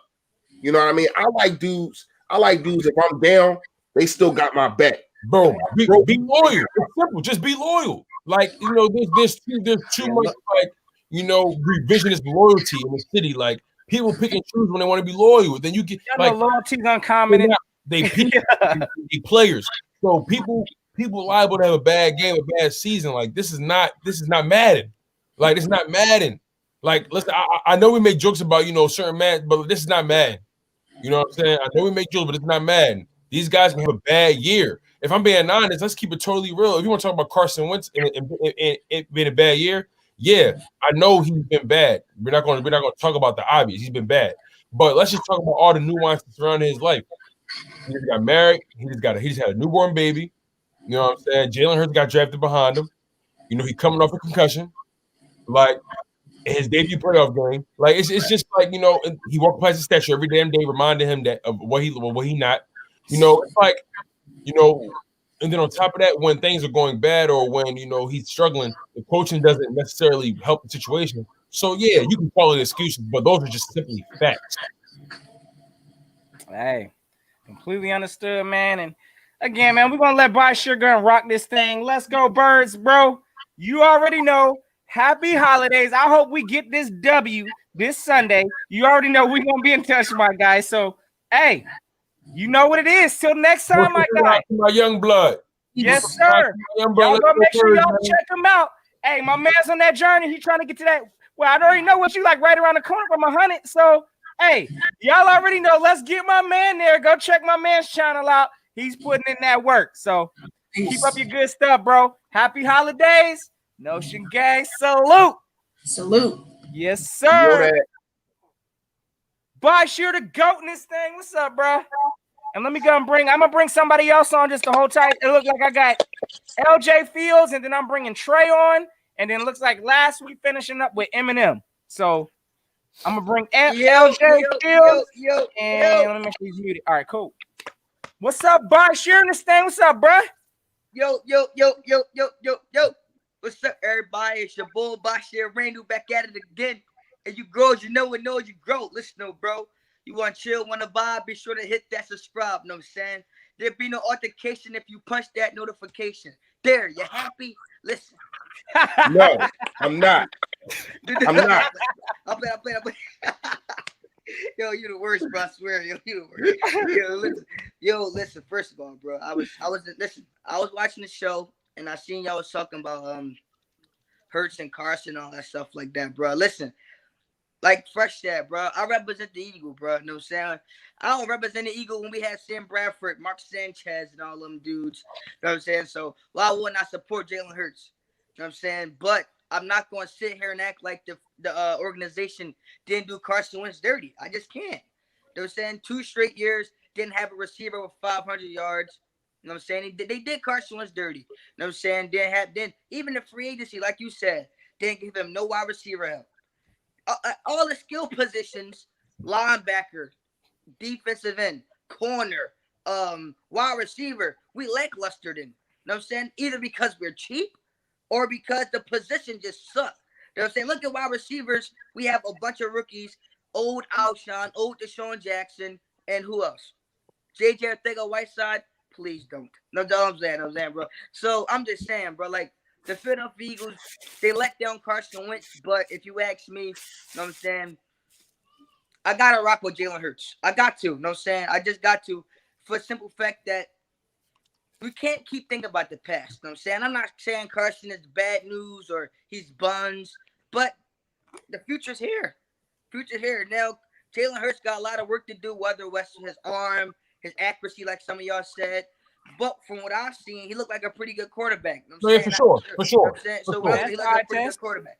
He looks confident, for sure. And I mean, what rookie quarterback came in the league and didn't have no type of mechanics whatsoever that were off? You know what I'm saying? I can't name one. So I mean, if Jalen Hurts was to get them things, you know what I'm saying, how you say, fixed and progress how I think he would over the next 2 games or even his career, I mean, the Eagles got something special. For his first appearances, he looked really good. Like, I'd be the first one to say it, and I'll never take away from him. Like, he gave us something beautiful to build off of. He showed that he's competent. He beat the number 1 defense. Hold on, Tony, real fast. Hey, you already know. Hey, the general sniffed that one. You already know he calling that out. First of all, Vic, you need shut up, bro. First of all, Vic, shout out to you, but you need that Band-Aid for your damn self, man. Beat him up in fantasy football. Jab. Hey, Tone, I jabbed his face off. He said I jabbed his face off. Yeah. But go ahead, as we were. I was pretty much saying, like Jalen Hurts, like the dude, he showed out. I gotta give him his respect and his flowers, bro. Like even before we drafted, I like Jalen Hurts. I like him in college, like all that. So even when we drafted him, I was like, you know what, man? Like, all right, we can't change the pick. All right, it is what it is. We got Jalen Hurts on our team. All right, let's rock out.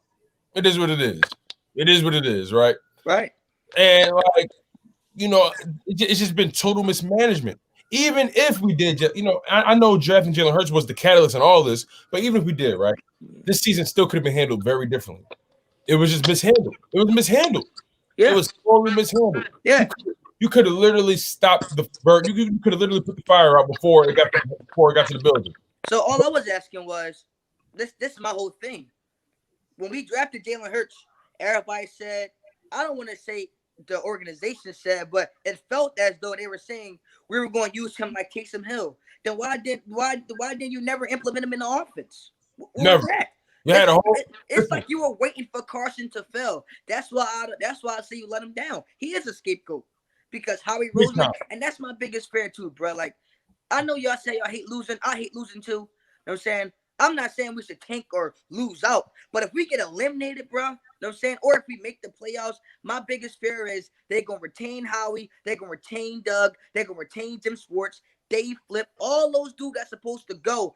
Bro, I just want them off the team, bro. Like, Jalen Hurts out here saving jobs, bro. Yeah, that's my whole thing, bro. Like, I need them off the team. Like, if it means us losing the playoffs or us not making the playoffs, for them to be off my team, then so be it. I have a better shot at making the playoffs next year, bro. Like, for real. I don't like Howie Roseman, Howie the Weasel Roseman. I don't like him, bro. You know what I'm saying? I just can't. He just, like, come on, bro. No, I feel you.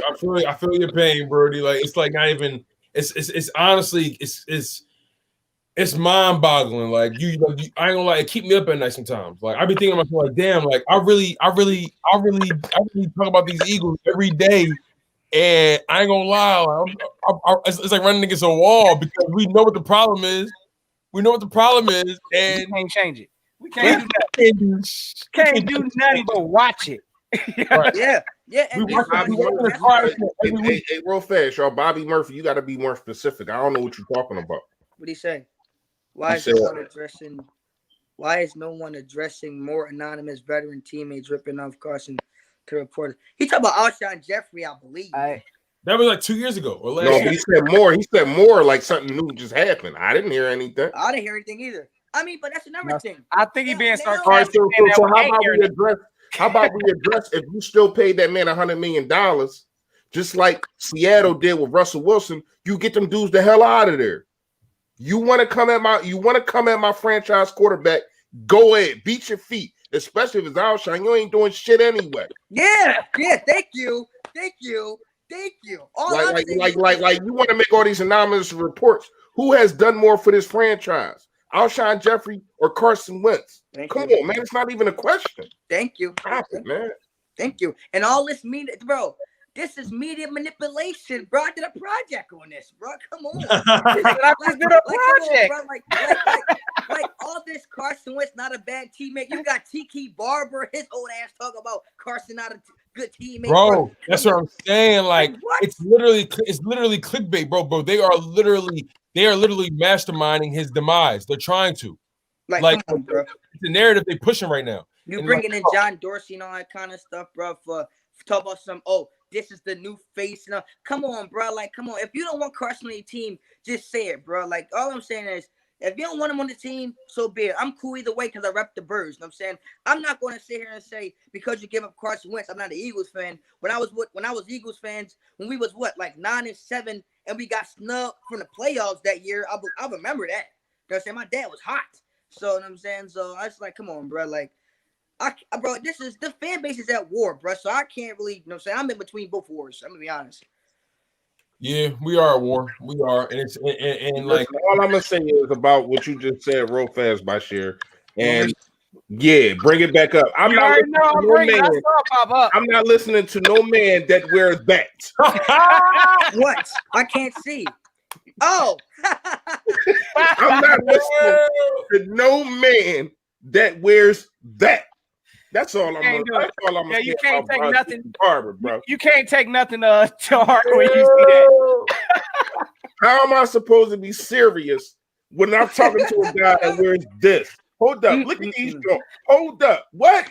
Hold up. What? Why you have to bring it there, bro? What? Get off his swag drip, bro. You already know that's drippy. What you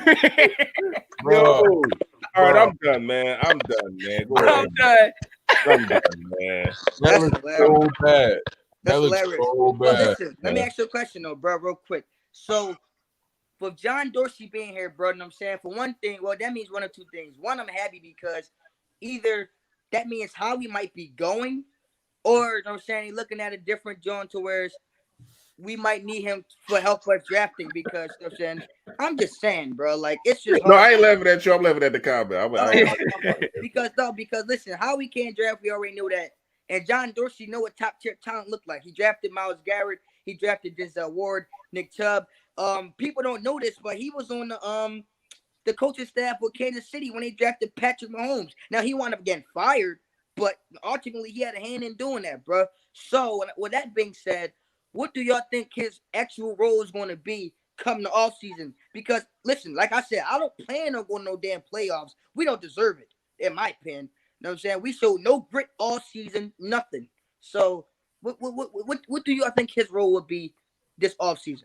Drafting. Strictly drafting. Yep.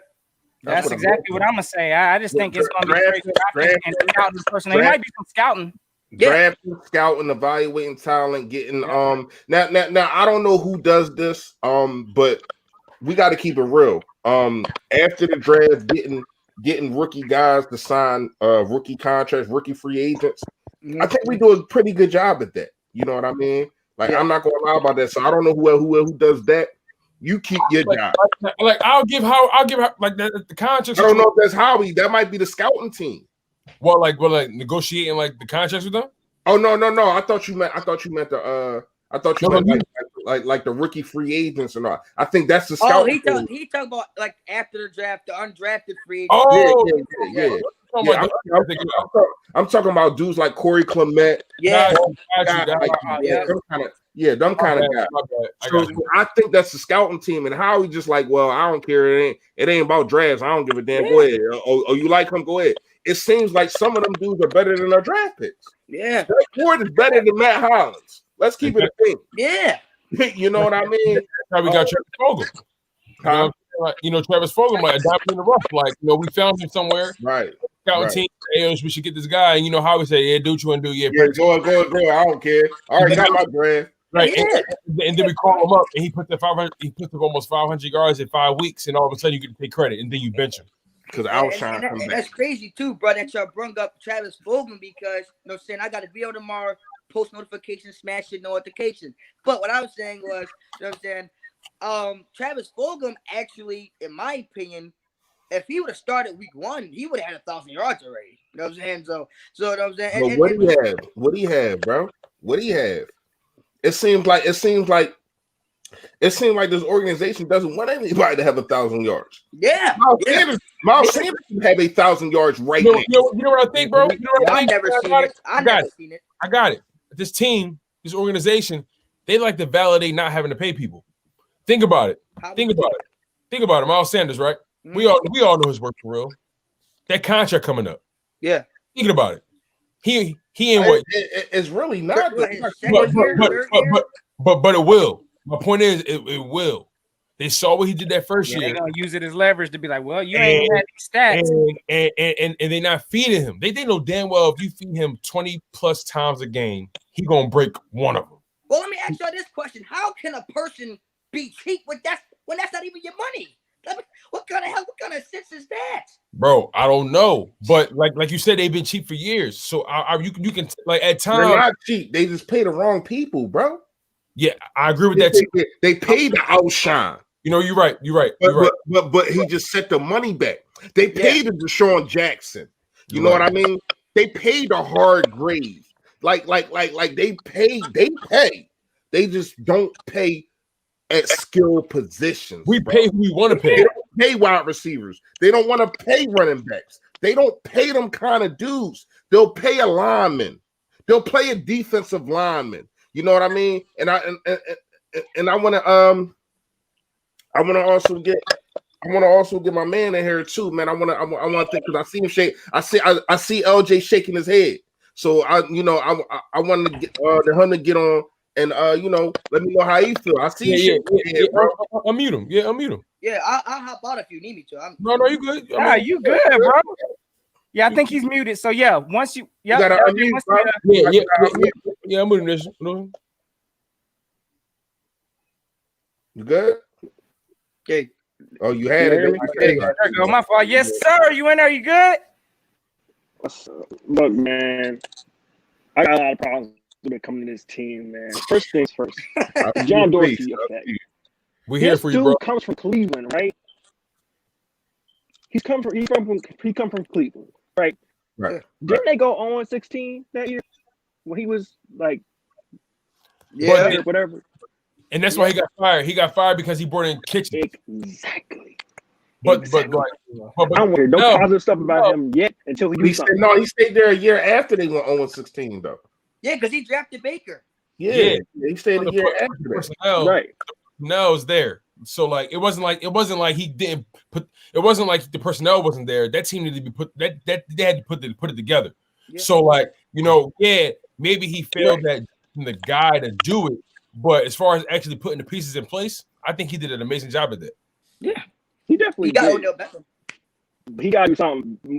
But before I give him any kudos, he need to do something because for real, all I can remember is that 0-16. If you want to be honestly, I get it, man. I totally get it, bro. I totally get it. I believe in God. I don't believe in people just maybe you might make it, maybe you might be good. That's not me. But here's my thing with D-Jack, though. He get hurt every game. I think that last one, that was a fluke though. Yeah, that last was a dirty hit. Yeah, Which one with the New York got him fielding punts? Yeah, bro. That, well, like why? You shouldn't be fielding punts. That's what I'm saying. Like we got, I feel like that was a setup. That was probably another one of them pay moves. Hey, let's go and throw Deshaun back there. You know what I'm saying? Hey, what you hurt? Let's go and clear some of the books. Yeah, that's exactly what they doing, Tony. You on to it, bro. That's exactly what we doing over here in Philly, bro. It's terrible. Look how desperate we sound. I was Think about sick, man. Especially. Go ahead, my bad, LJ. Go ahead, bro. And I like this. I like D-Jack for real. I really do. D-Jack is a talented player still, for real. No question. But he can't. He needs some milk. Oh, he needs some milk. He said he needs some milk. He needs some milk. Hey, I ain't even gonna knock it, man. Like, hey, listen. No, that's real. That's I'm real. just saying that since he came into the league, I love though. D-Jack too, and I wanted D-Jack to be that wide receiver that finally has more yards. That finally has more yards than man, I can't even remember his name right now. Guy that went to the Hall of Fame for us, man. Carmichael? Huh? Who you talking about? You talking about Carmichael? Yeah, Harold Carmichael. You know, nobody has come receptions, yards, touchdowns. No wide receiver for the Philadelphia Eagles in 38 years has beat his stats with it being a passing league. Like, that's ridiculous, man. Bro, that's ridiculous. That's terrible. That is complete. Yeah. And he still has a job. That's my thing. Howie has failed in so many ways, and he still has I'll put you this way. He gotta have some pictures. He gotta have some tape, something recorded. Bro, he gotta have something on Jeffrey Lurie, bro. He got to. Because the things he's done, if any other GM does it, they get fired. They get fired within 3 years, 4 years. Like, they don't even last. You already see, like, Carolina's been making moves. Who else? Like, there's been so many GMs that's been fired. Like, you know, at the end of the season ain't even over yet, but they didn't had enough. Our owner ain't doing that. Guarantee you. Yeah, Howie ain't going nowhere. Howie might have just, again, it sounds like he might be getting an extension by the performance of Jalen Hurts. Because I know he's going to play that route. Like, well, I did draft Jalen. Like, exactly, he gonna play that role. And what? Hey, but here's my thing, though. Here's my thing, real quick. Before I let LJ, talk real quick. What team do you know in any history keeps the same GM for more than 5, 6, 7 years? Like, if you're not winning, Patriots. But Belichick is their GM. Yeah, that's what I said. The Patriots. But he's no. I said you let me finish. If you're not winning consistently. Oh, my bad. What in any sport does a team, because Howie's been with this organization for a long time. Yeah, Andy Reid days. But what team, organization, or sport do you know will allow a GM to remain in like a part of the organization? He's shown blatant failures in drafting, who he decides to pay. He's just shown blatant. He had that 1 year, bro. He had that 1 year. He had that 1 year in 2017. Other than that, everything went right. Every decision that he made, the Patrick Robinsons, the LeGarrette Blount, Torrey Smith, Alshon Jeffrey, LeGarrette Blount. You said who? LeGarrette Blount. All that. Yeah. And then getting Jay Ajayi. You know what I mean? Bringing back the O's. You know what I mean? Every single, like, when you look at it, everybody that he brought in contributed. Everybody. But we didn't. The reason, you want to know why we haven't been back? Because it was constructed for a 1 year thing. That's what it was. And that's why we are a 1 year Super Bowl. When you really, really look at it and dissect it, it was 1 year deals every single way. LeGarrette Blount, Patrick Peterson, Alshon Jeffrey, Torrey Smith. They extended Alshon Jeffrey.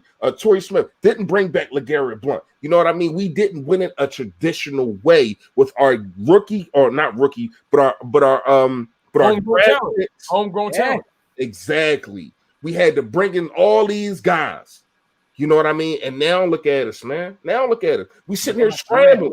You scrambling, bro. It's kind of like when the Raptors brought in Kawhi Leonard. Like they got that one, and it's like, I don't see them going back to the finals like ever again. Yeah, but at least they were serviceable. That's true. I knew it was bad. I knew it was bad when we drafted J.J. Arcega-Whiteside. That's when I knew we were going down. I knew it. And they tried to sell it to us like it was the best move. Good from North Carolina. But to their credit, right?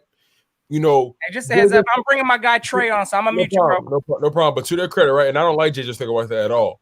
But I'm just looking at what they probably was looking at, right? Because I did my own personal research after the fact when they drafted JJ. They said in that draft he had the most contested catch out of everybody in that draft by a long shot. So to their by that logic, you look at it like, okay, in traffic, and jump balls, 50-50 balls, he's the guy I want to go to. So they probably felt like they needed that guy to build off of Alshon because they probably saw the end with Alshon. So at that point, that's probably why they got him. Now, I'm not saying you pick him over DK.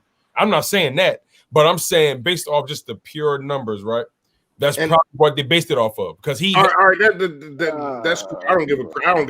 No, I don't like it. There's no way that any GM in his rightful mind picks JJ Arcega-Whiteside over DK Metcalf. And I agree, bro. No, I'm not getting at you, bro.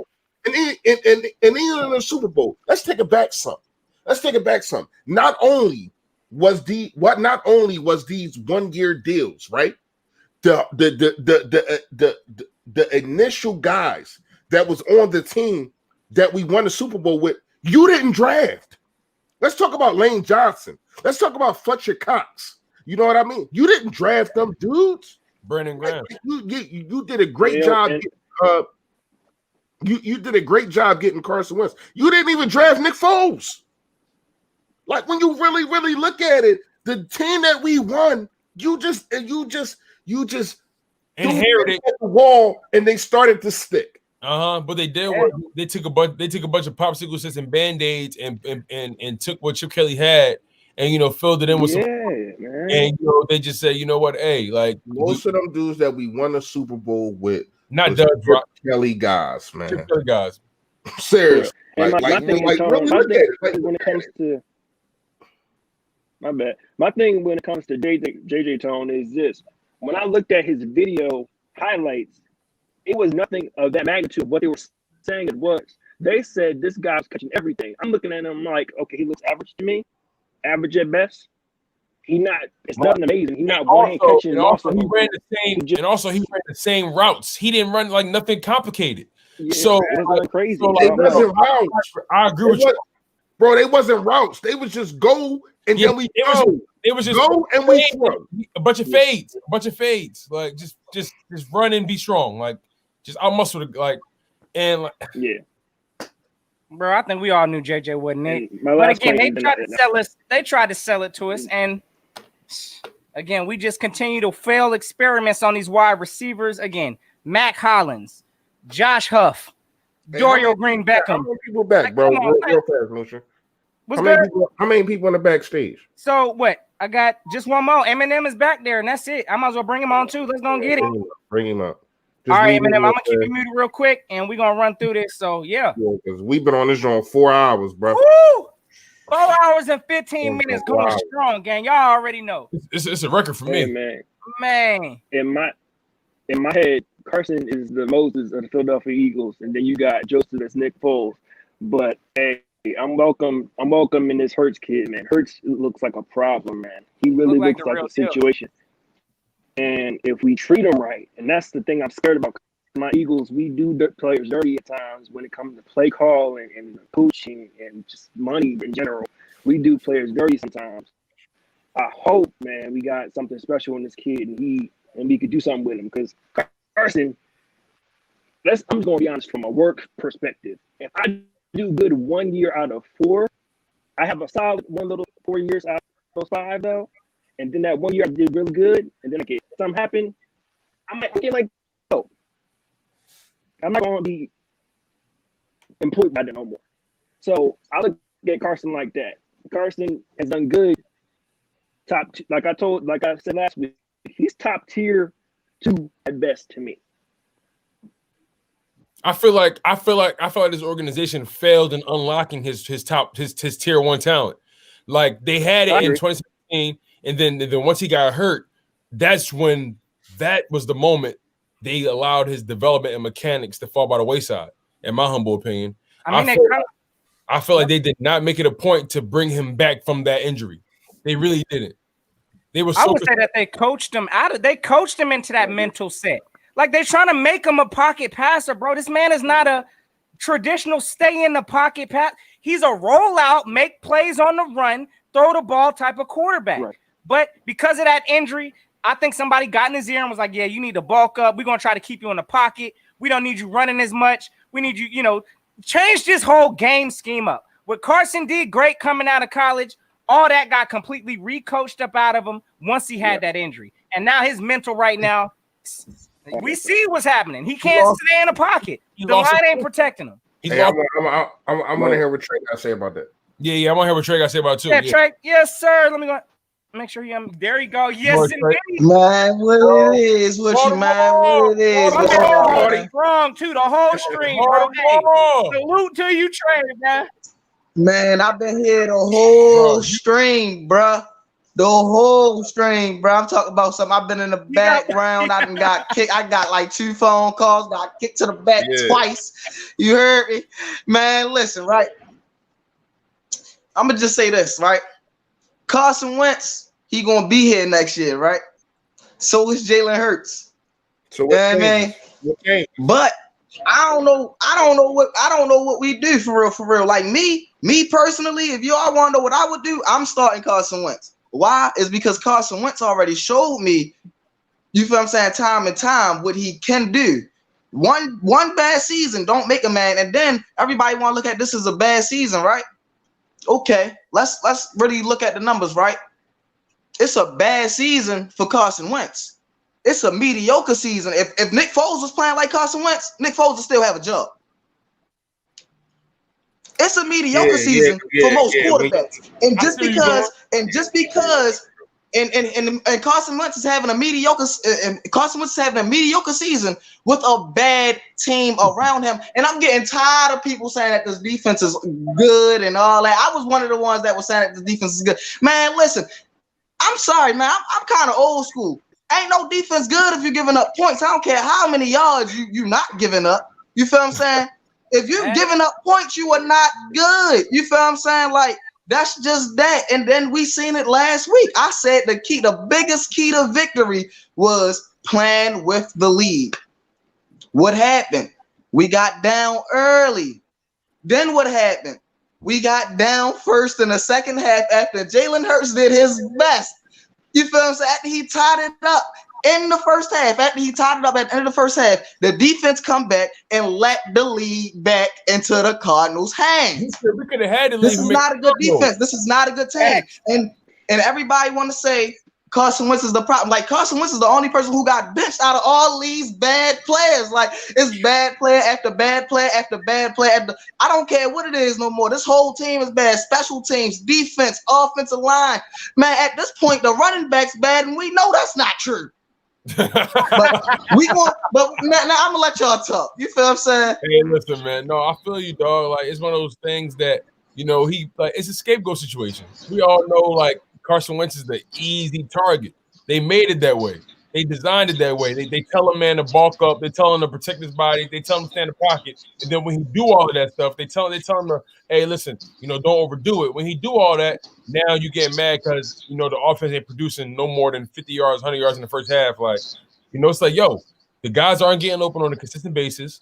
And when they do, the O-line breaks down. He got slower because he had to put on more weight. Y'all took away what made him special. Because of an injury. I bet any amount of money that injury didn't change who he was. But I bet you because of the injury, they changed who he was. I'm telling you. Like, I believe it. They failed. I mean, I can see that. I can see why y'all say that. They changed who he was, but can't nobody really change who you are for real. Like, my biggest thing is football is a game of confidence. And the confidence got wiped out from the whole team. we're not saying about the confidence, Trey. You got to understand where we coming from when we say they try to change him. It's play calling. If your coach, it's still. If your coach, no, bear with me real fast, right? If your coach is telling you, I need you to stay in the pocket, this is going to be schemed open. You stay here, you see that read. That read should be open. If it's not, this read should be open. But it's not. And that's the problem that I got. You know what I mean? They're sitting there and they're telling him, stay in the pocket. Stay in the pocket because you get hurt or whatever the case may be.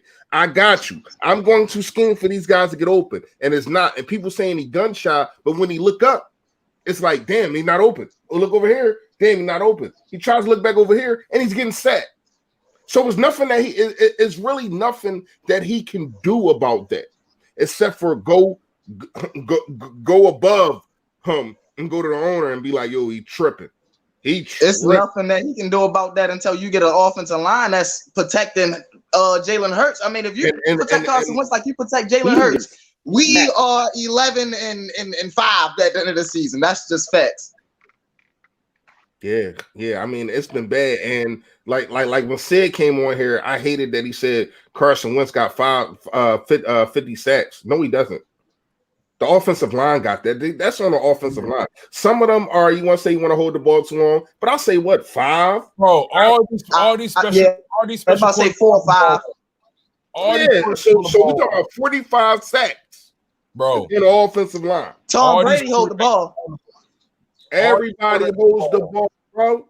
Everybody. Tom Brady can't even run it. He hold the ball. So listen, all the people that probably don't hold the ball is dudes like Jared Goff.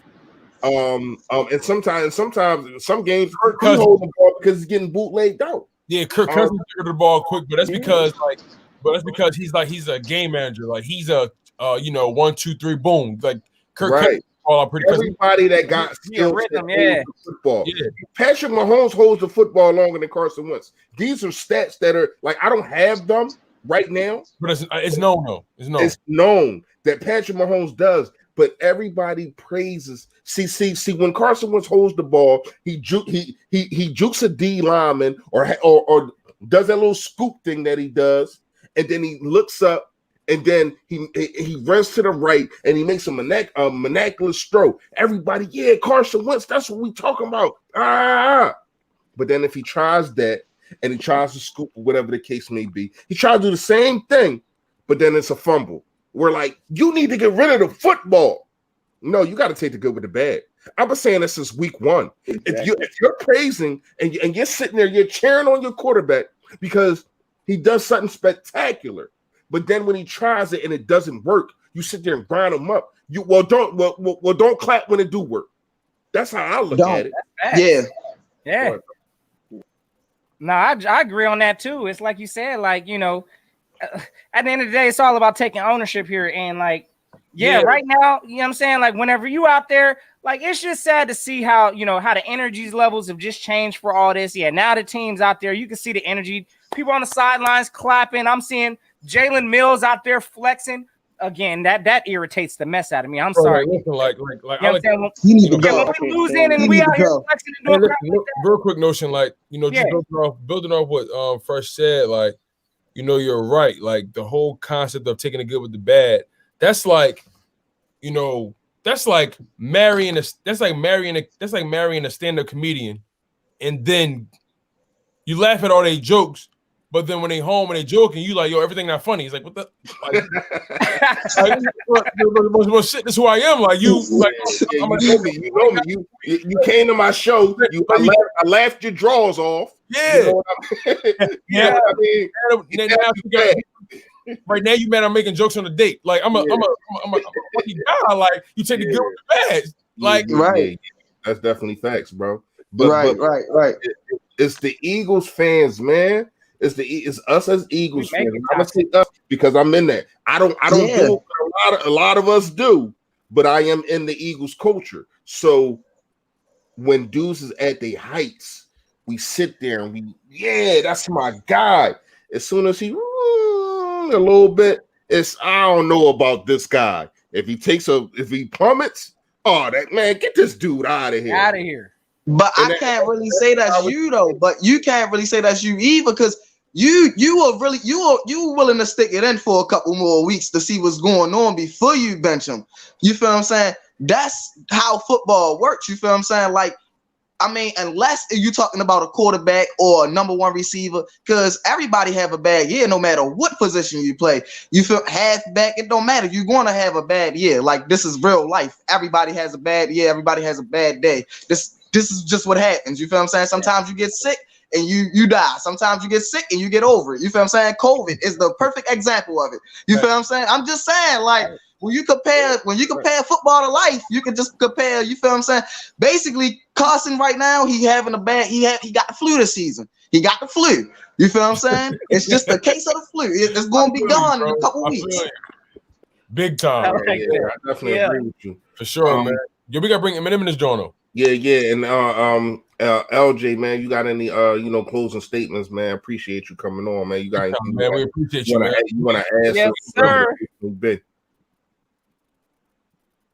Oh yeah, man. I appreciate y'all, man. I love what y'all do. Y'all keep doing what y'all doing. Keep pushing out that content, man. Y'all doing a great job. All right, First started following you the first time, then Tony was you, then no was you. Thanks, so my God. I appreciate y'all getting on.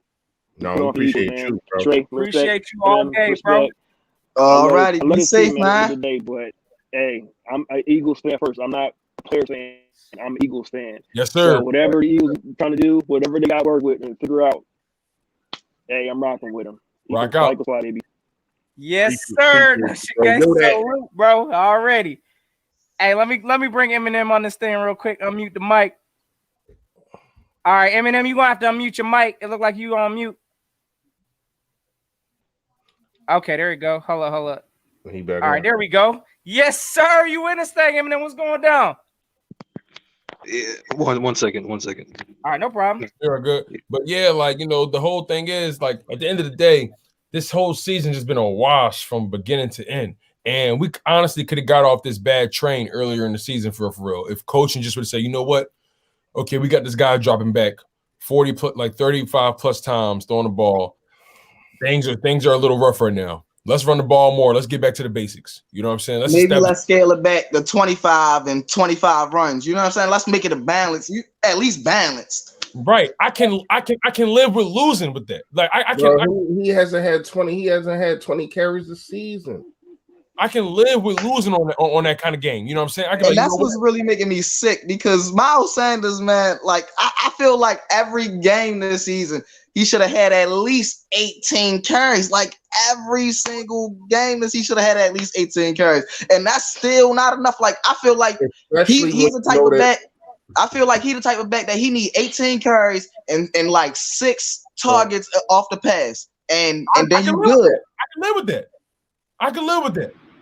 Because you know what? Touches the touches. So exactly. I can live with that. See, one of the things I don't understand, because Deuce like gassed this man up in the offseason, saying, he's ready. I mean, geez, but he is though. But he is. Look at it. He is. No, I believe it. We not using him. Exactly. Yeah, like Eminem, what you think, bro? Like this whole Miles Sanders situation, like we not using him enough. What you think, Eminem? Honestly, I kind of have a slightly different take. Okay. I think, and usually, I'm skeptical of this coaching staff in general, but I think, and to my understanding, correct me if I'm wrong, I think Deuce, he's the one who carries. He's the one who determines who gets the most snaps or not. Is that correct? Or so I think for like his running back group, he may kind of have a say with saying, he might be a top of my depth chart, but I don't know about the plays. Yeah. So that's what I'm getting at. I think we should run more, but at the same time, I think Miles Sanders gets enough carries. If that makes sense. At least I see what you're saying. Yeah. I think. Hold on. You got to run that. Yeah. No, I know exactly what he's saying. He's saying like the overall we don't run enough. Exactly. Overall, we don't run enough, which is a fact. Oh, he's saying that for the percentage of runs, Miles Sanders gets enough. Yes, he gets enough. I think he gets enough. At the end of the day, it's not enough. I get what you're saying. Yeah. But at the end of the day, it's not enough. Right. It hasn't been enough all year. It wasn't enough last week. Obviously, I think we lost because of that, and because of some turnovers, and a lot of things. A lot of things can go into that. And real quick, I don't want to cut you off, Fresh, because I do just real quick, because I did see some things from Miles Sanders in that game that I wasn't feeling either, but I ain't gonna let that slide either, because there was some short situations where this man, I got it on tape. He came back, bro. He could have got some extra yards, but he's still doing some of that dancing. Yeah, bro. I seen it. I know exactly what first thing. I know exactly what you're talking about. We could have got some yards in that kill momentum. But you want to know maybe why? Because he I don't know when I'm going to get this football again. I need to make every single play that I can. I'm glad you said that, because that's exactly what I was about to say. Good point. Because I was about to say, because as a running back, because like I said, I play almost every position on the field. At any position on the field, when you know that your touches is going to be limited, I don't care what it is. I don't care if I'm 15 yards in a backfield. I'm not going down. I'm trying to do whatever I can to get, you feel what I'm saying, 30 yards up the field. That's just how it is. You know what I'm saying? Especially when you know that, this could be my last carry of the game, because he's going to drop the quarterback back 50 times. You trying to break it. I get it. Yeah. There got to be a point of situational awareness, right? Like, I mean, if it's like 3rd and 2, bro, get the yards. Yeah, go get it. Yeah, go get it. You know what I'm saying? We ain't got time to be dancing out there. So, hey, I see what you're saying, though. I get it. He scored most of his longest runs, most of his 70-yard, 80-yard runs was on 3rd down. That's true. Ooh, good point. That's true about that. I think all of them. He had one that was on 1st down, and that was against the Ravens. Oh, snap. The bottom line is that man ain't getting the ball enough. He not. Yeah, he not. He's supposed to be the feature. And I do understand, once again, I think I said this earlier in the chat. I do understand he's leading the league in drop passes from running backs at 8. I get it.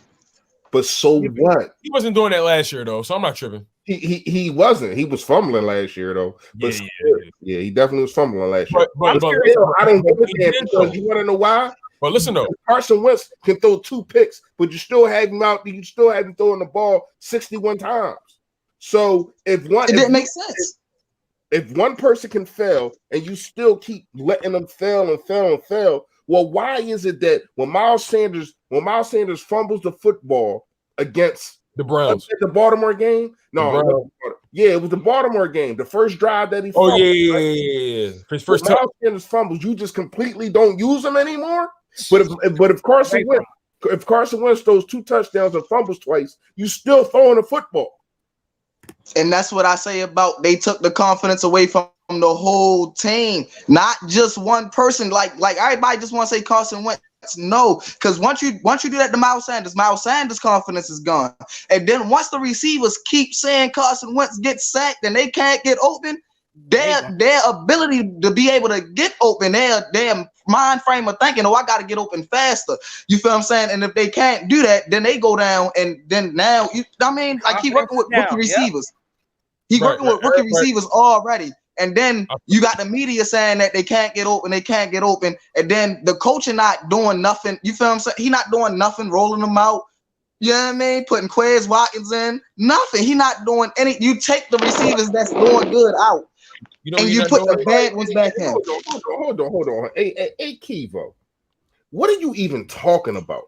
How do you even make? How can you even make that statement? He's saying that Carson left 300 yards on the field because of misses to Miles Sanders.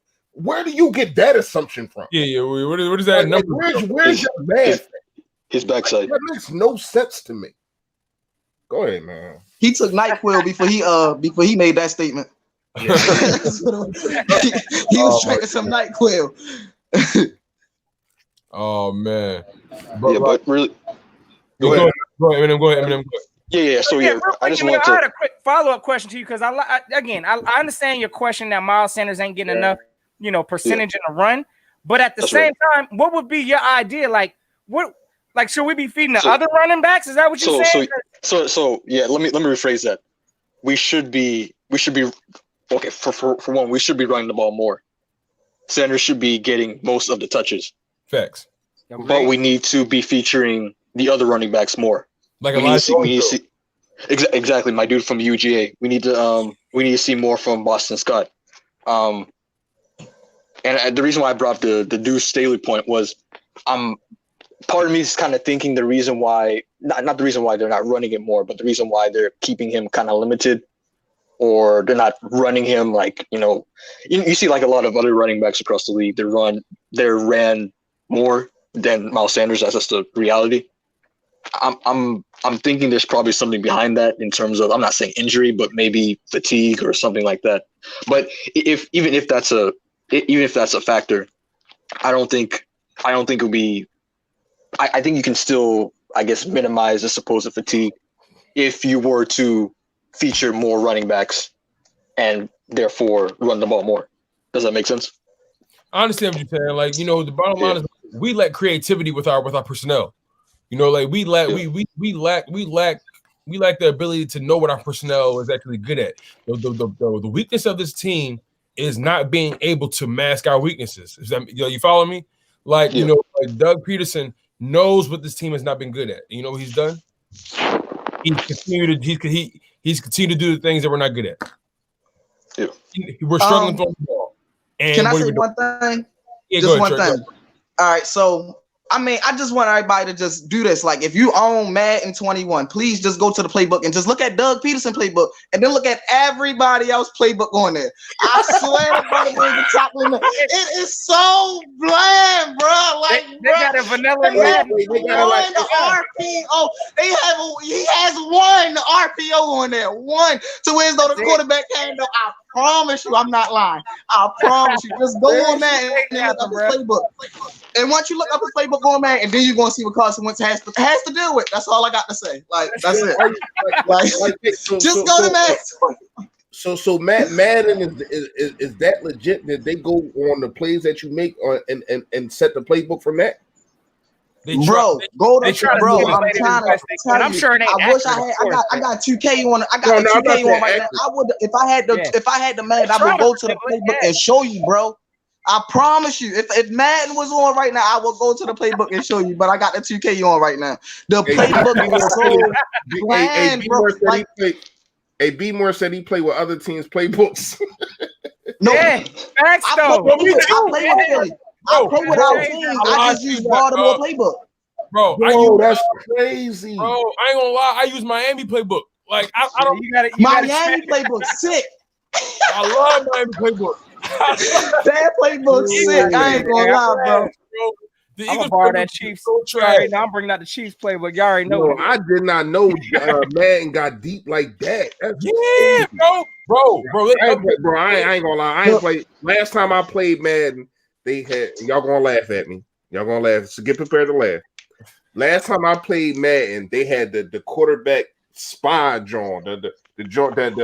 Yeah, that was. You played 09. That was 09. That was 09.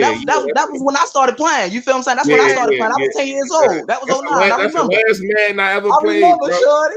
I was in all those Madden. I remember Peyton Manning John was all over the field. And dudes like Michael Vick John, you had to move that. Yo, y'all took it back. Hey, man, that's the last time I played, bro. I started playing Madden when Mike Vick was on the cover, 04. Oh yeah. I was 5 back then. I was a bum. Yeah. That's what it was. It was player vision. I remember Michael Vick had this little because I used to play with Michael Vick. You know, he's fans and love.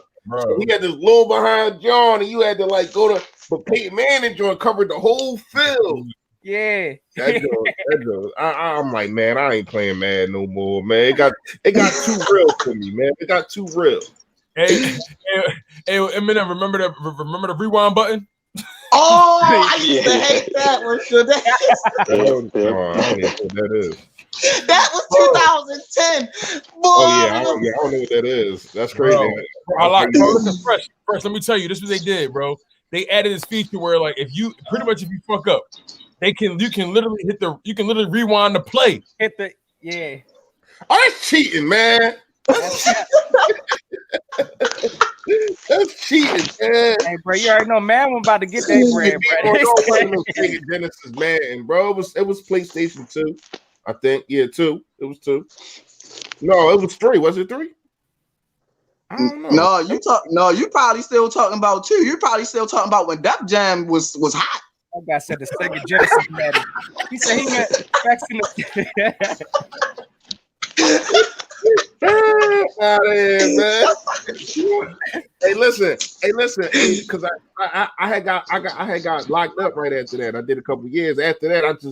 I wasn't on Madden no more. I come home, I see all these tricks and people. You can do so many things with a player, and you can move them. And I was just like, no, that's too much for me. Like my nephew was trying to teach. I'm like, nah, I'm good, man. It's too much. Like you had like. I think you had to play every year to lead up to that because that was around the time that everything was evolving so much. You know what I mean? Mm-hmm. I missed all that. So when I came in, it was just too much for me. I'm like, nah, I'm good. That's all extra now, bro. Listen, I play 2K and live. I'm good on that though. Yeah, I feel y'all, but I know y'all already go to sleep because I've been on here just as long as I've been here since the beginning. But I was just gonna say, listen, any final words, my brothers? Yeah, you already know. You already know. Look, man, listen, right? We just need to stick together. And in the beginning of the season, next season, Carson Wentz will be our starter. I don't care about like you said, he is not soft. I don't care what Yo said on whoever your name is. He irrelevant. You feel what I'm saying? Carson Wentz is not soft. Carson Wentz will be here next year because Jeffrey Lloyd gonna look at Carson Wentz and be like, bro, I just paid you. You ain't going nowhere, shorty. Basically, I own you. So you either gonna go out there, you gonna fight for your job, or you gonna let the rookie take it. So that's basically where that's going to go. I feel like the coach is going to be different. I feel like Carson Wentz is going to be back our starter, and I feel like everything going to be in play. As long as we don't have Howie, we good, man. Y'all stay good, man. Y'all stay up. Like my man Philly, stay Philly, stay fresh. You know what I'm saying? Yeah, be easy out here, man. All right, feel that. Best salute, bro. Stay up, my guy. Oh man. Yeah. So yeah. The reason why I just want to hop on was just kind of shortly discuss the that report that came out on Sunday about what? Yeah, from Adam Schefter and the overreaction following that report. Mm-hmm. I mean that's just an indictment. Honestly, that's an indictment on two things. That's an indictment on people who can't read, and that's an indictment on people who honestly can't read. Let me explain. If you actually read, but the article never said that he asked for a trade. Never. So he said, "I don't want." Reportedly, supposedly, he said, "I don't want to be a backup." First of all, it's not even that. First, let's go to the sources. Right in the first paragraph, the sources are sources connected to the team. It doesn't say sources connected to Carson, sources from Carson's camp. It doesn't say anything of that. It says sources connected to the team. Then as you read through it says these sources feel or they think or they believe, not that they know or anything like that. It's a lot of it's a lot of conjecture. It's not all hearsay. Exactly. Mm-hmm. And I'm not I'm not going after Adam Schefter because he's doing his job. He's just reporting on the sources. But when you have I feel you, Eminem, but like I dropped a video about this, I think yesterday, something like that, detailing my frustrations with that report. Like, you know, like I understand he's doing his job, and I understand rumors are a part of the sports world, but you have a responsibility, and it's not his fault that people took it the way they took it, because like you said, if they read it closely, they would understand it was all hearsay, hearsay. But I'm seeing, like you said, it was a major overreaction to the report. Like when I say they were trying to sell this report, like ESPN, I swear everything. I was so angry yesterday when I was making my video. Like you saw the passion bleed through, bro. Like it was like the fact that they are blatantly disparaging this man as if they spoke to him. For sure, exactly. What's going on? Everybody eating it up. Everybody. Honestly, and I'm going to call someone out in the comment section. Philly, he's one of those guys. I had a little really back and forth with them, and honestly, I'm glad I had that back and forth because, like you said, Tone, it's obvious that most of the people reacting just didn't read it, and that's why you saying Philly podcast or is No, it no. Right here, Philly, it's in pink. It's a pink P, right? Yeah. Oh, I see it, I He was see it, going I up. see it, I mean, he was saying a lot of things of. Okay, so most of the overreactions you saw were Carson is complaining about being benched after 2 games. If you actually read it, it was alluding to him being a backup in the 2021 to 2022 season. And then some people complaining about that, which really think about it. If Carson Wentz is content, if Carson Wentz loses out and becomes a backup for the Eagles in 2021, and he's content with that, me personally, I would lose respect for the guy. I mean, a supposed competitor, a supposed guy who plays his heart out, he's just content with making all that money sitting on the bench. No, right. Come on. And that's my thing. Like, you want him to be comfortable, that was my whole point. You got like they're trying to they're trying to remove the human element. Like, of course, like first of all, who wants any job, any company, anything? If they move mountains to bring you in, and then all of a sudden you have one down year, really for one legit down year, and all of a sudden they bring in the next hot thing moving in, they want you to train him, and all of a sudden he takes your job. Like, how do you expect someone to be internally? You know, of course he's going to carry himself as a professional at work. You know, he's going to be active on the sidelines, talking to him, as I've shown plenty of times. He's on the sidelines, active, talking, communicating. You know, being a professional. But I'm pretty sure when he's home, laid up with a chick, you know, his baby in his arm, he probably like, damn, babe, it's some bullshit. You know what I'm saying? Yeah. Why wouldn't he? Why wouldn't he? You know, and honestly, like, you know, looking through the different reactions, of course he had comments from hacks like Josina Anderson. She was like, Carson, I know you're feeling bad, but you shouldn't be leaking this out. Like, first nonsense, and then you had, you know, other clowns like Jeff Swartz, and you guys have a guy up there named Joe Gigolo. I don't know his name. Joe Giglio. That dude. That dude. So I've been wanting to debate him and ESP so much, man. You got guys like Peter King, and I got a lot of respect for Peter King. But you got guys like Peter King calling him tone deaf, and like, you know, you got guys calling him soft. You got guys, and then you got dudes like you got dudes like Baldy taking shots at him now.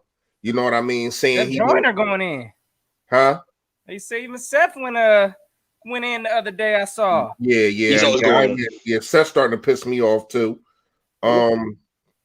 It's like, man, like, he's having a bad year. He's having a bad year, and his coach didn't make anything to help him out. You know what I mean? But man, appreciate you coming on. Of course. You guys keep doing your thing. Yeah. That was a good conversation. Bro, the 5-hour stream is real. Yeah, man. Hey, all right, you guys take it easy. Eminem, happy holidays, bro. You're more than welcome every time, my guy. Always. Hey, B More, stop it, man. Salute. Stop it, B More. B More, and they're going in. Yeah, he's talking about some. Yeah, you said. I see that. You already know. Hey, my Instagram right here, y'all. Body bag. Hold on, I got you. So, gang, y'all know what the week is. Listen, look, I was at the yep. Yeah. Is that you? That's you that just made a drum? Notion. Well, oh yeah. Oh, yeah. I'm just coming out on the IG, so y'all look out for that too. I'm gonna post that soon, but yeah, already, bro. You already know I got you. But gang, listen. Hey, we know what week it is. It's Beat Dallas week. We know we got a lot of things with the quarterback situation going on. We got a lot of dysfunction with this team, but the only clear purpose this week is beating Dallas, and we hope we beat the brakes off. So, hey, gang, y'all already know. Hey, look, we're going to keep this stuff coming at y'all. This is becoming a Tuesday thing. I know we all liking the vibes on how we rocking this thing. So, for the Eagle culture, we going to keep kicking it and keep putting it out this flavor because y'all know how we rocking. So, hey, gang, we going to go ahead and round it out. Y'all already know. If y'all new to my channel, all the description links is in the channels below. So y'all make sure y'all check them all out. And again, if y'all new to the rides, y'all know what to do. Go hit that subscribe because we coming with it weekly on Tuesday. So, hey, we appreciate y'all for dropping in. Ain't none of this possible without none of your help and none of y'all's push. So again, we appreciate everything, gang. Happy holidays to all. Hope everybody stays blessed up. Hey, Notion gang, salute. Tone, let them know what it is, bro. You already know, man. It's your boy Tone DeShields II from Chalk It Up, where no matter if we win or if we lose, we just got to charge it to the game, baby. Look, at the end of the day, man, us Eagles fans, we live and die by this. Me, Notion, General, we take this to the grave, man. And like we take this stuff so seriously. You see the passion in how we communicate. You see the passion in how we, come prepared, weekly. And, you see the endurance. You see the stamina that comes with having to go live for damn near 5 hours. And it's all because we love y'all, man. We love putting in this work for y'all. We love having this great Eagles talk, man. At the end of the day, even though the season has not been going well, we trying to hold y'all up. At the end of the day, man, we're going to keep holding y'all up. I mean, y'all gonna keep holding us down. If y'all new to our channels, make sure y'all like, comment, and subscribe for more content. And if you've been loyal to the soil, y'all already know where our hearts is, man. Look, one love, flag was fly. Charge the game, you guys. Oh man, you're there. My bad. So, but Charles is a young boy. Yeah, man. I love my guy. Got a Nate Sudfeld jersey. Listen, man, you already know what we got there, man. Somebody I thought was gonna win us a chip. I ain't even gonna lie to y'all. I mean, when Vic came through, I thought I said, "Here we go, man." Bro, I sold it. Y'all already see. I support my QBs. Please believe that. Yeah. But man, appreciate y'all, man. Y'all, it's a lot of people. It's a lot of people that's still in here, man. To 5 hours, man. And man, this is a record for me. And y'all already know how BBP Saturday Night Live used to get down. So, man, shout out to these guys, man. We held it down. You know what I mean? Thanks. Shout out to y'all for holding us up. You know what I mean? Without no y'all, there's no us, man. It's really not much to say. We already know it's Dallas week. They freaking stink. I'm going to be making a video about them killing them tomorrow, just like I usually do. You know, I already know how I get down. Make sure if you haven't done it, man, before you get out of here, this is live on 3 different channels. So make sure you hit everybody's sub button, like button, and also that notification. So, we put up all this flavor and you can come on also. You know what I mean? Because if you missed it, man, if you're just getting in here, yeah, we had a whole bunch of people on here speaking their mind. I ain't gonna lie. This might have been one of the best ones we did, man. This joint was talk about endurance, bro. We had some. I ain't gonna hold you, man. We had some heavy hitters in this joint today, man. Yeah, definitely did. I think we was missing a couple, but we definitely got for sure. Yeah, we definitely got some players in here, man. I think Philly, he usually come on, but he was doing a live on his joint, so I'm gonna have to check that out too. We support each other, but listen, man, thanks to all of y'all, man. Really appreciate, man. And y'all already know, man. Stay fully, stay fresh, y'all. Yo, that. Yes, sir. Hey, before we end it, hey, Fresh, you already know I ain't gonna let you sneak out of here like that, bro. Just for everybody to know, yeah, Fresh getting dropped off in fantasy this week. We're gonna talk about it now. Listen, we got a matchup. Hey, I believe it was semi-championship. You in the way to this 500. So we on the way. Hey, listen, me and Fresh about to battle it out. Look, good luck to my guy, Psych. You already know I'm coming with that special lineup for you because he dropped me off week 1. So I got to run it back for the general, but I ain't going to lie. Listen, my man right now sitting on top of the whole division, like only got 1 or 2 losses. Hey, let's get it, Fresh. You know what? I just rolled this joint up, right? But then I forgot that I was on parole. I can't smoke that. So you know what, Notion? I'm gonna have to smoke you, man. Seriously. You already know what's about to happen. Come on, man. You already know what's about to happen, man. I seen you put up what? 167, I'm on a 5-game streak coming in, bro. I'm hot. I see you picked up Jalen Hurts off the waiver and all sir. that. I see you being sneaky with all that. But come on, man. You see my squad. Hey, you see Aaron Rodgers. You know what I mean? You see a Justin Jefferson. You know what I mean? Yeah, I mean. Now, here's what I can say. The running back from Kansas City. I'm so mad that he hurt. Damn, that kills me. But you know who I got waiting in the wing? Oh, I got Eckler from the Chargers. Did you forget about him? It's gonna be an interesting week. Hey, y'all know I'm gonna be dropping some in the videos this week too. But hey, good luck to my guy. We gonna figure it out. But hey, gang, appreciate it again, gang. Hey, Charles, nobody care about your score, Charles. And until next time, y'all know what it is. Go keep the notion.